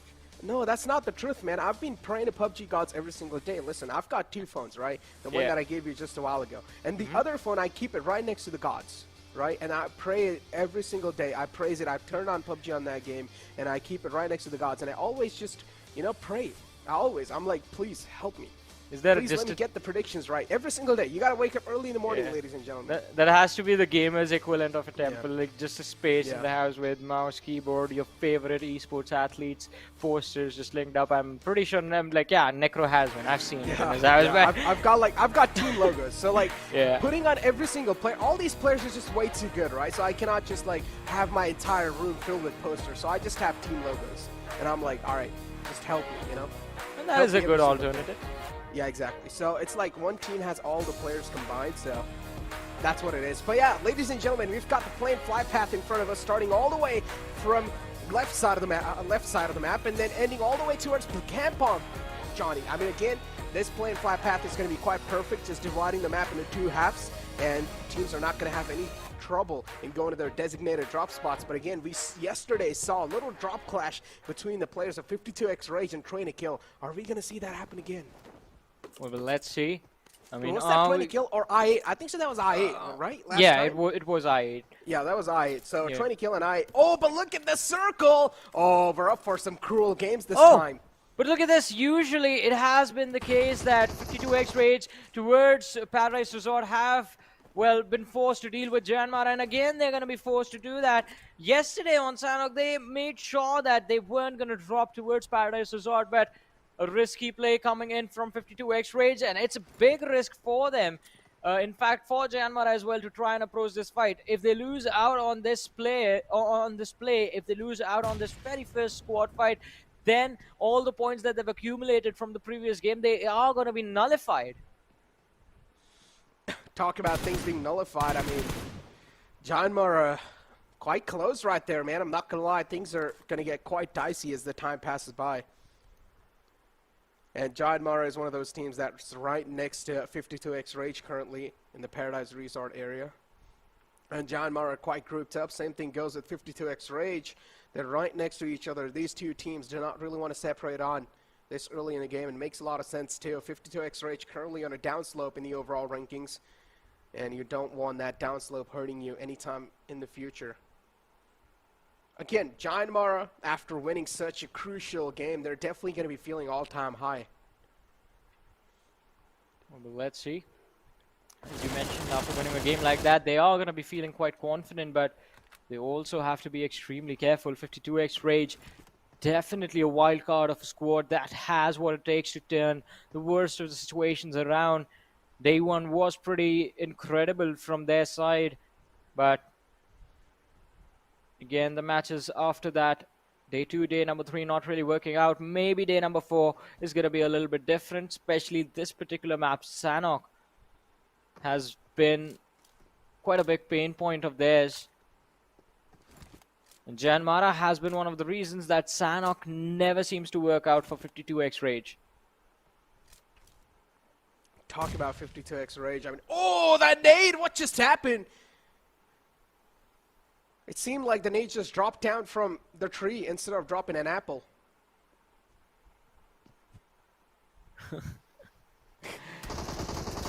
Oh! No. What is going on in this game? Like, another... I love it. Bad positioning play, and Regicide, they're going to have to pay. The first blood secured by the players of Deadeyes Guys, and I believe Regicide might just lose out on one more. They might just... What's going on? Insane's already knocked out. Deadeyes Guys, I'm not going to lie. I mean, that's my pick right there. And they're already out for blood. And this is exactly what we said, Johnny. The final day, all the teams that are going to be in the latter half of the board, they would realize that this time it's time for us to amp up the aggression. And they would have to go for those elimination points, and that's what these teams are trying to do, including Regicide. But Deadeyes Guys, they've realized, they've smelt the blood. They know it's Regicide in the front, and Regicide so far, they haven't been able to play that well. So Deadeyes Guys, they want to take advantage of that fact. Well, let's see, will they be able to apply some extra pressure because of that?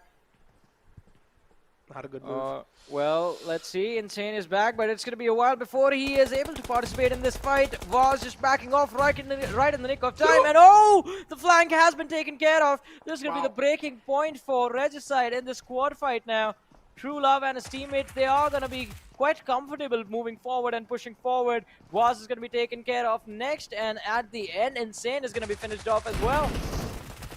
He is going to be finished off, and look at Waz now, just spraying him down in the front. Almost got the second one down as well. Regicide are giving it all they have, but the problem is the utility and the heals they have nothing to work around with. Insane is still down low. He realizes True Love's quite low, but that's not going to matter. He gets shotted from somewhere else, and it's Stalwart Esports top just stealing the final elimination away.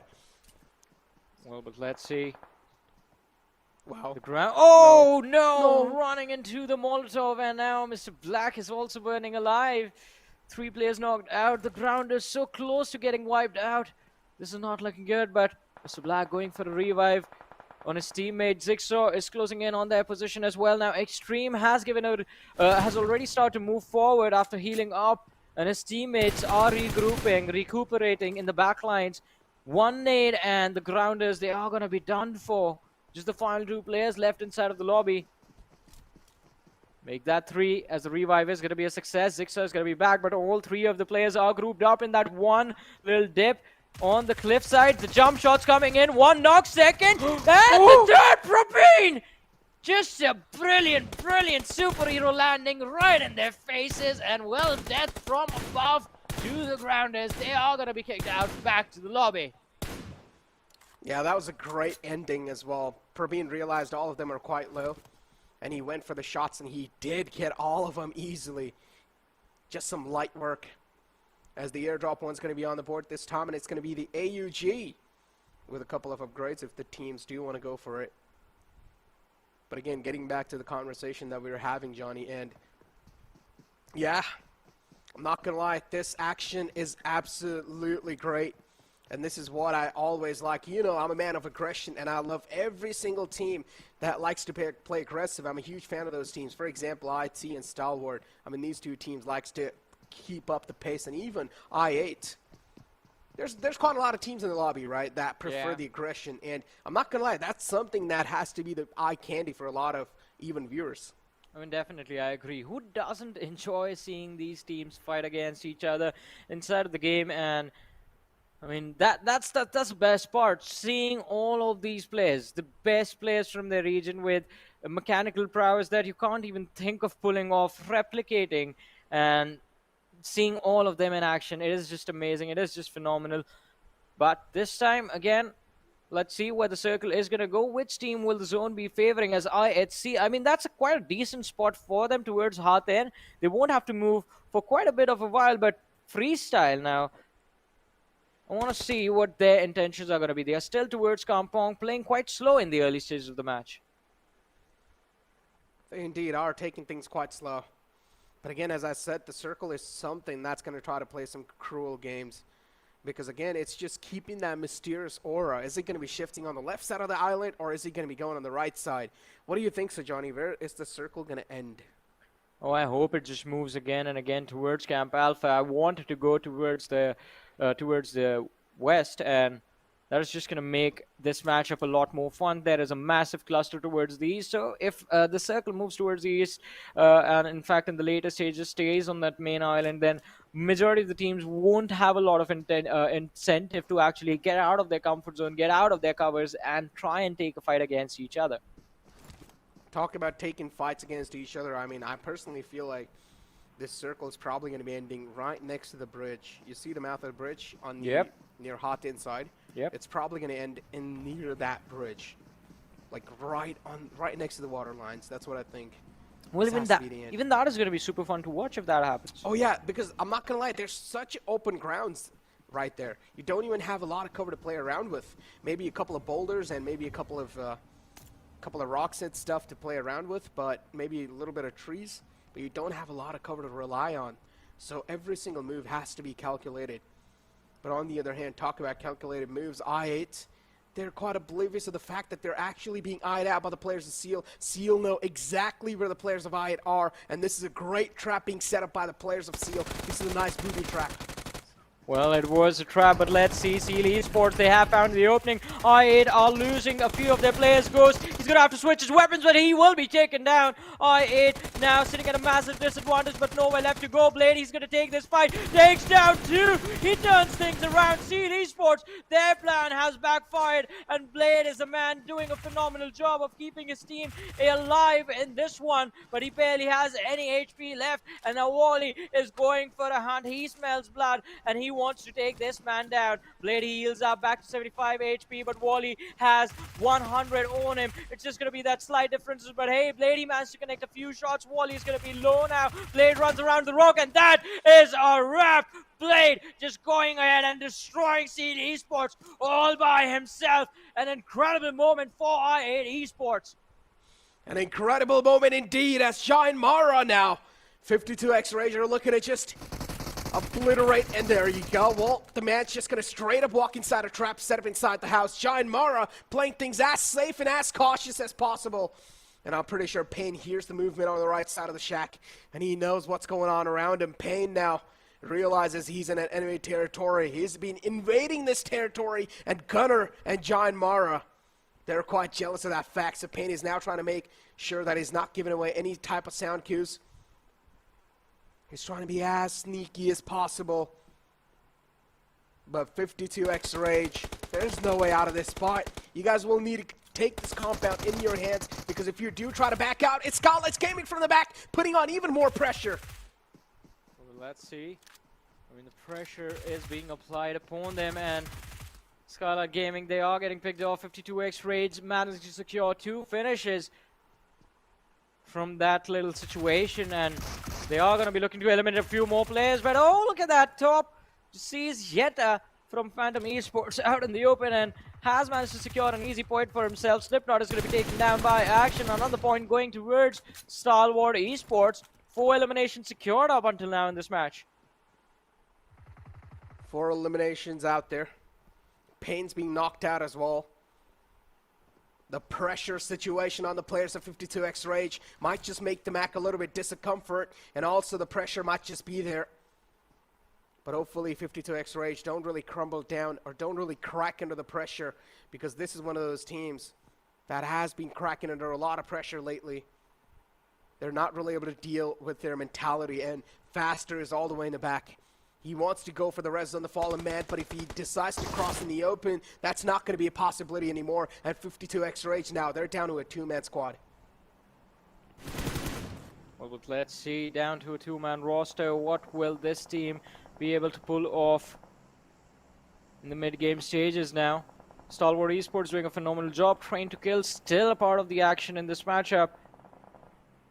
Let's look at the replay. Seal Esports against I8. They start off the fight quite nicely, but then all of a sudden just blundered it up. And I have to say, it wasn't a blunder, but an outplay from Blade from I8.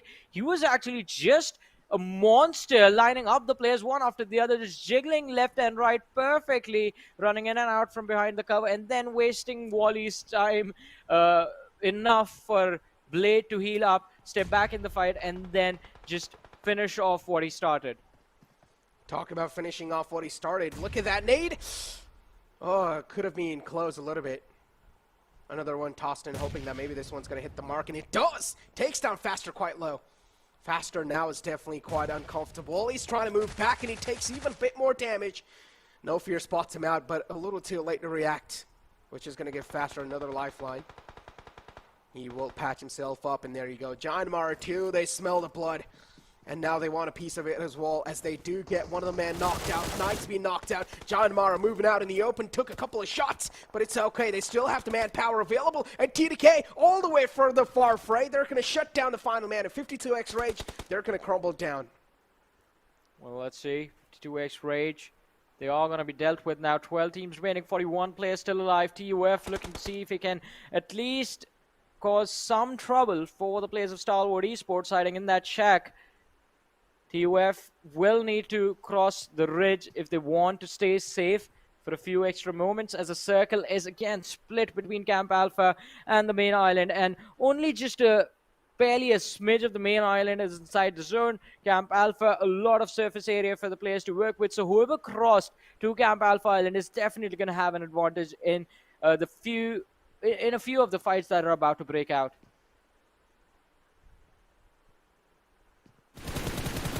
Stalemate situations. JyanMaara too. They spotted out Nima, but Gunner's knocked out. No Fear indeed's gonna have a bit of pressure onto his backs to get the fallen man back up, but how is that gonna be a possibility? That's something No Fear will need to try and find out. Trying to kill is just pinning No Fear down, so No Fear as well. He cannot just leave the compound and go for the res. So at this point, No Fear has to let go the fallen man. And that's what exactly is going to happen. And trying to kill, realize he's all by himself. And what a spray connection coming in from the side of No Fear. No Fear is going to take out one of the men. And now it's all down to Legend in nearby vicinity. But No Fear does not have a lot of breathing space. He's being pinned inside the house. Well, he has been pinned down for now, but let's see.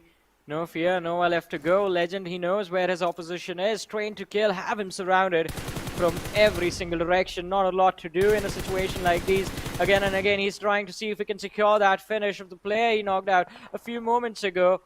But he's getting pushed upon at the same time. Jane and Legends jumping in tandem. Perfect sync right there as they go for a hunt on this last remaining player from the side of JyanMaara. And oh, the shots come in from the flank. Skylightz Gaming, they chime in. Jane is going to be out. Now Legend inside that shack. And No Fear is going to look to apply some additional pressure on these lads from the side of Train to Kill. But he needs to be careful with how he positions himself. Running indoors now. Trying his level best to finish these two players off. It's not going to be easy. Legend has been fired out. No Fear with the drop shot finds the knock, and oh my goodness, the tables have turned on the players of Train to Kill. They lose out on two of their key players. Exactly, flipping the odds against the players of Trying to Kill and just playing with his death. He's still able to stay alive for now. No Fear. Indeed, this man is inflicting a lot of fear in the players of Trying to Kill. Those are the only players left alive too. Johnny and Sioga is now going to decide to back out from this. That's the most mature decision because No Fear is currently looking unstoppable, and also with the help of a bit of help of the players of Skylightz Gaming, he's able to stay alive for now. Edgar, nice 2 little taps, but that's not going to be converting into anything. Just a little bit of damage being chipped away. Very little damage right there, but Stalwart Esports, how much damage can they inflict on the players of Deadeyes Guys? They know exactly where the opposition is. Also aware of TUF's position, but not too worried about that since Stalwart Esports do have quite a comfortable spot still under their control. Those shacks, they're going to keep them protected for a while now. But as I say, that Action taking a massive hit from DE is going to be forced to run to the corner, heal up, and then try and think about how he wants to engage in that fight. Talk about engaging in the fight. I mean, TUF so far is quite alive. And I was having a little conversation, right? At this point in time, TUF are like Regicide and even High Voltage. Pretty much the bottom 4 teams. We can just count them out, right? It's going to be quite tough. But again, we don't have like a confirmed chart, like how many teams are going to be moving on forward. So, as we do have the players of ITC. And ITC, they're just eyeing out in the front. One of the players still prone down, and Assassins all the way on top of the hill right there. As look at the shots taken, Action's quite low, wants to still dish out some damage, but Deadeyes Guys too, they're playing some safe games. Oh yeah, Deadeyes Guys playing it quite safe, trying to get away. Stalwart Esports Action almost finding a knock, but was unable to spray, spray transferred, spray trace comfortably on that vehicle right there. And again, that little bit of a distraction, allowing the opportunity for DE to make a getaway and then repay the favor to Action by knocking him out. Scry is going to move towards his teammate to go for a revive, but all of a sudden, Stalwart Esports, they find themselves right on the edge of the circle. They will have to think about exactly when they want to move inside of the zone. And, well, before they do, they have to deal with DE on the high ground right in front of them and TUF right behind them. Exactly, Johnny, and the games are running away too. You're not going to have a lot of opportunities anymore. This is the 4th game of the day, and after this, you're only going to have 2 more games in your hands to try and flip things around. So there's going to be a lot of pressure. And look at this shot. Action just shut down Shifu. A great way to close things out right there on Action. But still, Action's alive. And as long as Stalwart Esports have Action up, that's all that's going to matter. Action's helmet, though, is being taken care of, so that means any of the crucial damage on the head is going to be more than enough to take that man out. On the other hand, we have Top. Spots out Edgar, a great spray. It's going to connect. That little pixel is going to be more than enough for a man like Top, and he's not going to miss those shots. Well, not going to miss. Definitely trying his level best to see if he can just make the advantage even better for his team. But TUF, at this point on, they really are in a very tough position to deal with Stalwart Esports. 2 players knocked out, 2 left. ESP in the backlines is going to be taken care of as well. TUF just crumbling to pieces. Stuck outside the zone for so long. Virus, the last player surviving, is going to try his level best, make a run for the circle, but I don't think that's going to be possible. He has been spotted out. Top jump peeking behind the door, sees the target, and well goes for the shots. Done and dusted. Thank you. Bye-bye. TUF back to the lobby. 10 teams remaining. 30 players still alive. Exactly, and look at Chari. 2 taps, was not able to find any kind of connection. So now Stalwart Esports will need to move out in the open. And this is something where Stalwart Esports now will definitely be forced out of their comfort spot. And look at this, Johnny. The circle's about to end pretty close on the right side. And as I said, Johnny, I think so the circle's probably going to end there. What's going on? Why are my circle predictions so correct today? Maybe I should be playing in these lobbies. I mean, you have been saying you've been praying to the PUBG gods for a while now, so this was bound to happen. But again, I mean, quite an impressive matchup of Sanhok in front of us right now. Everyone is just being so cautious about how they move, but finally, Stalwart Esports, that delay in movement towards the zone is going to backfire as Deadeyes Guys do manage to secure 1 pickup from Stalwart Esports. Top has been spotted out as well. Shifu Sir trying to go for a spray. Well, is going to decide to reload. Stalwart Esports do end up moving a little bit of a distance, and Top finally finding the knock on Shifu. They have an extreme. Look at that. DRS rules getting taken out. Zell's going to toss a nade on in. This time it's going to be quite close. Oh, takes out a chunk of HP too, but Wasi unfortunately steps out in the opening. The Molotov, and is also going to fall on top of the flames. Assassin gets knocked out by the fall damage as well. On the other hand, there's so many kills just flying away in the kill feed, and Zell is looking to push on up with the DBS, and this is what I exactly said. I'd see they're just so good with this DBS plays, especially Zell, the man who's wielding it currently. He's not going to be stopped anytime soon. Tyrant is going to be feeling the pressure. He does not want to let the DBS close on in, but he has no other choice. The DBS is already close a lot of distance. I see they're taking a lot of damage. Tyrant is trying to hold things off with Bay, but that's not going to be the case. Tyrant makes sure that IC is paying for what they're doing. Well, but let's see how far can they take this. Alex, last player surviving, just finishes off the job before getting taken out. Freestyle finally able to deal with the last surviving player from IHC. Finally down to 7 teams, 16 players still alive in the match. And Stalwart Esports, look at that, the domination, it continues. 3 players still left alive, 8 eliminations secured so far in this matchup. And they have managed to gain quite a decent position towards the edge of the zone. Freestyle have been spotted out, Top going for a spray. Does manage to find the knock. Can he convert it as well? Few more shots, and whilst he is going to be finished off, and there it is. Freestyle are down to their last 2 players. Oh, I see what just happened. The table got flipped against them. And Johnny, our boat's prediction, this is something that IHC cannot really afford. Again, the circle playing cruel games, and now the circle is going to be shifting right on top of the compound of Stalwart Esports. And still, Phantom Esports are quite in it. The man's inside, or no, he's actually outside. He's just holding that little slick angle, and he's trying to play on some slick movement as well, but Vexy's not going to get anything done.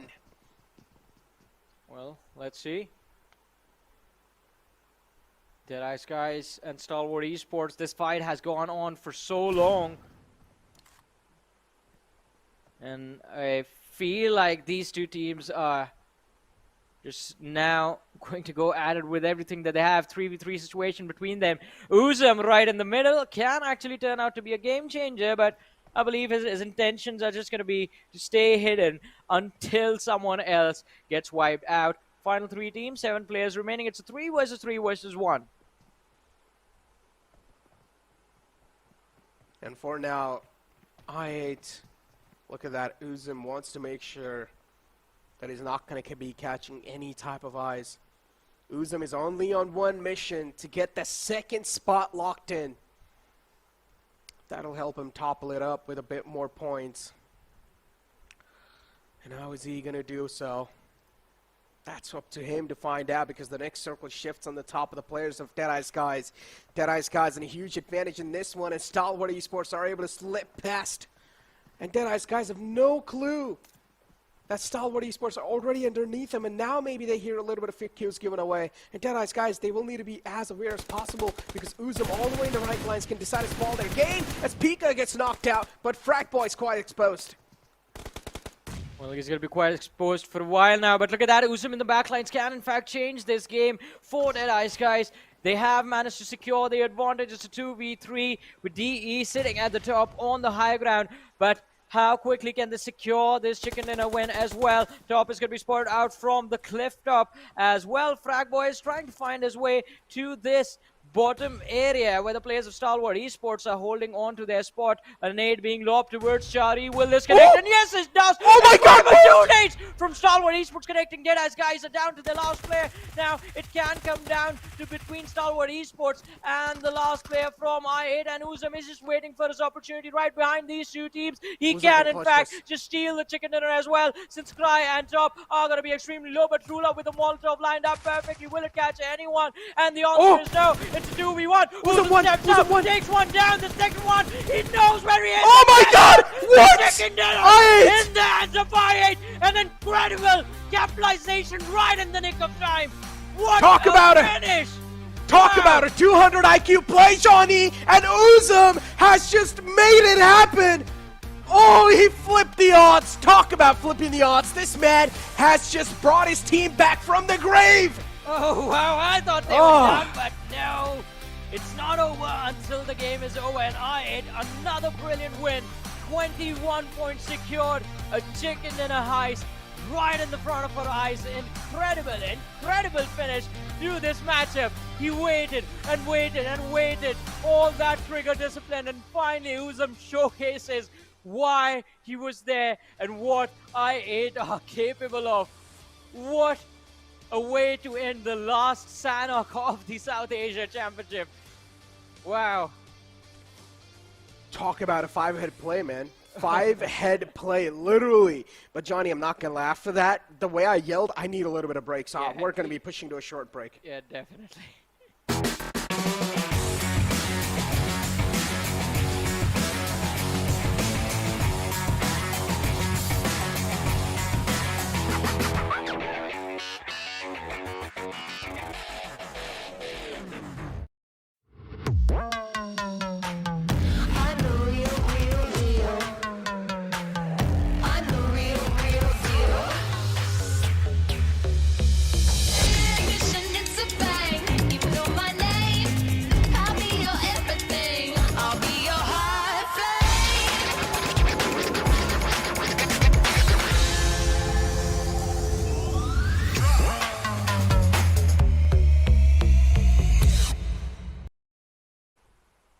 Hello and welcome to PUBG Mobile Pro League South Asia. Final day right here upon us, Necro. But what a sensational game that was. Unbelievable turn of events where, I mean, nobody would have anticipated that sort of a play coming in with one final player standing and still getting a chicken dinner. That is what I8 does to the lobby. Exactly. I mean, did you even expect that coming through? I mean, it was the final man, Uzum, all by himself. And I was like, all right, at this point, Uzum's main game here has to be to go for the second spot. But then he realized, he saw the opportunity and he just took it. Both the players were exposed and they were quite tagged up too. So Uzum, all he needed to do was just deal a decent amount of damage, and that's all he did. And he was able to take both of them out. I would say the way he tactically waited for that fight to end and then striked in, that's going to be a perfect decision, a perfect trigger discipline play. But I'm going to hold on to my words for now, because the most valuable player of the previous game is going to be Top with 10 eliminations, Blotter. Exactly, dude. 10 eliminations, 1 assist in 24.53 seconds of survival time. That is just ludicrous play coming in from the side of Stalwart Esports. But again, that is something that we've seen them do time and time again. But this time around, as we move through the top players list, we've got High Voltage, Prabeen jamming in along with 5 eliminations of his own, along with JyanMaara's No Fear. Well, Deadeyes Guys, True Love Sir is here, and so is Stalwart Esports' Cry on the 5th spot. So, yes, definitely Stalwart have had a really good run, and of course, that means that the lead that they are creating, they are just solidifying it that much more as the day slowly but surely inches towards the end. But I8's play definitely is going to be making changes on that storyboard with some phenomenal numbers that they've been able to work towards. Exactly. I mean, phenomenal numbers indeed. And I'm not going to lie, even though I won that previous game, I'm still sure that in the match ranking, Stalwart Esports are going to be stealing the cake. But still, the way they made that comeback, I mean, all of us, not just us, probably the viewers as well, they thought that at this point, it's just donezo. There's no way are going to be able to make a comeback. But then, Uzum strikes in like a venomous snake. Indeed he does, and takes down not one, but again, two of those teams individually to lead his team all by his lonesome for that chicken dinner. But again, as so perfectly mentioned, when it comes down to the play that was made from Stalwart Esports, the eliminations that they were able to rack up, the numbers going to be favoring them with 27 total points. And even though the chicken dinner was I8's, it is going to be, well, 6 points shy of Stalwart Esports' points, as 21 points is what I8 shall be awarded from this game as we move through towards through the list. In fact, we've got High Voltage on that 4th spot. Talk about playing a YOLO, dude. This team, 10 eliminations with only 2 placement points. Wow. I mean, that's what we've seen, right? This is what they've known for, the elimination points, and that's what they're able to flourish in all the time. And hey, as long as you're able to get those consistent points, right, that's all that matters every single game. But again, talk about the latter half of the board. Games are running away, Blotter. 2 more games left in your hands, which probably Erangel is going to be played right now. So not a lot of games left in your hands, man. And you, after this game, you're just going to have Miramar left. So it's go all in. If you don't like any of the teams, make sure to target them. Why not? You know, have some fun in the lobby. But for now, let's take a look at the Oppo F21 Pro moments, and let's find out how things really kicked off. Absolutely, and talking about how things kicked off, right on the first 3 minutes itself, we had Deadeyes Guys chimed in to take on some shots of their own, and that was not long before we saw the other teams also bring up that aggressive stance. And as so perfectly mentioned by you, I mean, slowly but surely as we inch towards the end of the day, the 2 games that are remaining, this is all that this has been brought down towards, and now these teams really have to try and take the best half of these fights. Whatever they do, they cannot let go of those opportunities, because otherwise it's just going to be a bit too late. Yeah, indeed, a bit too late without a doubt. And Scry, look at that. This is right here. TUF, unfortunately, they did not really got blessed by the zone. They needed to move out in the open, and Stalwart Esports took full advantage of that fact. On top of the hill, I mean, it was literally High Voltage trying to take out the players here and there, but unfortunately, even they got caught outside the zone. And High Voltage, man, I'm not going to lie, this is not the High Voltage that we've been knowing since the past. High Voltage just seems off sync. That is true, but hey, I mean, you know what, this is something that we've all spoken about on the desk, where indeed you gotta have to bring in a little bit of that YOLO play at times. And again, what better day than the final one to bring in that sort of a play style, and that indeed, if it works for you, well, again, nothing stopping you from doing so, and that is something that High Voltage have done so perfectly. But look at this play. I mean, Uzum, the dude, just stood up to the occasion, and the team itself is absolutely gobsmacked in terms of the way the final lad was able to get a chicken dinner for themselves. Yeah, talk about the chicken dinner. The damage graph is in front of us, and look at that. 15 eliminations. I mean, 10 eliminations was all by Top himself, and then 5 eliminations added by the rest of the 3 players. I mean, Top is just a one-man army without a doubt, but 2,703 damage dealt. None of the teams in here are even closer. And look at I, even though they won the chicken dinner, they still had 6 elimination points only in their hands, and 723 points in total. Deadeyes Guys as well, a decent showing from that game. 1,700 damage with 5 eliminations. Absolutely, and as we move through the list, we've got the sides of course, TUF not having a good run when it comes down to the Sanhok game. DRS not looking too comfortable or confident in terms of the way that they anticipated to play. 52x Rage. They did walk away with 4 eliminations, but sadly were knocked out a bit too early, and thus the numbers definitely walking away from them as we move through to the overall rank and the storyboard. The storyboard is dictating a clear indication that Stalwart Esports, there is no catching up to them, even if they've only got 3 chicken dinners, whereas the other 3 teams behind them, underneath them, have 4 chicken dinners each. They still are a little too far out to try and stop Stalwart and their play. 300 points, Botter!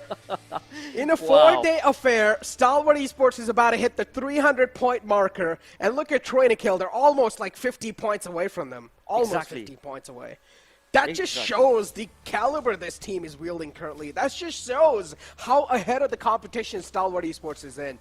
I mean, there's just nowhere near close. I mean, any of the teams currently in the lobby is nowhere near the close to the caliber of Stalwart Esports. They're just playing a whole nother game.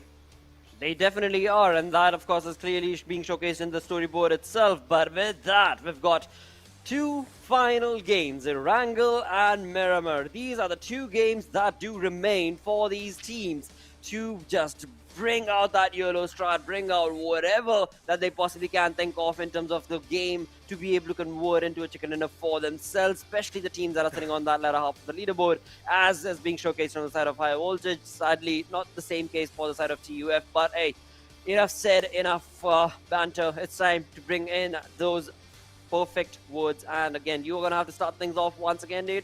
Prediction time it is, as what team do you believe will be taking a chicken dinner, Necro, in this Erangel upcoming match?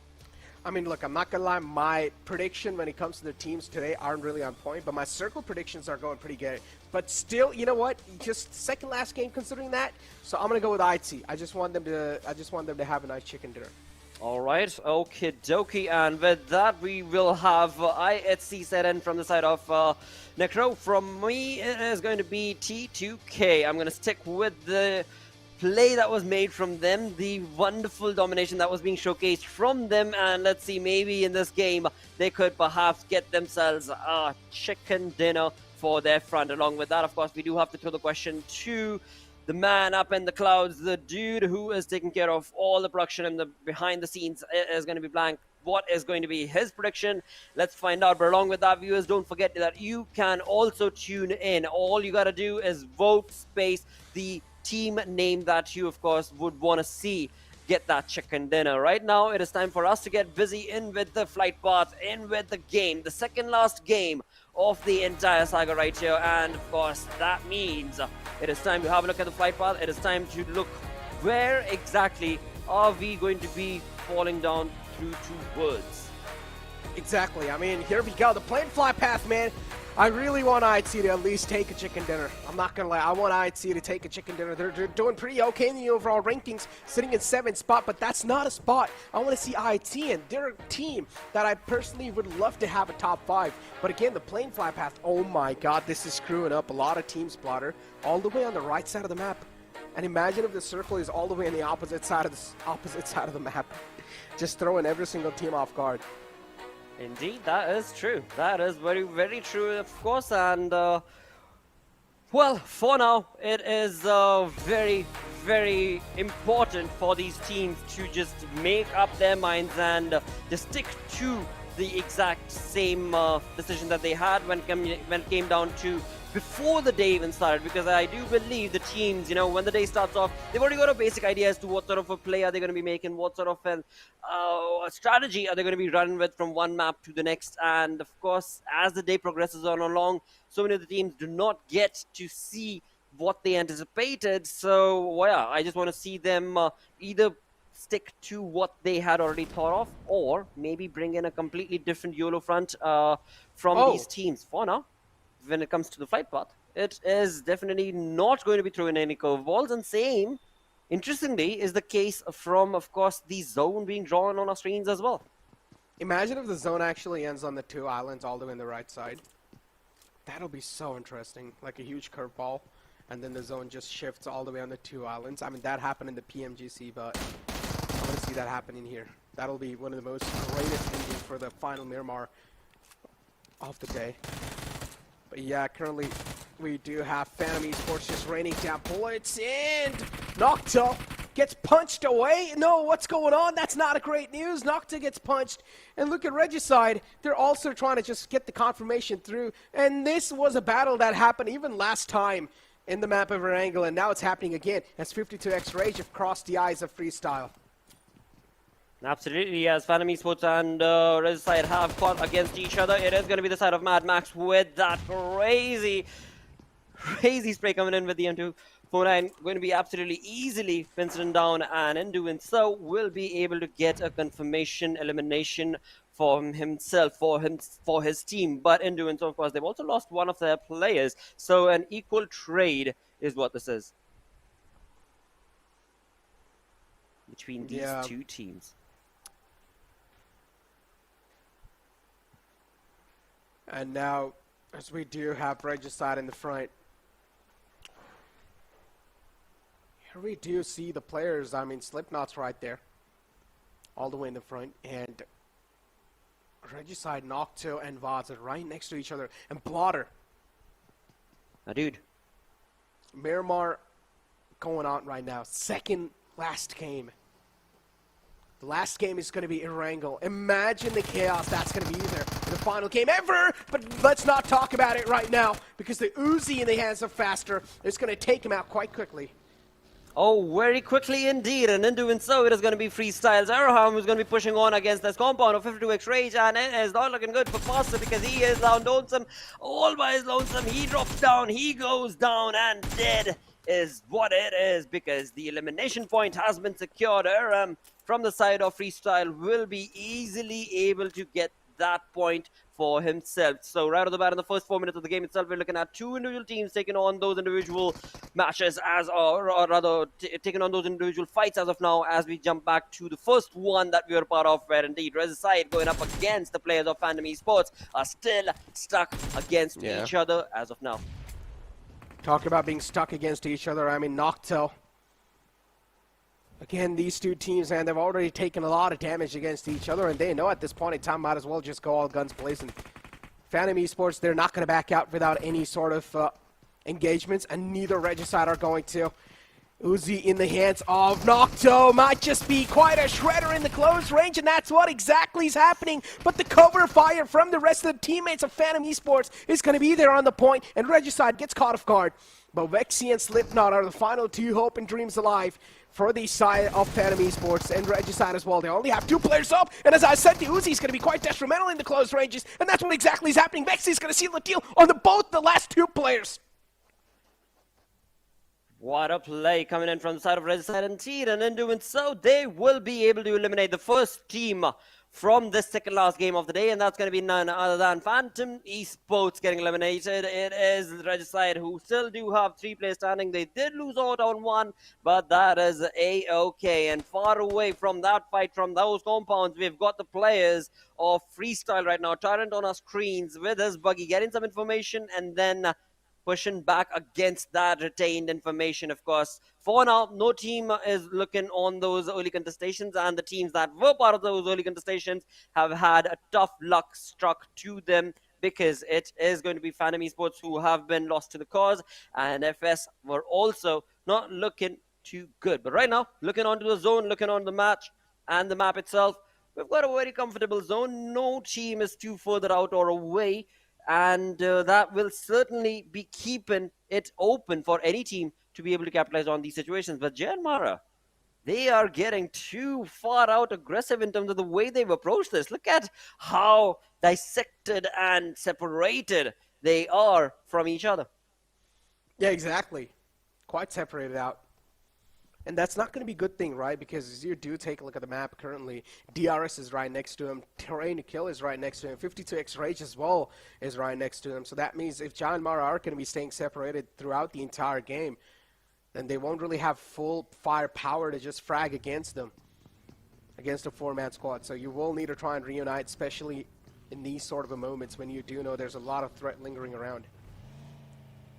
Indeed, that is true, with the Mirado in the hand. Frag Boy from Deadeyes Guys, along with his teammate, slowly but surely making their presence known at La Cabrera. Along with that, as we move on through to the players that we were just talking about, the team that we just brought on, that was the name JyanMaara. No fear right here on our screens, a little too far out from his team.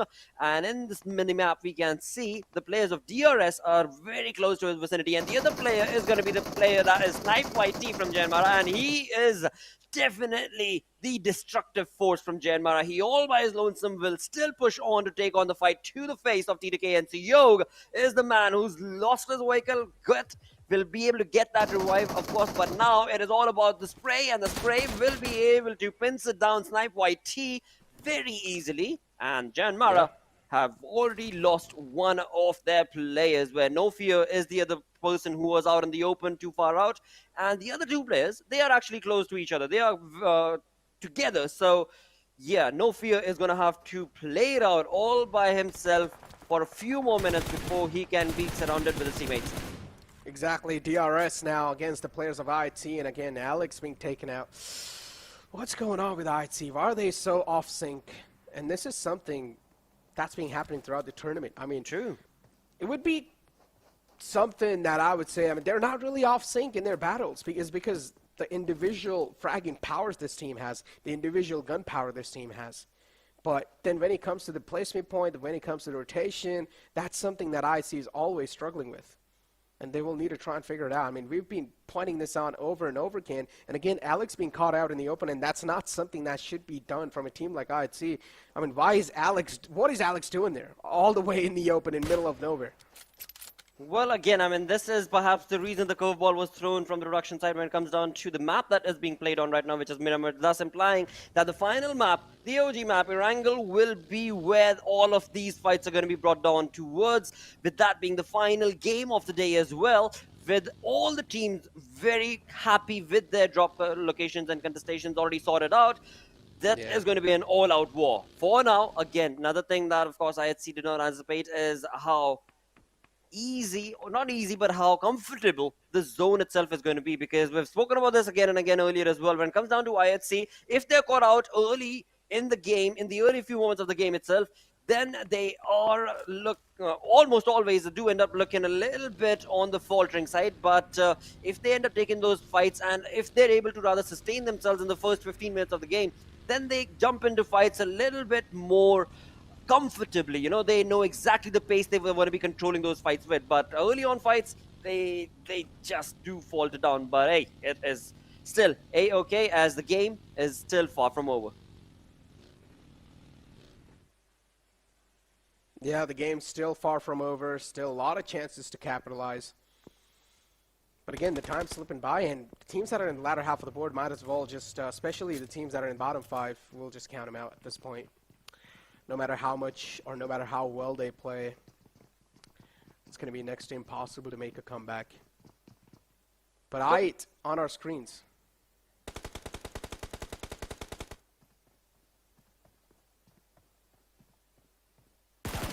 I8 was on our screens as they did try and take on a few shots right there, but then we move on through to the Deadeyes Guys players, and very close to their proximity is going to be the players of T2K making a rotation. Now, T2K have had some ups and downs as far as the gameplay is concerned on this final day, but overall, in terms of their play style, things have been looking pretty good, as the aggressive stance and force that that team reigns on with definitely helps them reign in supreme so many times as well. But this time around, the question is going to be asked to them, to the players of T2K. Are they ready? Are they prepared? Because Deadeyes Guys, they are hungry to get those elimination points for themselves. They've got the information. Look at the spread, as on the minimap we can clearly see the three players from the side of Deadeyes Guys are on a very interesting spread out against the players of T2K. A flank has also been created, but that distance with which this team of Deadeyes Guys are approaching this fight could very well be the reason for their early demise as well, because it is out in the open, whereas T2K, well, they've got the safety net of this compound.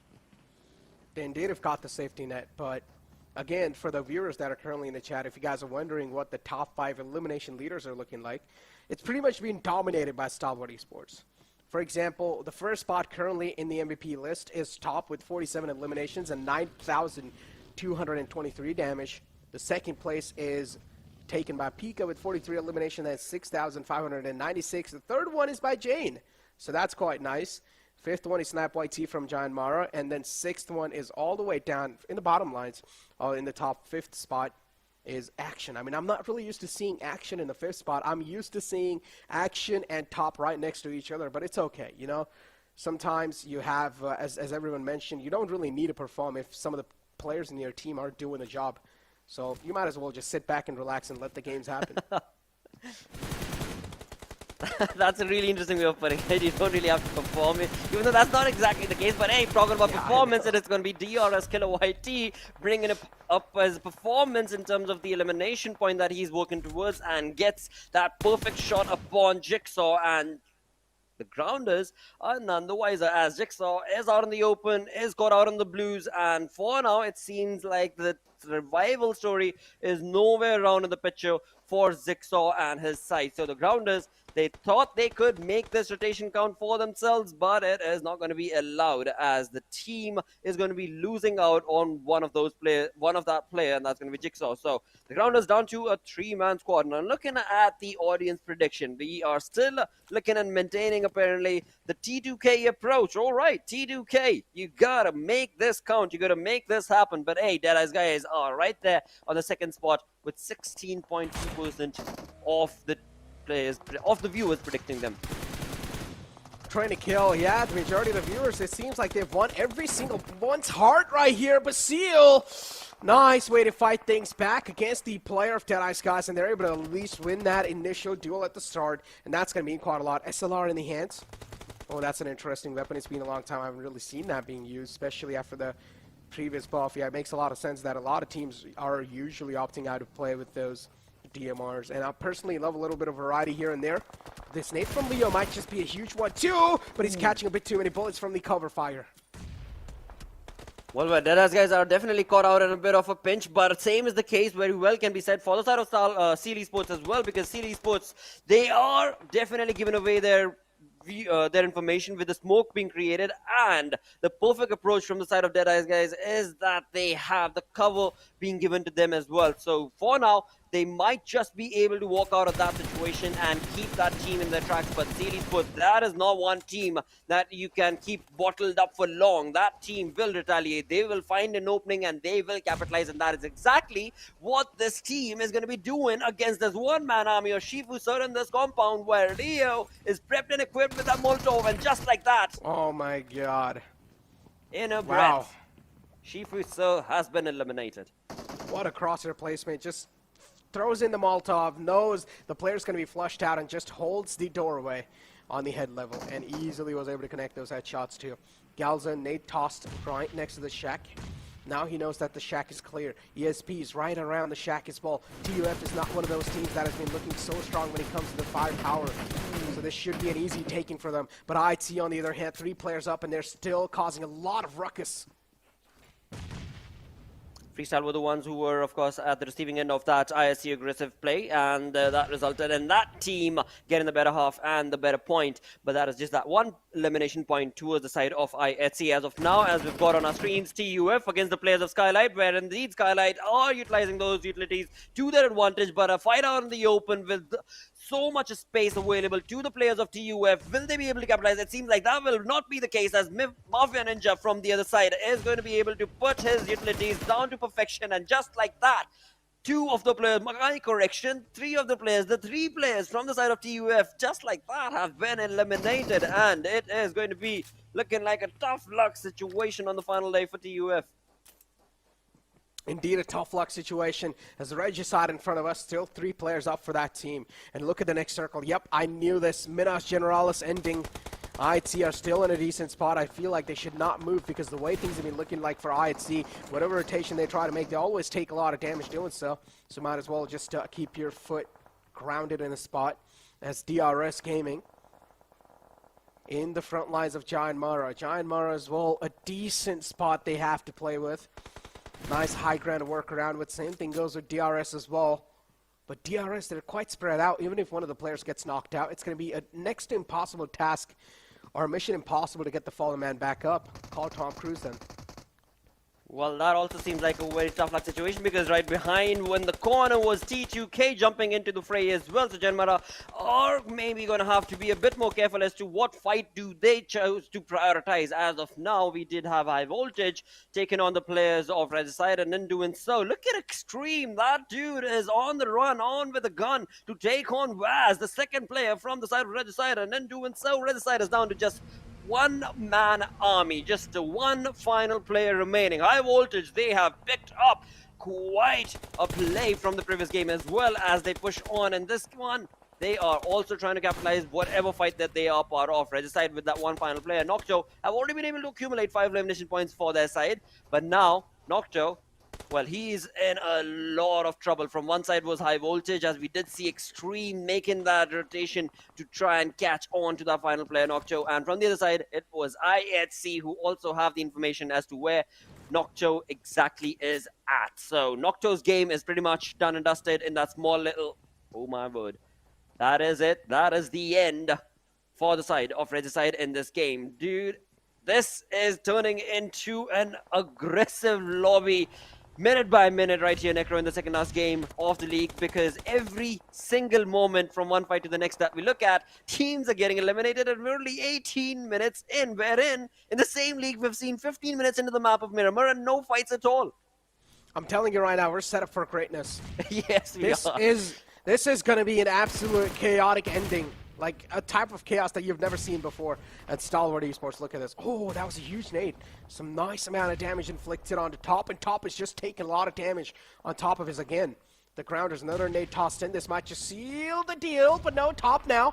He's getting shot at from somewhere else. The Top realizes repositioning has to be the main priority. He repositions himself, but is that going to be a good position or not? Because Top, again, is quite in a state of discomfort. On the other hand, the Grounders in the front, inside this little dip. Just, if you guys have Molotov, just throw in a Molotov. Just make it an entire tub of lava. Exactly, but in the minimap we can see the team in the green is going to be T2K, and I believe it was T2K who were taking on some shots against the players of Stalwart right there. But hey, we'll come back to that fight, as right now, right in the open, we've got I8 caught out, where indeed it is Knight from the side of 52 exchange with the UMP, bringing in a lot of trouble to the rotation being made from the side of I8, and I8 have already lost one of their players. The synergistic play being showcased from the side of 52 exchange with a two-man army of Pain and Knight is dictating the fight, but again, a 3v2 situation. What exactly is I8 going to be able to do? Creating some flanks, turning this into a fight that they could maybe capitalize upon with the use of those smoke walls. Will that be enough? Will that be enough? And look at Ghost! Nice, great jiggle movement. Was able to shut the man down in the front at 52x range. They're just caught sleeping. And I8, that's some light work. Don't even need to break his sweat to take him out. Calm, cool, and collected. On the other hand, Stalwart Esports will need to breeze through the Grounders' defense to even move on forward. Well, you have called for this. The Molotov being utilized from side of Stalwart is just a little too short. And of course, now it is Train to Kill Sandesh, who was just waiting on that final player as to what team is it going to be that will try and approach that track. And as soon as he got that opportunity, he completely pushed on. But right now on the other front, we do have Stalwart finally chiming in along to take on the fight to the face of the Grounders. But Sharptar with the UMP will definitely be able to stop that push, and Scry is the only man remaining with this nade that he is cooking. Sharptar, you better be prepared, mate, but it seems like it is a bit too long and will still allow Sharptar to reign in supreme. It's just these three players from the side of the Grounders, but they are holding this fight for quite an extended period of time against the players of Stalwart, and Stalwart being that one final player, Scry will not be able to get away, and that will be the team of Stalwart Esports getting eliminated on the 9th spot. 8 teams remaining, 21 minutes into this map of Miramar. And here we go. I'd see again steps out of the comfort zone, and they get casualty on their side. Oh, I'd see they should just keep their heads down because things are not really working out, as I said, when it comes to the rotation standpoint. So they'll need to try and play things as safe as possible because Seal was walking up from the back. But DRS here, they're in a prime and a controlling spot without a doubt. If they just keep on playing from this spot, stars will be aligned for them to actually win this game and take it home as well. Skylightz Gaming, a decent showing from their side, but they're getting charged down by Mr. Black. But Mr. Black is getting shot at from all the way in the back. And just like that, the Grounders will be eliminated. We've got I8 getting eliminated on the 7th spot with 5 eliminations to their name. 5 teams remaining.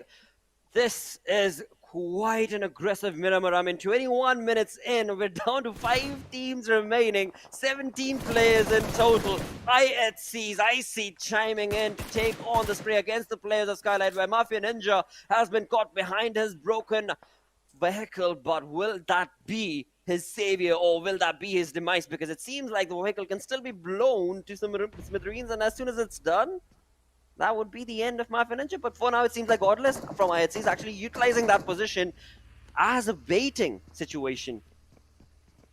No, he's just, he's just not able to find any sort of angles to convert it into elimination. Then there you go. IC is finally going to push on up, and that's a great capitalization as well from the side of IC. Nice way to close things off, and also he has now a nice rock to play around with. He also has a little smoke for cover. But Skylightz Gaming, they're just raining bullets onto IC. They're keeping him suppressed. They're keeping his head down. Not really let him tuck outside because they want to save Mafia Ninja. That is so true. They're trying their level best. They're definitely trying their level best. You can see the camaraderie over there between these players. Mafia Ninja slowly but surely trying to get closer and closer, but far away from the distance is going to be IHC's Godless taking on that shot, the final shot to bring in that elimination point to their front. A 3v3 situation is what this is going to turn out to be, but again, IC is out in the open up front. He does have that rock to be able to give that cover, but will that be enough? Because now the other two players of IC's team from IHC, Godless and Seoul, they are caught with high voltage taking on some perfect shots against them, and Skylight also chiming in. Exactly, but IHC, unfortunately, they decided to make a nice off angle against the players of Skylightz. But Skylightz realized they're getting flanked on, and this is exactly the problem. If your flank is spotted, then things are not going to work out in your favor because you're all the way in the off. You're pretty much in an off angle, and it's going to be really tough to retaliate back. In IHC, they're able to pull it off, or at least they're able to save the day for now. IHC, it's all down to IC and Zyal. Zyal is, of course, a man who has been putting on some insane numbers, but Zyal as well will crumble down under the pressure. Too many bullets to dodge. Too many bullets to dodge indeed, mate, and in doing so, IHC, even though they were looking pretty miraculous in terms of the way that they were able to approach those situations and convert them into elimination points for their side. 6 elimination points confirmed. With that, they're down to one final player. That's going to be IC, but high voltage, they are on a high octane play altogether from the previous game on to this one now. With all 4 players still standing, they have a pretty good run down on this chicken dinner, but they've got 2 big names to bring down. Along with that, of course, the final player of IHC. They've got JyanMaara, they've got the real soldiers in the house as well, and looking at the compound, well, DRS, they have the safety net right now, but not the case for high voltage. Delta just mows down the field in the front. And DRS, look at that. Delta again just eyeing out the spots. High voltage somewhere down line now. The pressure is being felt. And in the second last game, the high voltage decided to step up, but it's a little too late, I would say. Not really a good idea to step it up in the second last game, but hey, whatever. I mean, at this point, they're just trying to fight for the pride, trying to keep the high voltage flag up in the sky. IC barely surviving in the edge, but the next circle shift is going to be really harsh towards the players of IHC and also JyanMaara. These 2 teams will need to make it out in the open as well. Ooh, this is not looking good, as you so perfectly mentioned, for IHC, JyanMaara and high voltage, but hey, it's all about capitalization, and that capitalization needs to be from the side of DRS. Now, DRS, they are a bunch that have scattered themselves across into that compound, and they are going to be keeping a keen eye and close eye towards all of the angles that are open against them. But again, there are a bit too many, and JyanMaara, they're being too very cheeky, they're being too very quiet, and that is the X factor that could maybe favor this chicken dinner moving towards the side of JyanMaara, where high voltage is what I would have anticipated to take on based on the numbers advantage. But now, again, the safety net based on the compound for JyanMaara and DRS is definitely working against high voltage. High voltage currently playing in a defensive stance. They don't really want to aggress on forward. They want to take as much time as possible to think it through. A mature decision from these 4 individual players. Again, for now, it's like a little standstill situation. Nice nades! And this man gets caught out. Assassin did not really expect those nades to just straight up blast on his face. A 3v3v3 is what we have moved in with. Where, of course, we do have IC from IHC still standing true and tall. But what a conversion of this game this has turned out to be. I mean, at the 23-minute marker, we've reached a little bit of a stalemate. Till then, Necro, this game was all across the board. And this just shows how these teams are really fighting for this game. They really need this game in their hand. IC will finally fall down, but a great ending, I would say, for the side of IC. Not really bad. These kind of consistency is going to help them nail down that 7th spot in the overall rankings. JyanMaara now slowly and steadily deciding to move on up, and this is what they really will need to do. As I said, the circle is playing cruel games on these 2 teams. The nade's right next to him! Extreme! He sees his death flashing in front of his eyes, but he cannot really do much. Sheesh, that was close. That was real close. But again, of course, that also does mean that the information has been retained from the side of High Voltage as well. But what can they do? Because they've got no cover to work with. And the nade parade from the side of DRS is actually going against the players of High Voltage, where the numbers advantage that High Voltage were at one point of time looking very comfortable with has gone definitely against their chicken dinner winner dream. But right now, it is once again unpointed JyanMaara who have the better half of this entire situation, because all of these utilities that DRS is utilizing onto the players of High Voltage is, well, bringing their utility numbers down, and JyanMaara could very well capitalize on that situation. But hey, we do see Delta keeping a keen eye towards that side as well. So it is, again, a very experienced team, no question about it, the Real Soldiers. But now it is all about the utilities along with who gets an opening. Look at the amount of nades just raining down. It's a nade parade. It's an artificial red zone being created by these players. It's an airstrike being called on the players of DRS. But nothing's connecting, nothing's being found. They're not able to find that sweet spot yet, Blotter. And that's something that's pushing these players of High Voltage in a really uncomfortable situation. Wadu still has his head tucked down, and he does not have a lot of HP to work with. Wadu at this point in time is pretty much a done game. He's so low, the wall of death is moving in. Wadu, move up close. If you're not, then the wall of death is going to seal the deal. And there you go, the nade from Gunner is going to take care of it, and DRS all down to Rebel, the final man alive, and he's sneaking in the smoke, but he's not going to be able to get anything done. JyanMaara with second last chicken dinner of the day on the map of Miramar, Blotter. And JyanMaara, oh boy, they needed this. And JyanMaara, they're back in the run. They've snatched away the position from TDK. Now they're again back in second spot.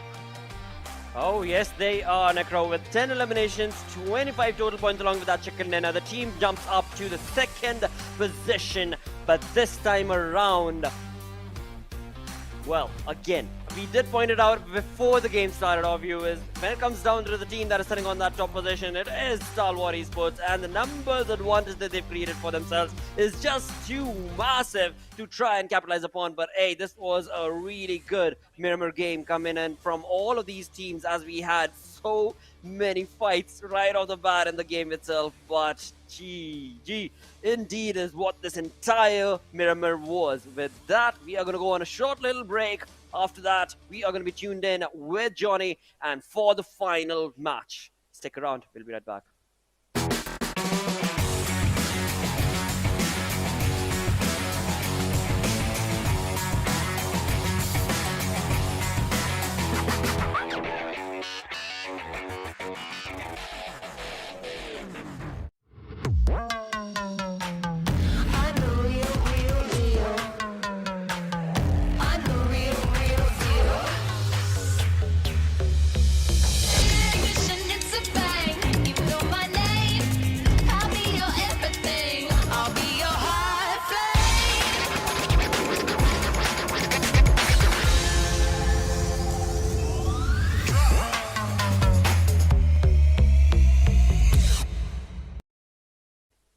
Hello and welcome to PUBG Mobile Pro League South Asia match. Well, 5 is done. Final game remains, and for that, we are joined in with Super Johnny, as I said earlier. Welcome once again, dude. But what a game. I mean, this was the craziest bloodbath that I've ever seen on the map of Miramar.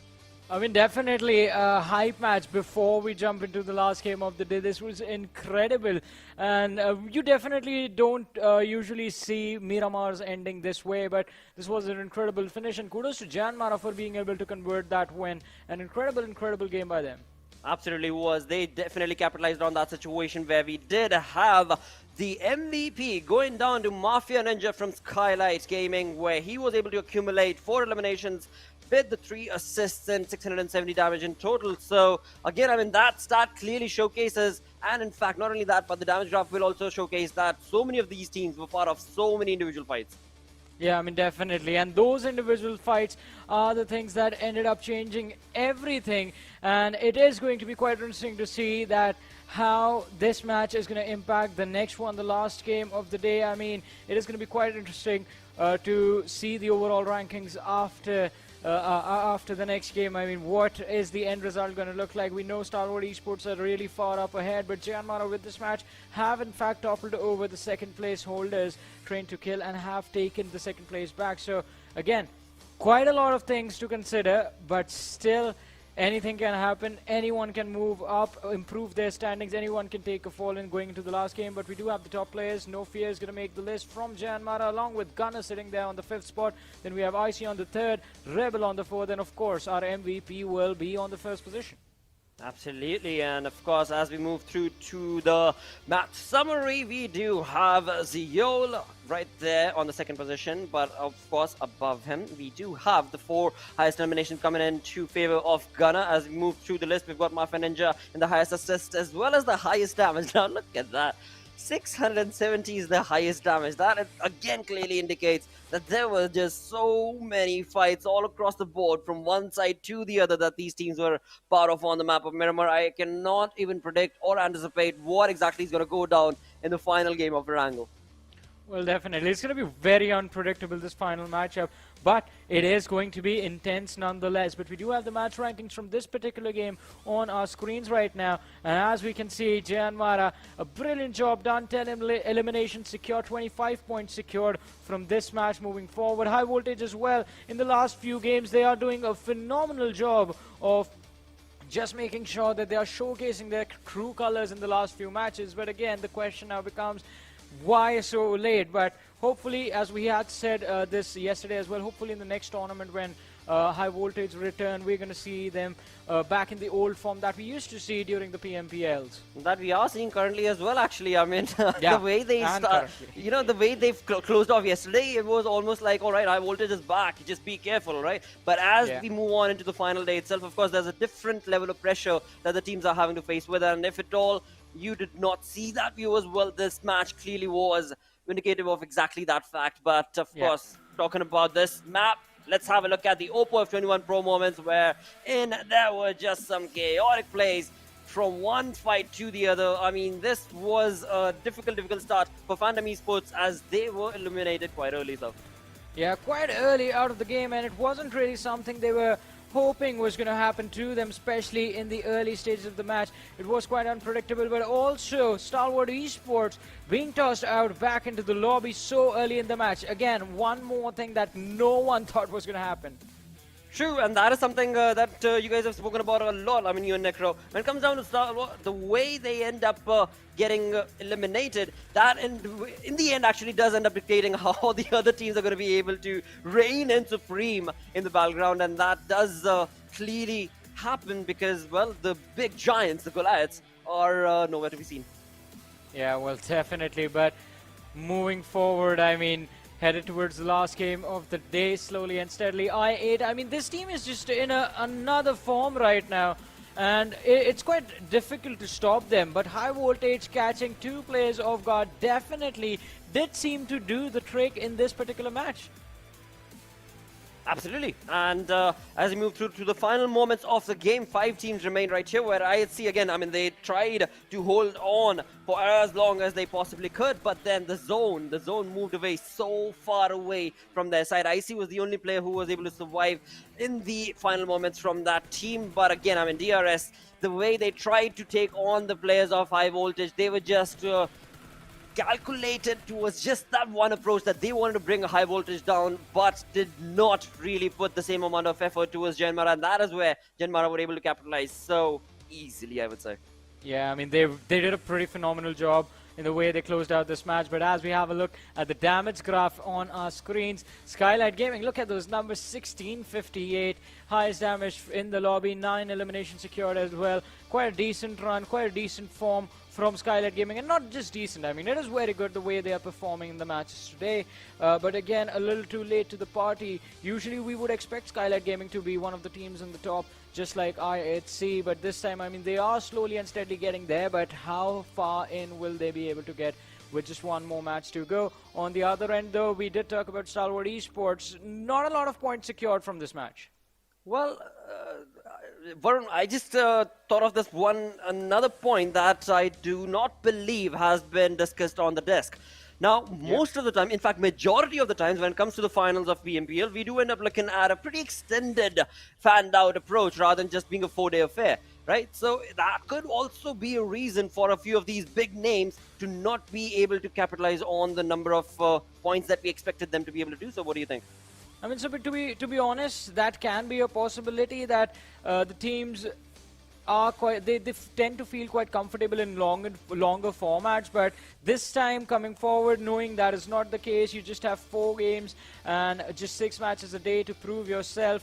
I mean, the team should have just prepped up for that, made sure that from the get-go their performance was on their best foot forward. But I mean, again, you can't really complain too much. In lobbies like these, in tournaments like these, where everyone is just the best from their region, right, it becomes really hard to compete. And because of that, I mean, this has been a rule of life, right? If someone is winning, someone has to take a hit.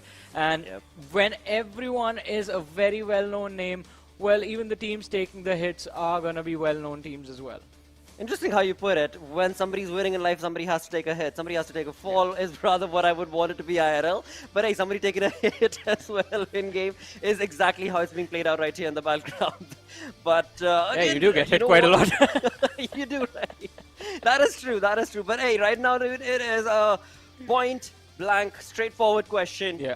What is going to be your decision? What team are you want to be looking forward to getting the chicken dinner in this final game? See, I'm going to go ahead and make this prediction, but I know there's a very high probability this is not going to come to true, because this has been the case in every single tournament that you hardly get to see teams at the top finish with chicken dinners. But since Stalwart Esports have more than a 40-point difference between them and the team on the second position, right, I would want to see them finish off with a chicken dinner, but let's see what is going to happen. Okay, all right. But again, I mean, just to point out to the viewers, based on the facts and the stats itself that were displayed in the overall storyboard, Stalwart is sitting on top of the leaderboard, yes. In the overall standings, yes. They have, as Johnny so perfectly mentioned, about 40-point plus of lead. But along with all of that, they've only got, what, 3 chicken dinners, correct me if I'm wrong, Johnny, whereas the team sitting on the second position, JyanMaara, has 5 chicken dinners. So even with 5 chicken dinners, if you're not able to catch up, you might as well just bow down. Nope. I did not say that, because again, the mentality here is to be the best in the battleground, and for that, I do want to be able to see 52x Rage take this final chicken dinner. All right, let's see. 52x Rage is going to be your prediction. Mine is going to be Stalwart Esports. But no matter who we pick, all these 64 players in the game are all ready to begin this last Erangel that they're going to play. This path, the plane path, starting from the southwestern side of the map and going all the way towards Stalbakamishki Hill, is just dissecting the map diagonally and will allow all of these teams to drop on their preferred drop spots quite nicely. Absolutely, mate. And right now, as we look on through to the flight path, as you so perfectly said, we've got the side of Stalwart sticking to their known drop. And again, this change of play that has been created from our director, of course, and the producers in the back have really brought a perfect, X factor, because Erangel being the final game allows these teams to kind of, feel a little bit safe, feel a little bit confident that, all right, the ins and outs, each and every single angle, no matter where the zone is going to be. But after all of that taken care of, after all of that dusted, it all boils down to where the zone is going to be at and where is your team sitting at. And when that rotation does not factor in or work out, then yeah, it's going to be tough luck. And it seems like this time around, Phantom Esports once again are going to be part of that early contestation. And this is the 3rd time that we're looking at Phantom Esports going up against the side of another team. And this time, it is going to be none other than Regicide. Well, in fact, that conversation can be for the Regicide side as well, because that team has also been looking at some early contestations since the past few games. Well, definitely, and this time around, I mean, Phantom Esports up against them. Regicide have already lost one of their players. Insane was picked off as soon as the game began and as soon as both these teams landed. But look at that, Voltrix with nothing but a nade in his hand is going to try and see if he can find an opening. But Mad Max, repositioning right in the nick of time, will be able to avoid any damage that was headed towards him. That was so close. I mean, Vaz and Mad Max, they were so next to each other, but again, they decided not to stick around towards that side from the side of Mad Max. And what an approach that was coming in from the side of Yedayuta. And this has been an opening that, of course, I did not anticipate. will be given away so easily from the side of Phantom Esports. Even though they have the numbers advantage, they're going to be able to push on and rush on against the players. But Voltrux coming in from far away with the distance with an AKM in his hand is going to try and deliver a lot of massive blows in plays. But will that be enough? A 1-1 situation where only a 10%, 15% HP working on Voltrux is probably not going to be enough. But Mad Max coming to the rescue with 100% health, with a perfectly looking, well, no vest actually, but a perfectly looking helmet. But hey, all in all, now is the moment for them to be able to get that revival going on. And Voltrux, if at all he has any utility, this could be the end that Phantom Esports could not have anticipated or predicted. But hey, there we have it. A perfectly set up stray. And that will be it. But Mad Max is still not yet done. Mad Max still has one more player to bring down, and that's going to be Nocto coming in with his micro Uzi, and he will be able to deliver easily. In doing so, Phantom Esports get eliminated. A tough luck run coming in from Phantom Esports, but that'll be the end. But it is not really the end, because Freestyle come in and try and capitalize on the situation where if Red Side is not careful and fast enough for those... Okay. Well, they weren't. No, they weren't. I mean, I was just waiting for the moment to say, like, what a nice recovery from Regicide it was to be able to save that fight and just survive with those extra points. But those are all they will be able to secure, because as soon as Freestyle shows up, it's not just one but two teams that have taken an exit in the early stages of the match. And that was good capitalization from Freestyle right in the nick of time. I think hearing all that commotion and all of a sudden just pin drop silence gave them the hint that, all right, a fight is done. The lads are definitely going to be quite low, if not knocked out, and this is going to be the perfect moment to secure all of these points. I believe they only got one, though. Right, that is true. I'm talking about, yeah. That is true. That is true. They were able to only get that one elimination point secured for their side before they themselves got eliminated. But again, nothing to feel too happy about for the side of Red Side, as well as they did get more elimination points, but themselves were not allowed to survive for long. And now, looking at the map itself, we do have Stalwart looking back onto the exact same strategy that they had in the previous one, where indeed they seem to be wanting to keep a charge on that ferry pier bridge. Now, this zone is working and looking phenomenal if the zone just sticks around towards that bridge a little bit more longer, because Stalwart, I mean, they can stand to get a lot of points from that placement. Well, let's see. I mean, Necro, right before he left, did in fact say that he felt Stalwart would be the top contenders in this match, in this map, and they would walk away with a win. But let's see. I mean, his prediction rate has been pretty solid. So, hopefully, You know what? I mean, I heard you and Necro, the other game that you were casting, I believe it was the Sanhok one, where he was talking about his strategy, which has been, keep the other phone of the gods right next to him, and he's just playing and praying. So, yeah, that clearly is almost like, setting it up that, I'm going to be able to get that prediction done, right? Had I knew that strategy, or had you known, maybe it would have been a fair playing game. But this time, after having outed his strategy, I think Necro sealed the deal against his approach and prediction. But hey, again, I'm not going to be going up against the gods, so let's see. Let's see, maybe. It's like how they say, if you're making a wish, just don't tell anyone. Exactly. No one should know, otherwise it's not going to come true. I believe it's a similar situation. At least that's how I perceive it to be. But hey, again, like I said, I mean, nobody wants to be taking up that sort of stat. I mean, the dude's been able to get almost 70% of the prediction right. So yeah, that's working for the man. How about we leave it at that? I mean, whatever works, right? As long as it's working, it's fine, and you don't really need to do anything about it. But I wonder what is going to work for Stalwart Esports now, since they seem to be close to 1,000 meters away from the zone, and we all know, like, there are teams that always will look to block their way as soon as they try and cross the Novorepnoy bridge. This time, I wonder who will challenge them in that position. But on our screens now, the Grounders sitting on the 13th position in the overall rankings, and I think they do have a possibility of actually toppling over High Voltage in this matchup, but let's see how that is going to go.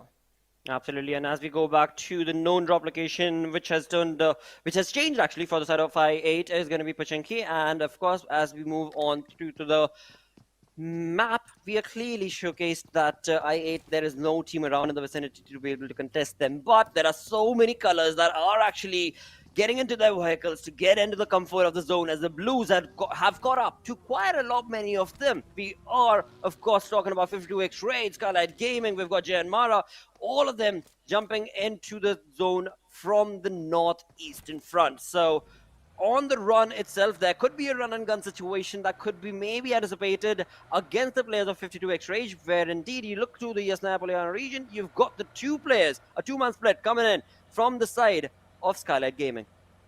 Let's see, is this going to work out? Skylightz Gaming, it looks like it is going to be quite an interesting play being made by them, but we'll only know when a squad fight occurs. But for now, I8 on our screens completely out in the open, looking for some solid cover for themselves. They do have Deadeyes Guys, I believe, towards their left, but there is a little bit of a distance between where the players of I8 are and where the players of Deadeyes Guys have positioned themselves, so it's going to be quite tricky for them to engage on this team and just get some action started. But Freestyle now closing in on the Grounders' position in a bit.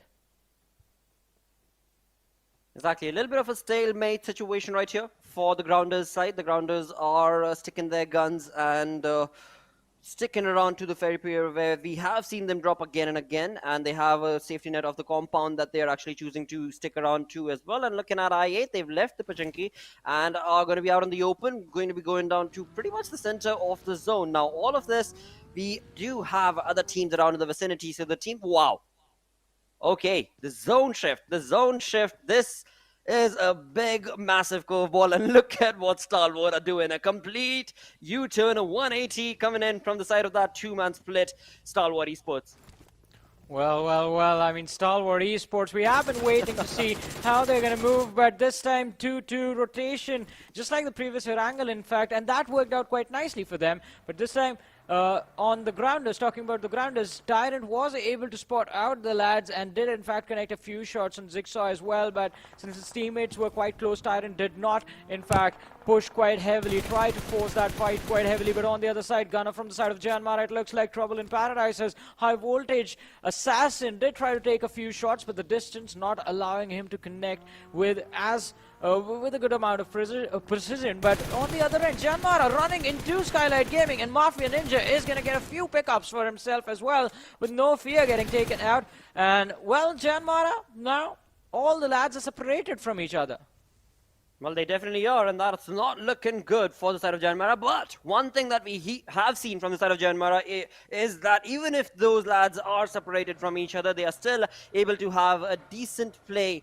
But again, with all four players spread out across the board, it is a very dicey situation, and especially this being the final game of the day, things are going to get that much more difficult for their side if they're not able to recuperate pretty quickly. As of now, we're looking at all the teams making those rotations. We've got the Grounders side getting that revival again, and it is going to be none other than Mr. Black trying his level best. FS Wasi will be able to capitalize on that, and of course Erham, who had pushed on to stop Mr. Black, given that revival to Sensei, is going to stop the Grounders as well. We've got one final player, I believe, from the side of the Grounders. That's going to be Shaptar, all by his lonesome. So the side of Grounders, they were looking pretty comfortable as long as they stuck to that warehouse. As soon as they lost that, they are brought down to a two-man army, my correction. It's going to be Shaptar and Jigsaw. Well, and it's not going to be looking good for the team. Just final two players surviving. Freestyle still out for Hunt. And they won't let this go as easily as the Grounders think. Jigsaw and Shaptar, they will have to stay hidden for quite a bit now, and just let the clouds, the storm that's just hovering over them, let it pass by. It is headed towards them right now, but going for the shot. Jigsaw will be able to find one, but has lost quite a bit of HP in doing so. Now Aram is completely out in the open, and the US is taking a few hits on itself. Just hoping it's not going to blow to smithereens. Jigsaw with a nade. He's going to try and see if he can blow Aram out and make him force him step out in the open. He did for a minute, going for a few shots with the M249, but will be forced to jump in the water. That's a really good start coming in from the route, because of course when it comes down to the position, it has already been given away, and just a few more Molotovs or nades could have been the end had he stuck around, had Jigsaw stuck around to that same angle. So that will work out, but for how long will be the question that we shall be answering in a few more minutes, as right now we've got Deadeyes Guys, Chari taking on some shots from far, far away, and along with his teammates, of course, sticking around close, as well as I8, not too far away. This is a pretty dicey position that actually these two teams are in, because the way the zone is favoring a lot more off the side of the military base, maybe that's where it might be shifting towards. Maybe. I mean, it is going to be a very high possibility that that might just happen, but let's see. DRS in the water, Deadeyes Guys taking a few shots upon them. No! And well, Rebel is just going to take the US with him. But Chari just completely misses the opportunity of getting a few pickups. Now he will have to wait for the players of DRS to just come up for a breath of fresh air. But on the other side, I had seen a world of hurt, as Foster is going to be able to take down Zeol out of nowhere. And Freestyler falling back to be a part of this action. Wow. Well, Freestyle, they seemed like they were out at the edge, and that is something that they, of course, do not want to be sticking their nose in towards, and thus a good decision to get away from that position. But right now, we do have the curveball thrown from the side of the zone, because all these teams, they don't really have a lot of land to work with. A lot of them we are looking at in the water, and easy picking is what this has turned out to be. The Grounders team is out in the water. We've got Freestyle out in the water and getting or trying to make a rotation, but as soon as they do so, we've got 52X Rage, who are also going to be waiting for exactly that same charge. As we do see out in the open, is going to be FS, but before 52X Rage moves on towards the side of FS, we've got one final player of IHC. That's going to be Alex, who's utilizing all of these utilities that he possibly can, all by his lonesome in this compound. As we do see his teammate Godless is back in a different compound, but will that be enough? Well, we will find out in a few short moments. No matter what the result is, this is, well, definitely surprising the way this match is unfolding right in front of our eyes. 52X Rage trying to make a push on towards Alex. They will lose out on one of their players. Darko is going to be knocked out. Faster might be next, but Alex is just barely there with a sliver of HP. It's going to be quite difficult putting on the first aid. Not enough time, and finally getting taken out. Will be finished off. So IHC, well, they're going to be down to their last player. Absolutely, and as soon as Freestyle see an opening, they're going to be pushing on along with all four players jumping into the compound. Arham, being the man who's in charge of that lead, is not going to be able to do much, because from the far away in the distance, it's going to be T2K just absolutely fencing down the position at that door, and just that precise spot, along with Godless also chiming in. This has gone absurdly wrong for the side of Freestyle, where they thought this was the opening they were waiting for, but it seems like T2K have utilized the advantage for themselves, and look at all of this spray coming in from the side of Godless. It is all in all a blessing in disguise from 52X Rage, or is it? Because Freestyle are definitely making their presence felt in that compound, but have also taken a few knocks. Well, definitely, and it is not going to be easy for anyone to finish off this fight. Train to kill. Everyone is just getting taken out in these barn houses. Freestyle, they've arrived here as well. 52X Rage, 3 players still surviving. Train to kill in the distance, but they have to worry about the blue zone as well, because the circle is not upon them anymore. And that is just additional trouble that you have to worry about. DRS, well, Stalwart Esports just picking them off one by one. Delta, Rebel, Killer, all of them just slowly and steadily getting picked apart. Absolutely, and now going back to the main island, we've got the zone pushing away from the main island actually, and helping out the position of Stalwart Esports. But as of now on the main island itself, or rather at the edge of that ferry bridge, we do have the players of 52X Rage still holding on this compound for as long as they possibly can. They've already taken one of the players, they've already lost one of their players, but Freestyle, they're all down to one-man army. That's going to be Wasi, and Wasi will not be able to stand true and tall for long, because Faster is going to be a little too quick and swift to be able to capitalize on that position, and in doing so, 52X Rage have been able to eliminate FS from in front of them. But look at that zone and high voltage. What a rotation, what a cheeky rotation they've made from the south, from the north of my bridge.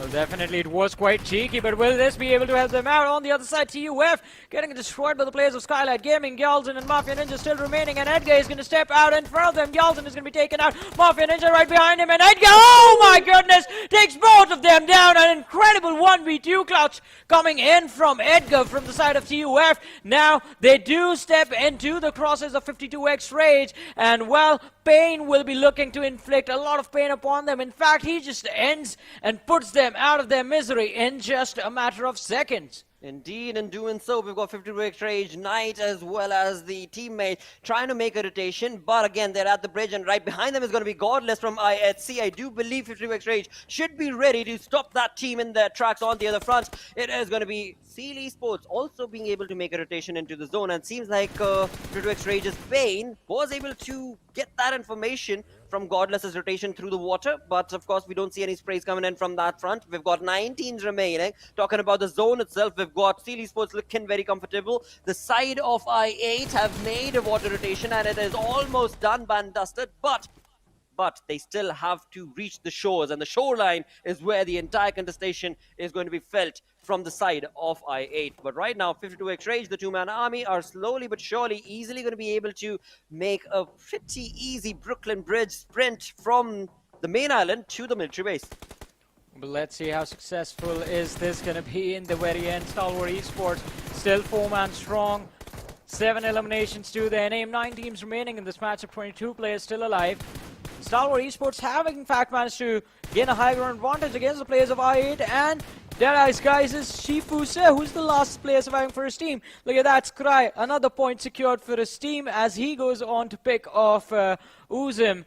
Uzim is going to be picked off by 52x Rage Pain before he gets eliminated. Wow, and Pika shutting down Knight, securing an extra point, but we did see Assassin from the side of High Voltage just jumping around, trying to see if he can get an angle on the opposition, the player from the side of the ground is, and see if he can just completely eliminate the team in an instant. But talking about eliminations, I8, they are going to be forced to take an exit from this game as well.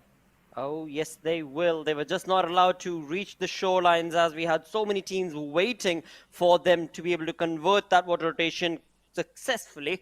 But, of course, not allowed to do that. For now, again, we do have Blade sticking around, Uzum sticking around from that team. But, what exactly can be said for T2K, though?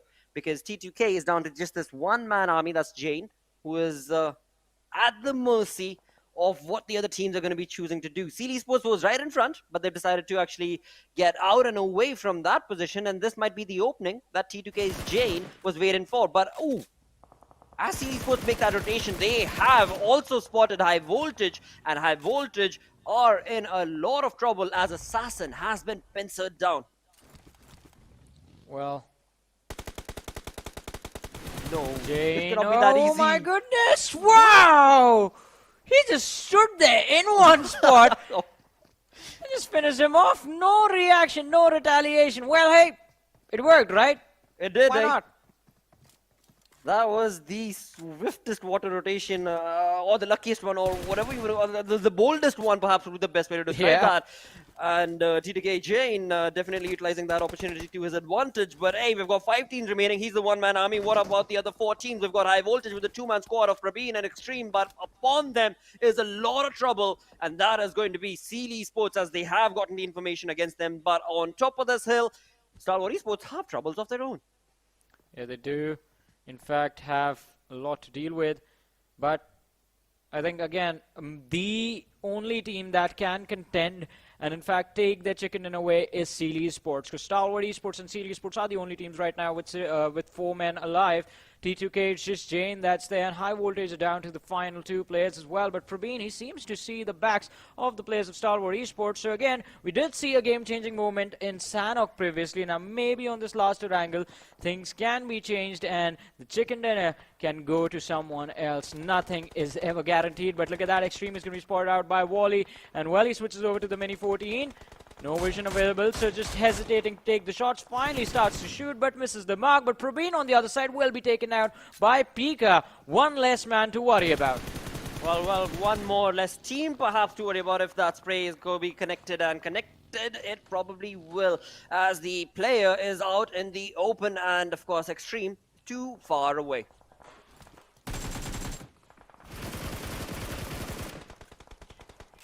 Well, but let's see.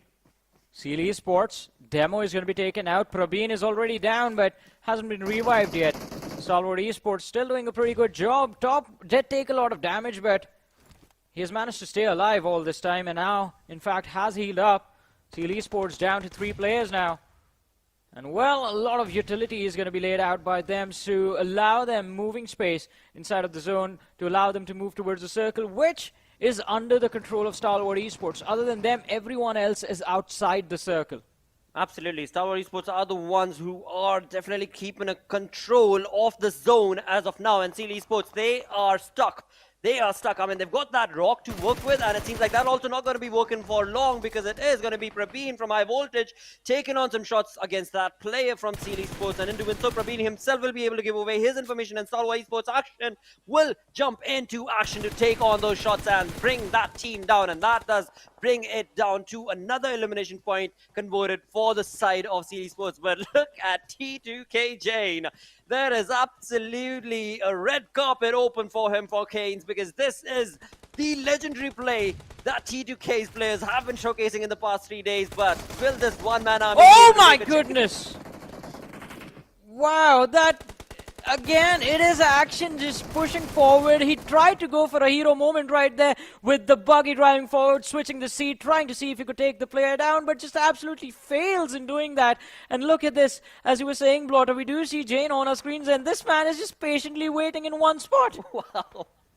This is unreal. This is so surreal, dude, from the side of T2K Jane, because it is just, like I said, an opening that's been set up for him, as all the other teams are busy taking on fight against each other, and nobody is aware that that dude, that one final player, is still standing true and tall. But it seems like Baron is going to be going down right now, because Stalwart Esports, the one final player, and his information has definitely been caught. It is going to be Pika from one side who's going to be able to try and get that in one, but no, it is Baron who will definitely get that spray on, and doing so will bring down the players off.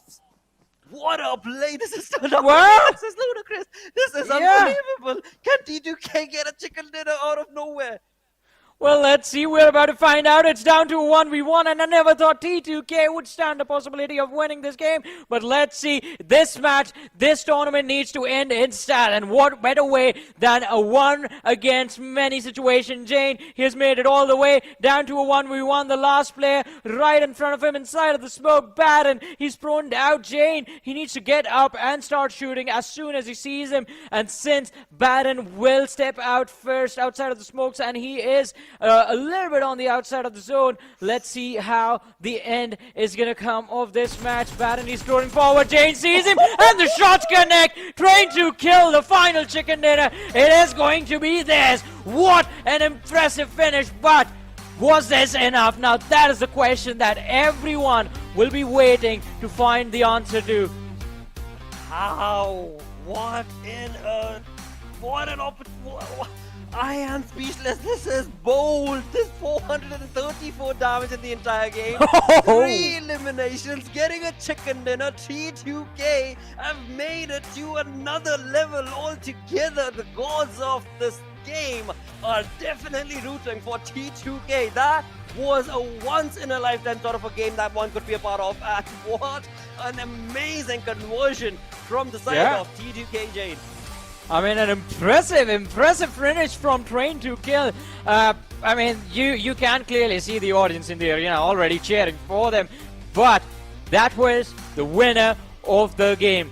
Now the real question is in front of us. Who is the champion of the PUBG Mobile Pro League South Asia? Oh boy. This was incredible. This was, like I said, a once-in-a-lifetime play, but the champions are Stalwart Esports, the team that made it known to the entire lobby from day one itself, with the number of points and chicken dinners and the elimination points all working in store and in favor of the side of Stalwart Esports team, all the way from Mongolia, taking the championship by a storm, of course, because of the points lead that they got. I mean, talk about this, Johnny. They baited teams to get as close to 8-point difference, 6-point difference, and then would create a massive lead from the next game onwards, which is turning down to a 15-point lead. It's just absolutely abysmal for the side of Stalwart Esports, how they're able to maintain this every single game. Yeah. I mean, ever since they showed up in the South Asian region, ever since they were Astra Academy, these players have just been on a domination streak. The level of consistency, I mean, we usually talk about it just being specific to one tournament. Well, they've been consistent for ages, for years at this point, and it is just incredible. Stalwart Esports lads, take a bow.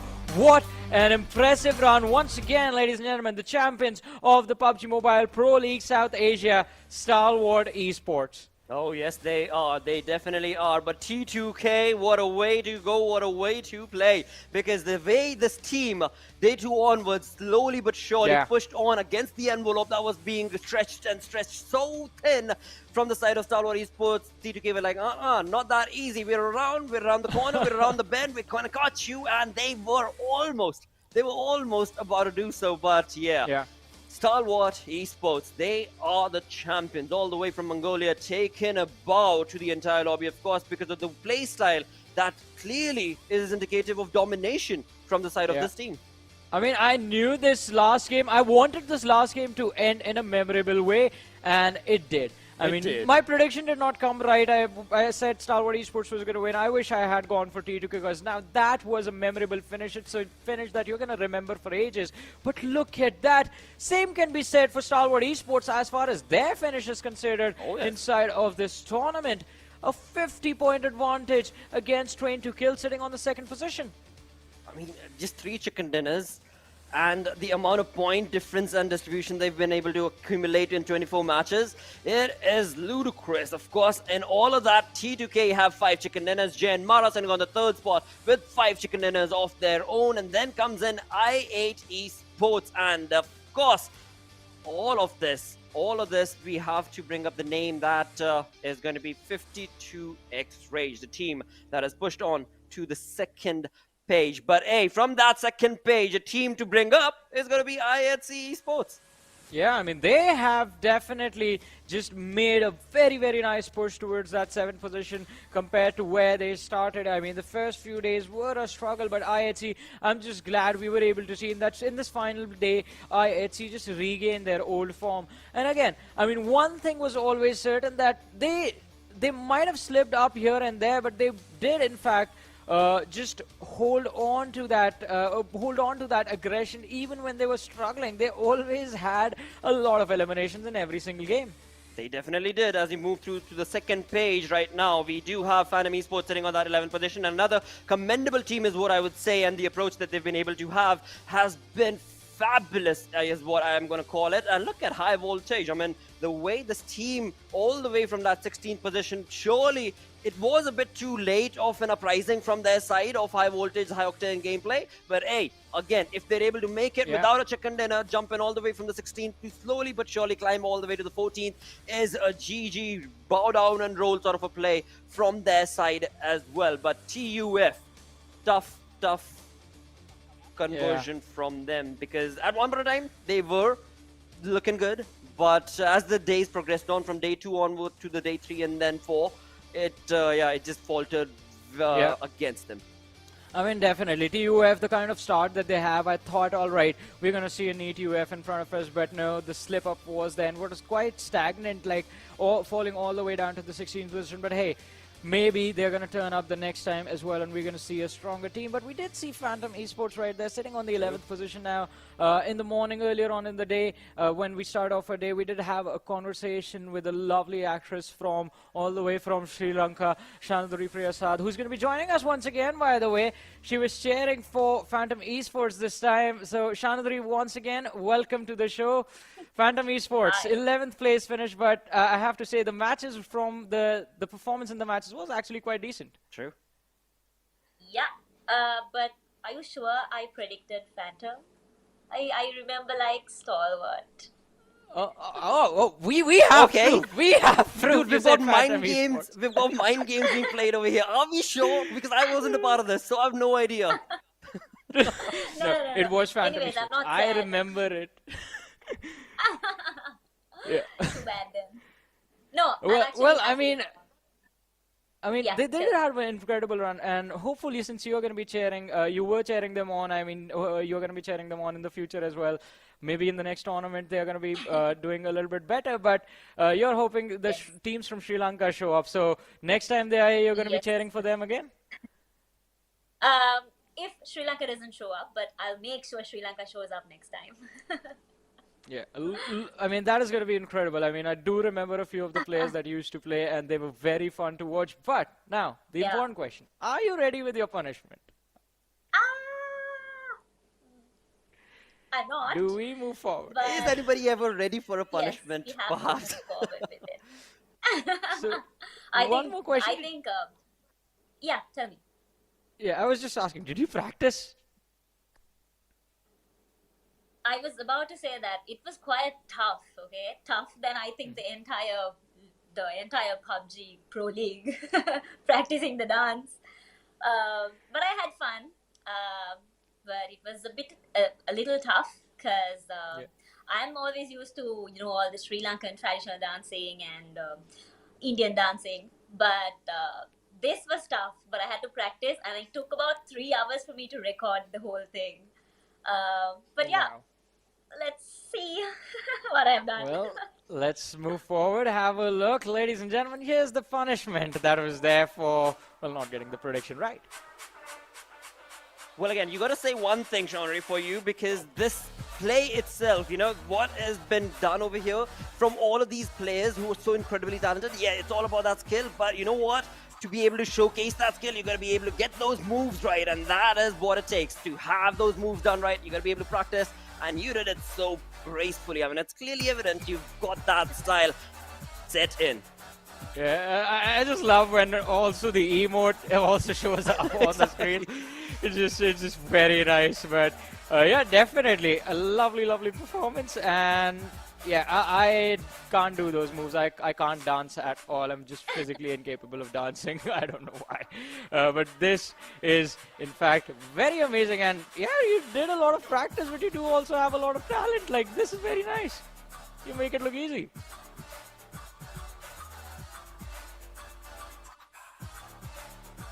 Absolutely, of course. And right now, as we have the punishment, all right, so the punishment done and dusted, I'm sure because of the way that you already are looking so graceful, you did enjoy this, right? It was 3-hour long practice, but it must definitely feel so much more awesome to have gone through this and learned all of these dance moves.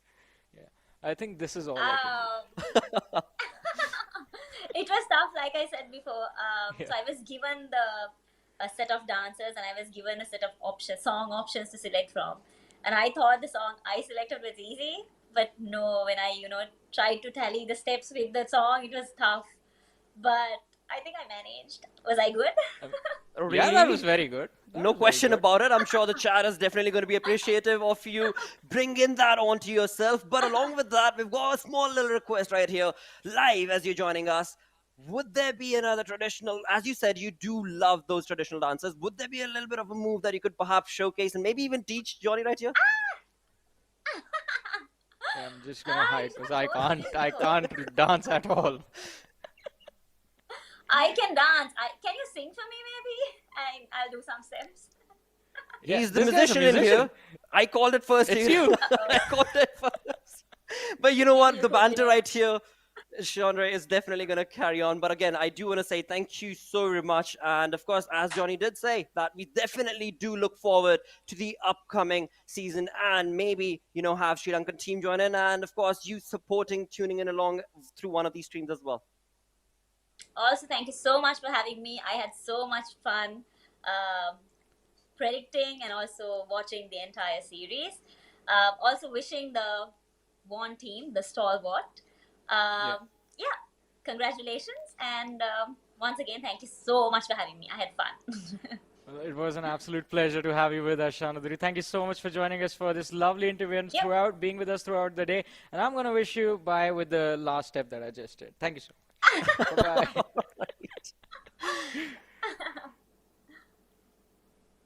Well, I have to say the punishments are always fun. We had we had push-ups on day one and a dance today, and I have to say, I mean, push-ups for me are a lot more easier to do than dance. I can't dance. That was incredible. I can't do that. That is true, dude. That is so very true. Because again, I mean, when it comes to all of these dance moves, you know, they're really set, choreographed properly. And when you actually try and get that groove going along with the track, then to match it up, it's just out of context. And no way ever. I doubt I'm going to be able to try it. But hey, that was a kudos performance and play right there. But again, going back to Stalwart Esports, that is what they deserved as well. I mean, that was a standing ovation from the side of Sean Ray as well, because of the way this team of Stalwart Esports just dominated. I guess, Johnny, correct me if I'm wrong if I'm saying this, all the 4 days, that was the one team that was consistent in their approach and comfortable and confident, and aggression needed when it mattered the most. Yeah, definitely. I mean, Stalwart Esports, they have been pretty consistent throughout this tournament. And again, we talked about this a little bit earlier. It was just 4 days, but so are the finals of majority of the PMPLs that happen. True. And Stalwart Esports, again, in any format, be it a month-long league or be it a 4-day finale, they make sure that they're always in every single game just putting their best foot forward. And again, the players also were in an incredible form right now. So that helped. That helped. Like, Pika just was playing out of his minds. And talking about individual performances, I wonder who will the MVP of the tournament be? Okay. Well, again, that was also a tough one, right? That was also a tough one in the way that you've got the clips. You know, everybody's got individual clips set up from all the 4 days combined together. Somebody's going to be looking at or thinking about another clip of another team or another player altogether. Now, talking about the stats, you and Necro were bringing that number exactly down to the core.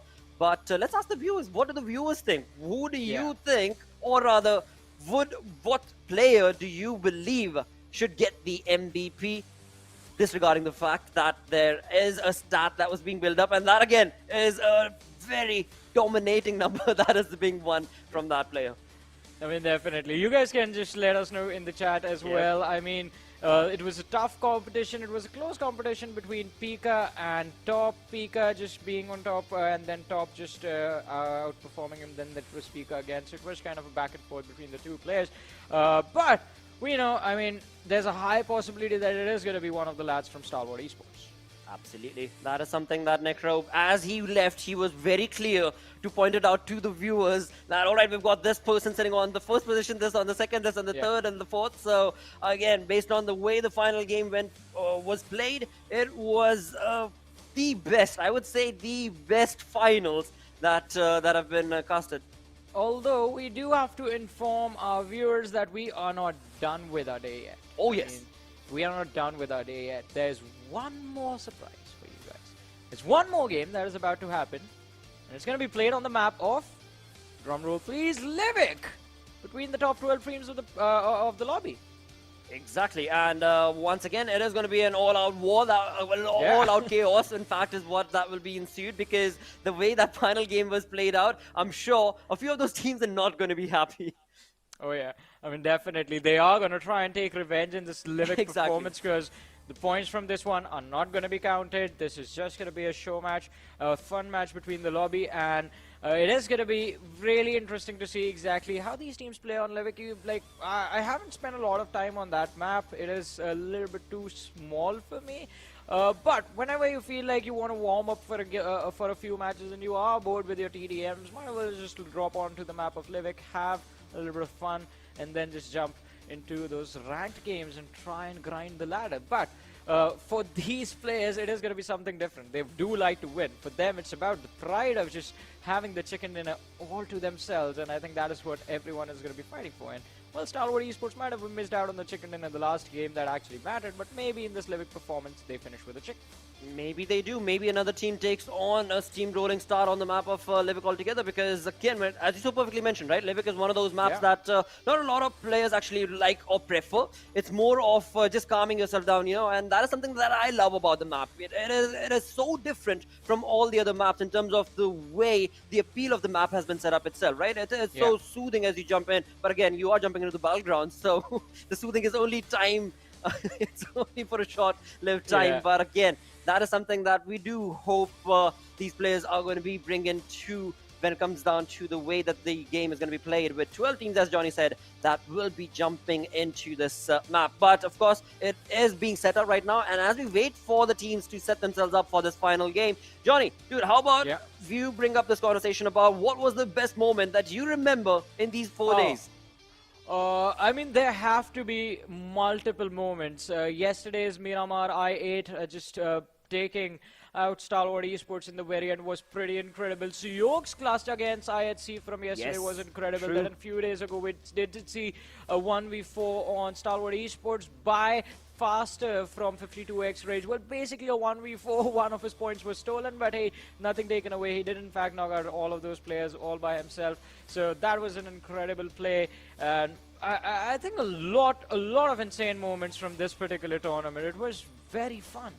It definitely was quite a lot of fun indeed. But you know what? The curveballs that have been thrown throughout the start of day one all the way into the final, I think PUBG Gods played it to perfection, because when it comes down to this final game, the way the zone moved away, and not only that, but also how T2K Jane was able to miraculously come up on top after having sustained, I mean, the way he stood in the water to take that finish and then move all the way up out in the open across that hill to then jump into a 1v1 battle, it has to be the best finishes in the entire saga of the series, I would say. I mean, definitely, and multiple stolen wins as well in this particular tournament. I mean, this very last game as well, including this one. So that was also quite fun. Then I love this. You're not gonna like. I'm so sorry, I'm cutting you off. You're not gonna like this question, and I'm sure director is probably not gonna like the question as well. But I'm gonna ask it. I mean, anyways, name one team that stole multiple chicken dinners. Oh wow. T2K. T2K. Exactly. It is T2K. And you know what? I mean, it's just so... Some people call it you stole the chicken dinner. Some people call it like, no, they deserved it because they were able to capitalize on the situation. Either or, in the end, it's all about, you know, I mean, when you talk about third parties, nobody points out that third parties is supposed to be illegal or something. It's fair play. It's fair game. But right now, we've got the MVP of the tournament, the man of the entire event, walking away with some money off his own. It is going to be chopped from Stalwart Esports, Johnny. Well, yeah, and most valuable player, Stalwart Esports, top right here. 50 eliminations, 32 assists, almost 10,000 damage dished out, 21 minutes of average survival time after 24 matches. So, what a run. What a run indeed. And again, throughout the entire play, he was actually up against his teammates itself. You know, I mean, that's the crazy fold that was turning out to be, where indeed you talk about his teammates. Here they are. Action on that second spot, along with, of course, Pika on third. And then comes in JyanMaara's No Fear. Now, JyanMaara's No Fear also a commendable job, because he's stuck to that fourth position for a very long time on this MVP ranking. Yeah, I mean, definitely it was an incredible run from No Fear as well. I wonder what happened to Demo. At a certain point, we saw him competing for the top spot, and now all of a sudden he's gone. That is true, mate. I mean, you pointed it out so perfectly on this final day. You know, there are some who win, and then there have to be the other side, which is not going to be able to get that result exactly for themselves. So, no problems at all. That's exactly how it is going to be. But what is the best part? The best part is the fact that these teams walk away with a lot of experience, and not only that, they are going to be coming back and that much more stronger. And that itself is a huge undertaking for these teams to be able to capitalize upon. I mean, the way 52x Rage started off on day one itself, right?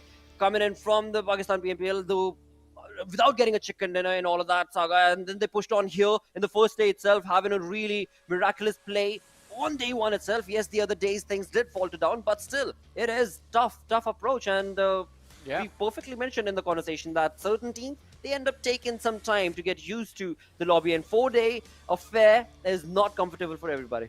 I mean, it wasn't comfortable, I don't know. for sure.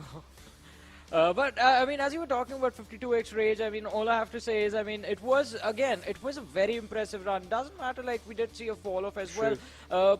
This is their first, again, a new team stepping up in such an incredible manner and just trying their level best to keep up with the players who have time and time again experienced the international stages. I mean, I think that is just the positive of what I want to focus on with 52 Right. X Rage. They tried the level best. They did put up, in fact, a lot of memorable moments in this particular tournament. And again, the individual skill is there. It's just about understanding the rest of the competition. Exactly. And I believe whenever they return to this Pro League stage again, we're going to see them just be inside of the top 5 quite consistently.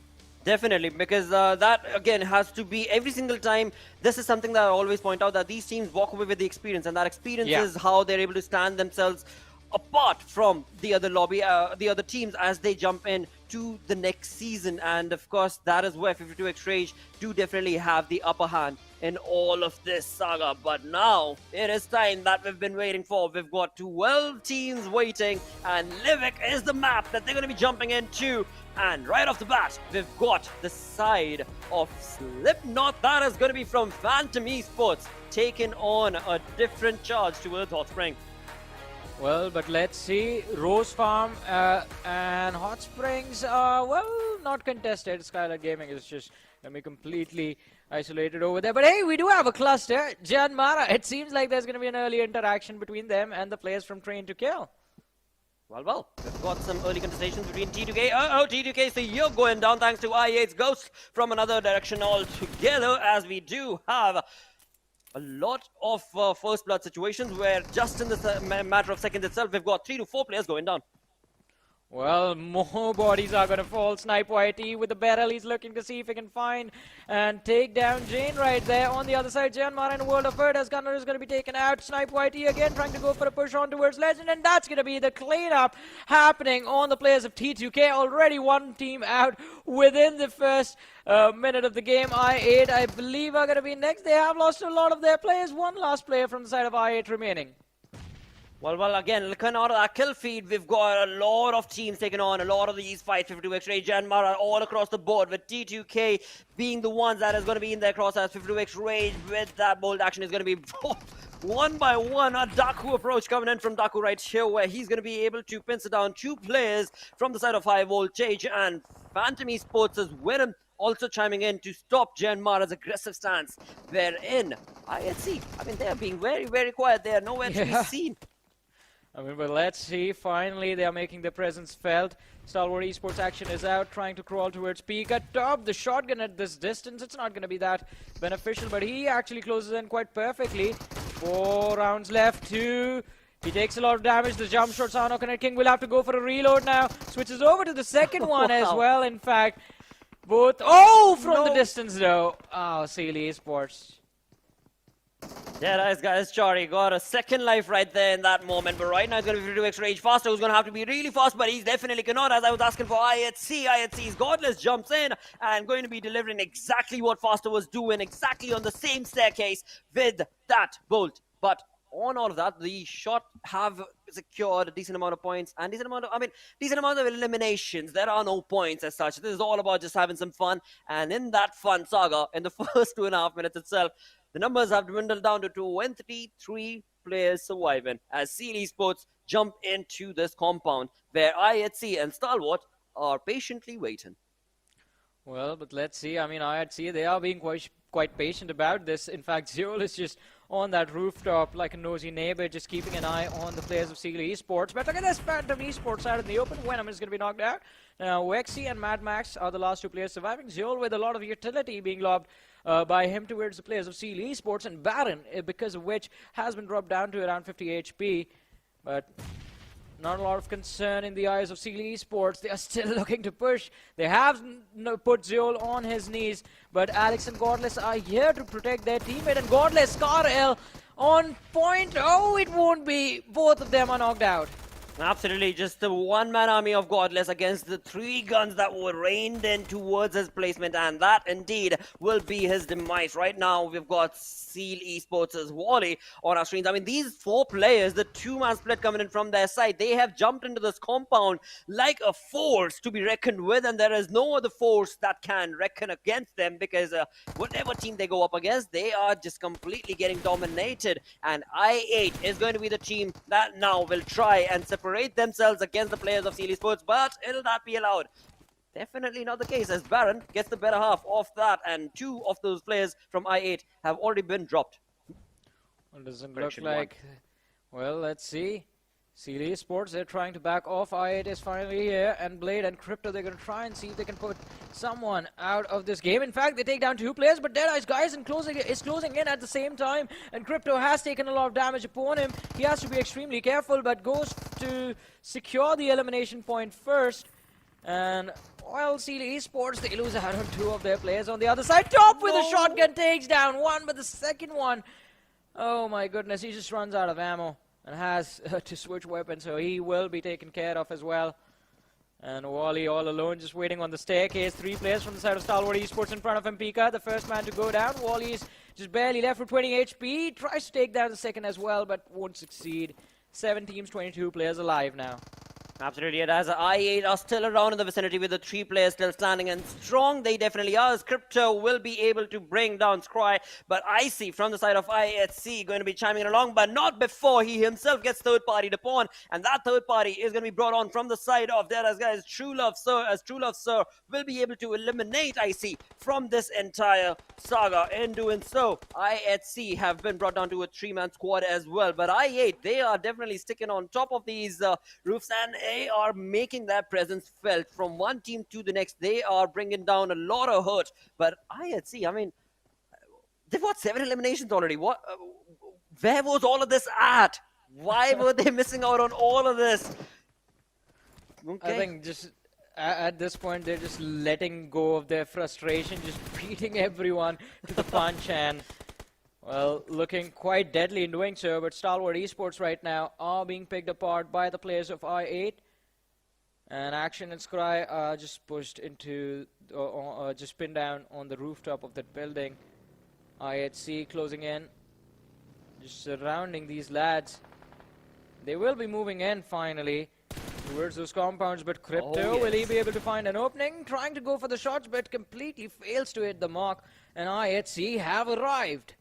Dude, they definitely have arrived. I mean, this is the over-aggression that we remember from the side of IHC, and this is what was missing from their side. But this time around, we're going to have to see if that over-aggressive play from IHC will be able to retake this compound, as all the 4 players have jumped in, with IH Crypto up on top all by his lonesome. But right in front of them is going to be the compound that is in charge of Stalwart Esports, with just a 2-man army. Action and Scry. What exactly are they trying to prove and deliver right here in this lobby? Are they just playing it for fun, or are they bringing down some personal Mongolian rivalry right here?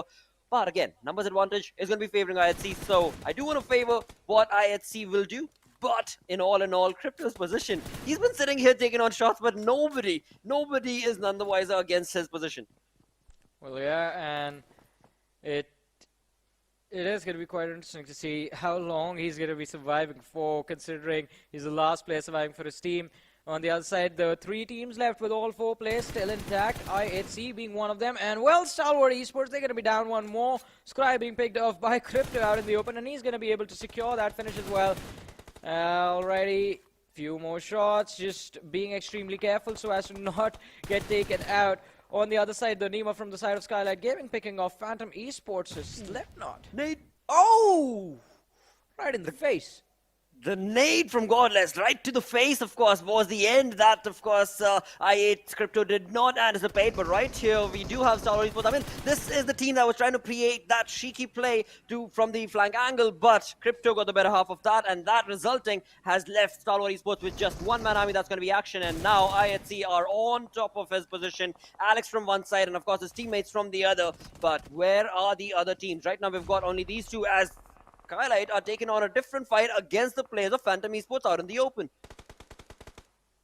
Alrighty, Phantom Esports, Wexy, last player surviving for his team. And with the way the situation is laid out, I don't think he's going to be surviving for long. But let's see against Galzin now. Galzin prone out. And he sees the opposition. Easy pickings for Skylightz Gaming. But well, not so easy at all, in fact. They've lost 2 players. Nima and Galzin lost 2 players surviving. That means the advantage right now in terms of the numbers the team has is in the hands of Deadeyes Guys, since it's just a whole team remaining. But also, they are 180 meters away from the zone. Now, since this is Livik, it shouldn't be easy to travel those 200 meters, but IHC is waiting for them once they actually get in the circle.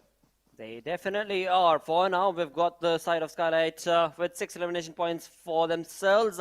IHC's Alex just trying to find some information against whatever teams that's going to be making rotation. It seems like IHC's Alex is going to be going up against Nima, and Skylightz Gaming's Nima is going to be setting up a nade against the player of IHC. But for now, will that connect? Oh no, Alex will be able to get the better half of Nima, as that spray will be the demise of Nima in doing so. Gyalzen, the final player surviving, as Alex finishes up this match between him and Nima. So we've got one final player surviving, of course, from the side of Skylightz Gaming, and then far away from another play itself is going to be Deadeyes Guys. All 4 players, but nowhere to be seen. Last 3 teams, 11 elimination points in the hands of IHC, 4 to Deadeyes Guys, and just 6 in the hands of Skylightz Gaming. Teams a little bit further away from each other, and well, Nima, he is right here again, back in the match, all thanks to Gyalzen, but has landed quite close to the players of IHC, so I don't know how great of an idea that is going to be. Godless, wow, he's just dealing with the blue zone for some reason. I believe would like to join his teammate now that finally Gyalzen has started to pull the trigger and taken down Alex. So if Icy goes down, Godless will all of a sudden find himself as the last solo survivor for his team. He definitely will. As of now, the Molotov is definitely on point, but it seems like Godless's flank is going to be able to stop the player in his track, and Gyalzen will go down, and in that, we've got Nima chiming in, the final player. Will he be able to get close to be able to get that revival against Gyalzen? But IHC's Godless is still around in that area, still around in the vicinity, and Deadeyes are slowly but surely, hopefully, making their way towards exactly where the fight is taking place. For now, IHC's Godless is going to be going back to give that revival to his teammates, and thus they will have a 2-man army, and same apparently is definitely going to be the case for Skylightz Gaming as well. Well, but let's see, 2 players from the side of Skylightz, 2 players from the side of IHC. Deadeyes Guys just waiting for these 2 teams to finish as many players from each other's side as they can, so that they can just chime in right in the nick of time, close out the game, and just enjoy their victory in this matchup. Absolutely. Slow poke play turned out, as I still don't have, I have no idea where Deadeyes Guys are. Oh, there we go. There we go. Are they just holding down that fort, or are they actually on? Yep, they're on the search. They're on the move as they try and find out where all that noise and ruckus is coming from. And it seems like it's going to be Skylightz Gaming's Gyalzen and Nima who are going to be getting that hurt in the name of Deadeyes, as Deadeyes jump in, but not before Nima's going to be able to answer a little bit of his own spray to the face. As he does that, he himself will be able to get a lot of knocks against him, as IHC also chime in. So a third-party situation is what the side of Skylightz were faced with, and now it is IHC's 2-player Godless and Alex against the players of Deadeyes Guys. Oh, Deadeyes Guys. Well, Alex, he's making it hurt. Upon them, 1 player knocked out, the other one extremely low now, using the rock for cover. Deadeyes Guys have managed to find some safety for themselves, but will they be able to take the challenge and the fight against the players of IHC? Final 2 teams remaining, 4 versus 2 situation. Deadeyes Guys going for the push, and Chari is the man leading the charge right now. Alex, he's going to get spotted out, closing the door on the roof. Oh, but he runs away right in the nick of time. And Chari, well, the nade falls a bit short, so he's still going to be healthy, but the next one is on point. And, well, Chari has been taken extremely low with that one.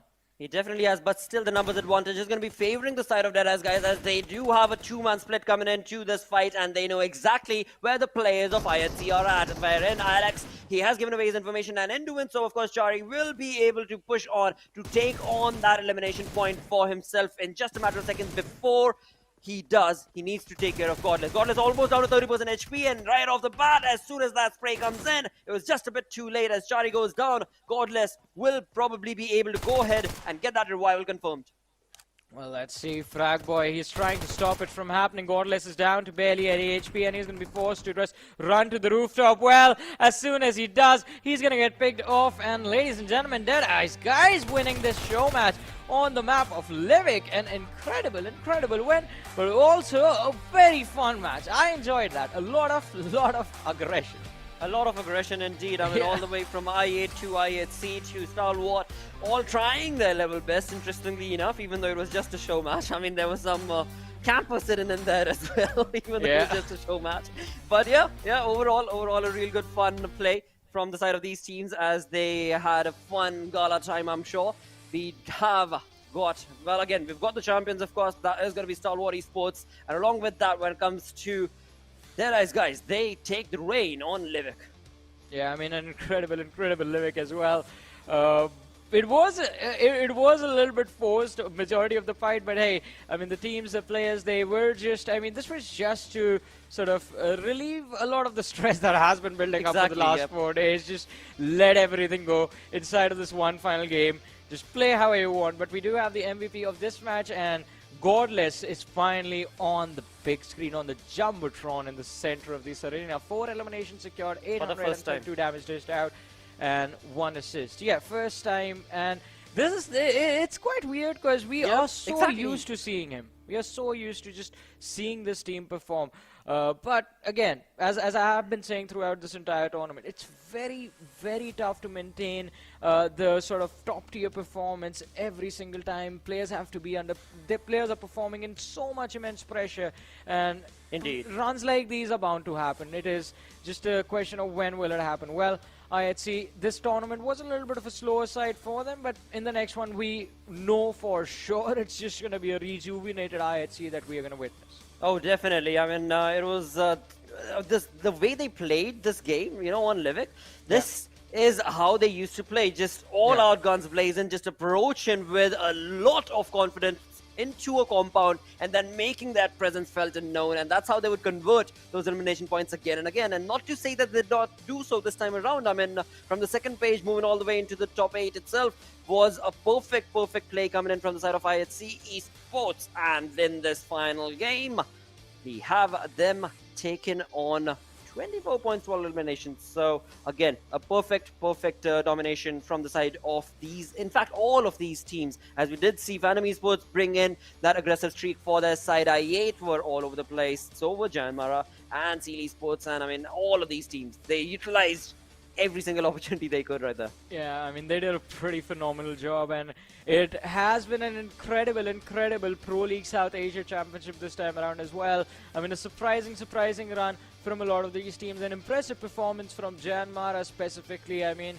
they were incredible throughout the tournament. T2K, I8, that recovery. Today, earlier on, before the matches began, we did hear you, Uzum, I believe it was, who was saying just the fact that, yeah, we did not perform on day one, but hey, you can never give up because of one bad day. You have to hold on to that hope that you can, in fact, and you will make that climb and be on the top. And I8, they never gave up. They just continued fighting till the very end, and just one after the other, just destroying those matches. They climbed up quite nicely, in fact, and it was impressive. But Stalwart Esports, I mean, the champions, they reign supreme. They definitely reign in supreme, of course, as we did see the points difference that was created from Stalwart Esports from day number 1 itself, but nothing taken away from the other teams, as you so perfectly mentioned, because all of them gave in all of that level best play, and that was clearly indicated with the number of chicken dinners that so many of these teams walked away with, which was absolutely phenomenal to be able to see, of course. And then you had certain teams that did not even have a chicken dinner and were still sticking in the top 8, and we have IHC to be one of those teams that did work towards, you know, quite a lot of those elimination points and then slowly racked up those placement points for themselves. So we are most certainly talking about all these teams in a really good light, but hey, every single time you're going to have only that one winner, and that one winner for this season is going to be Stalwart Esports.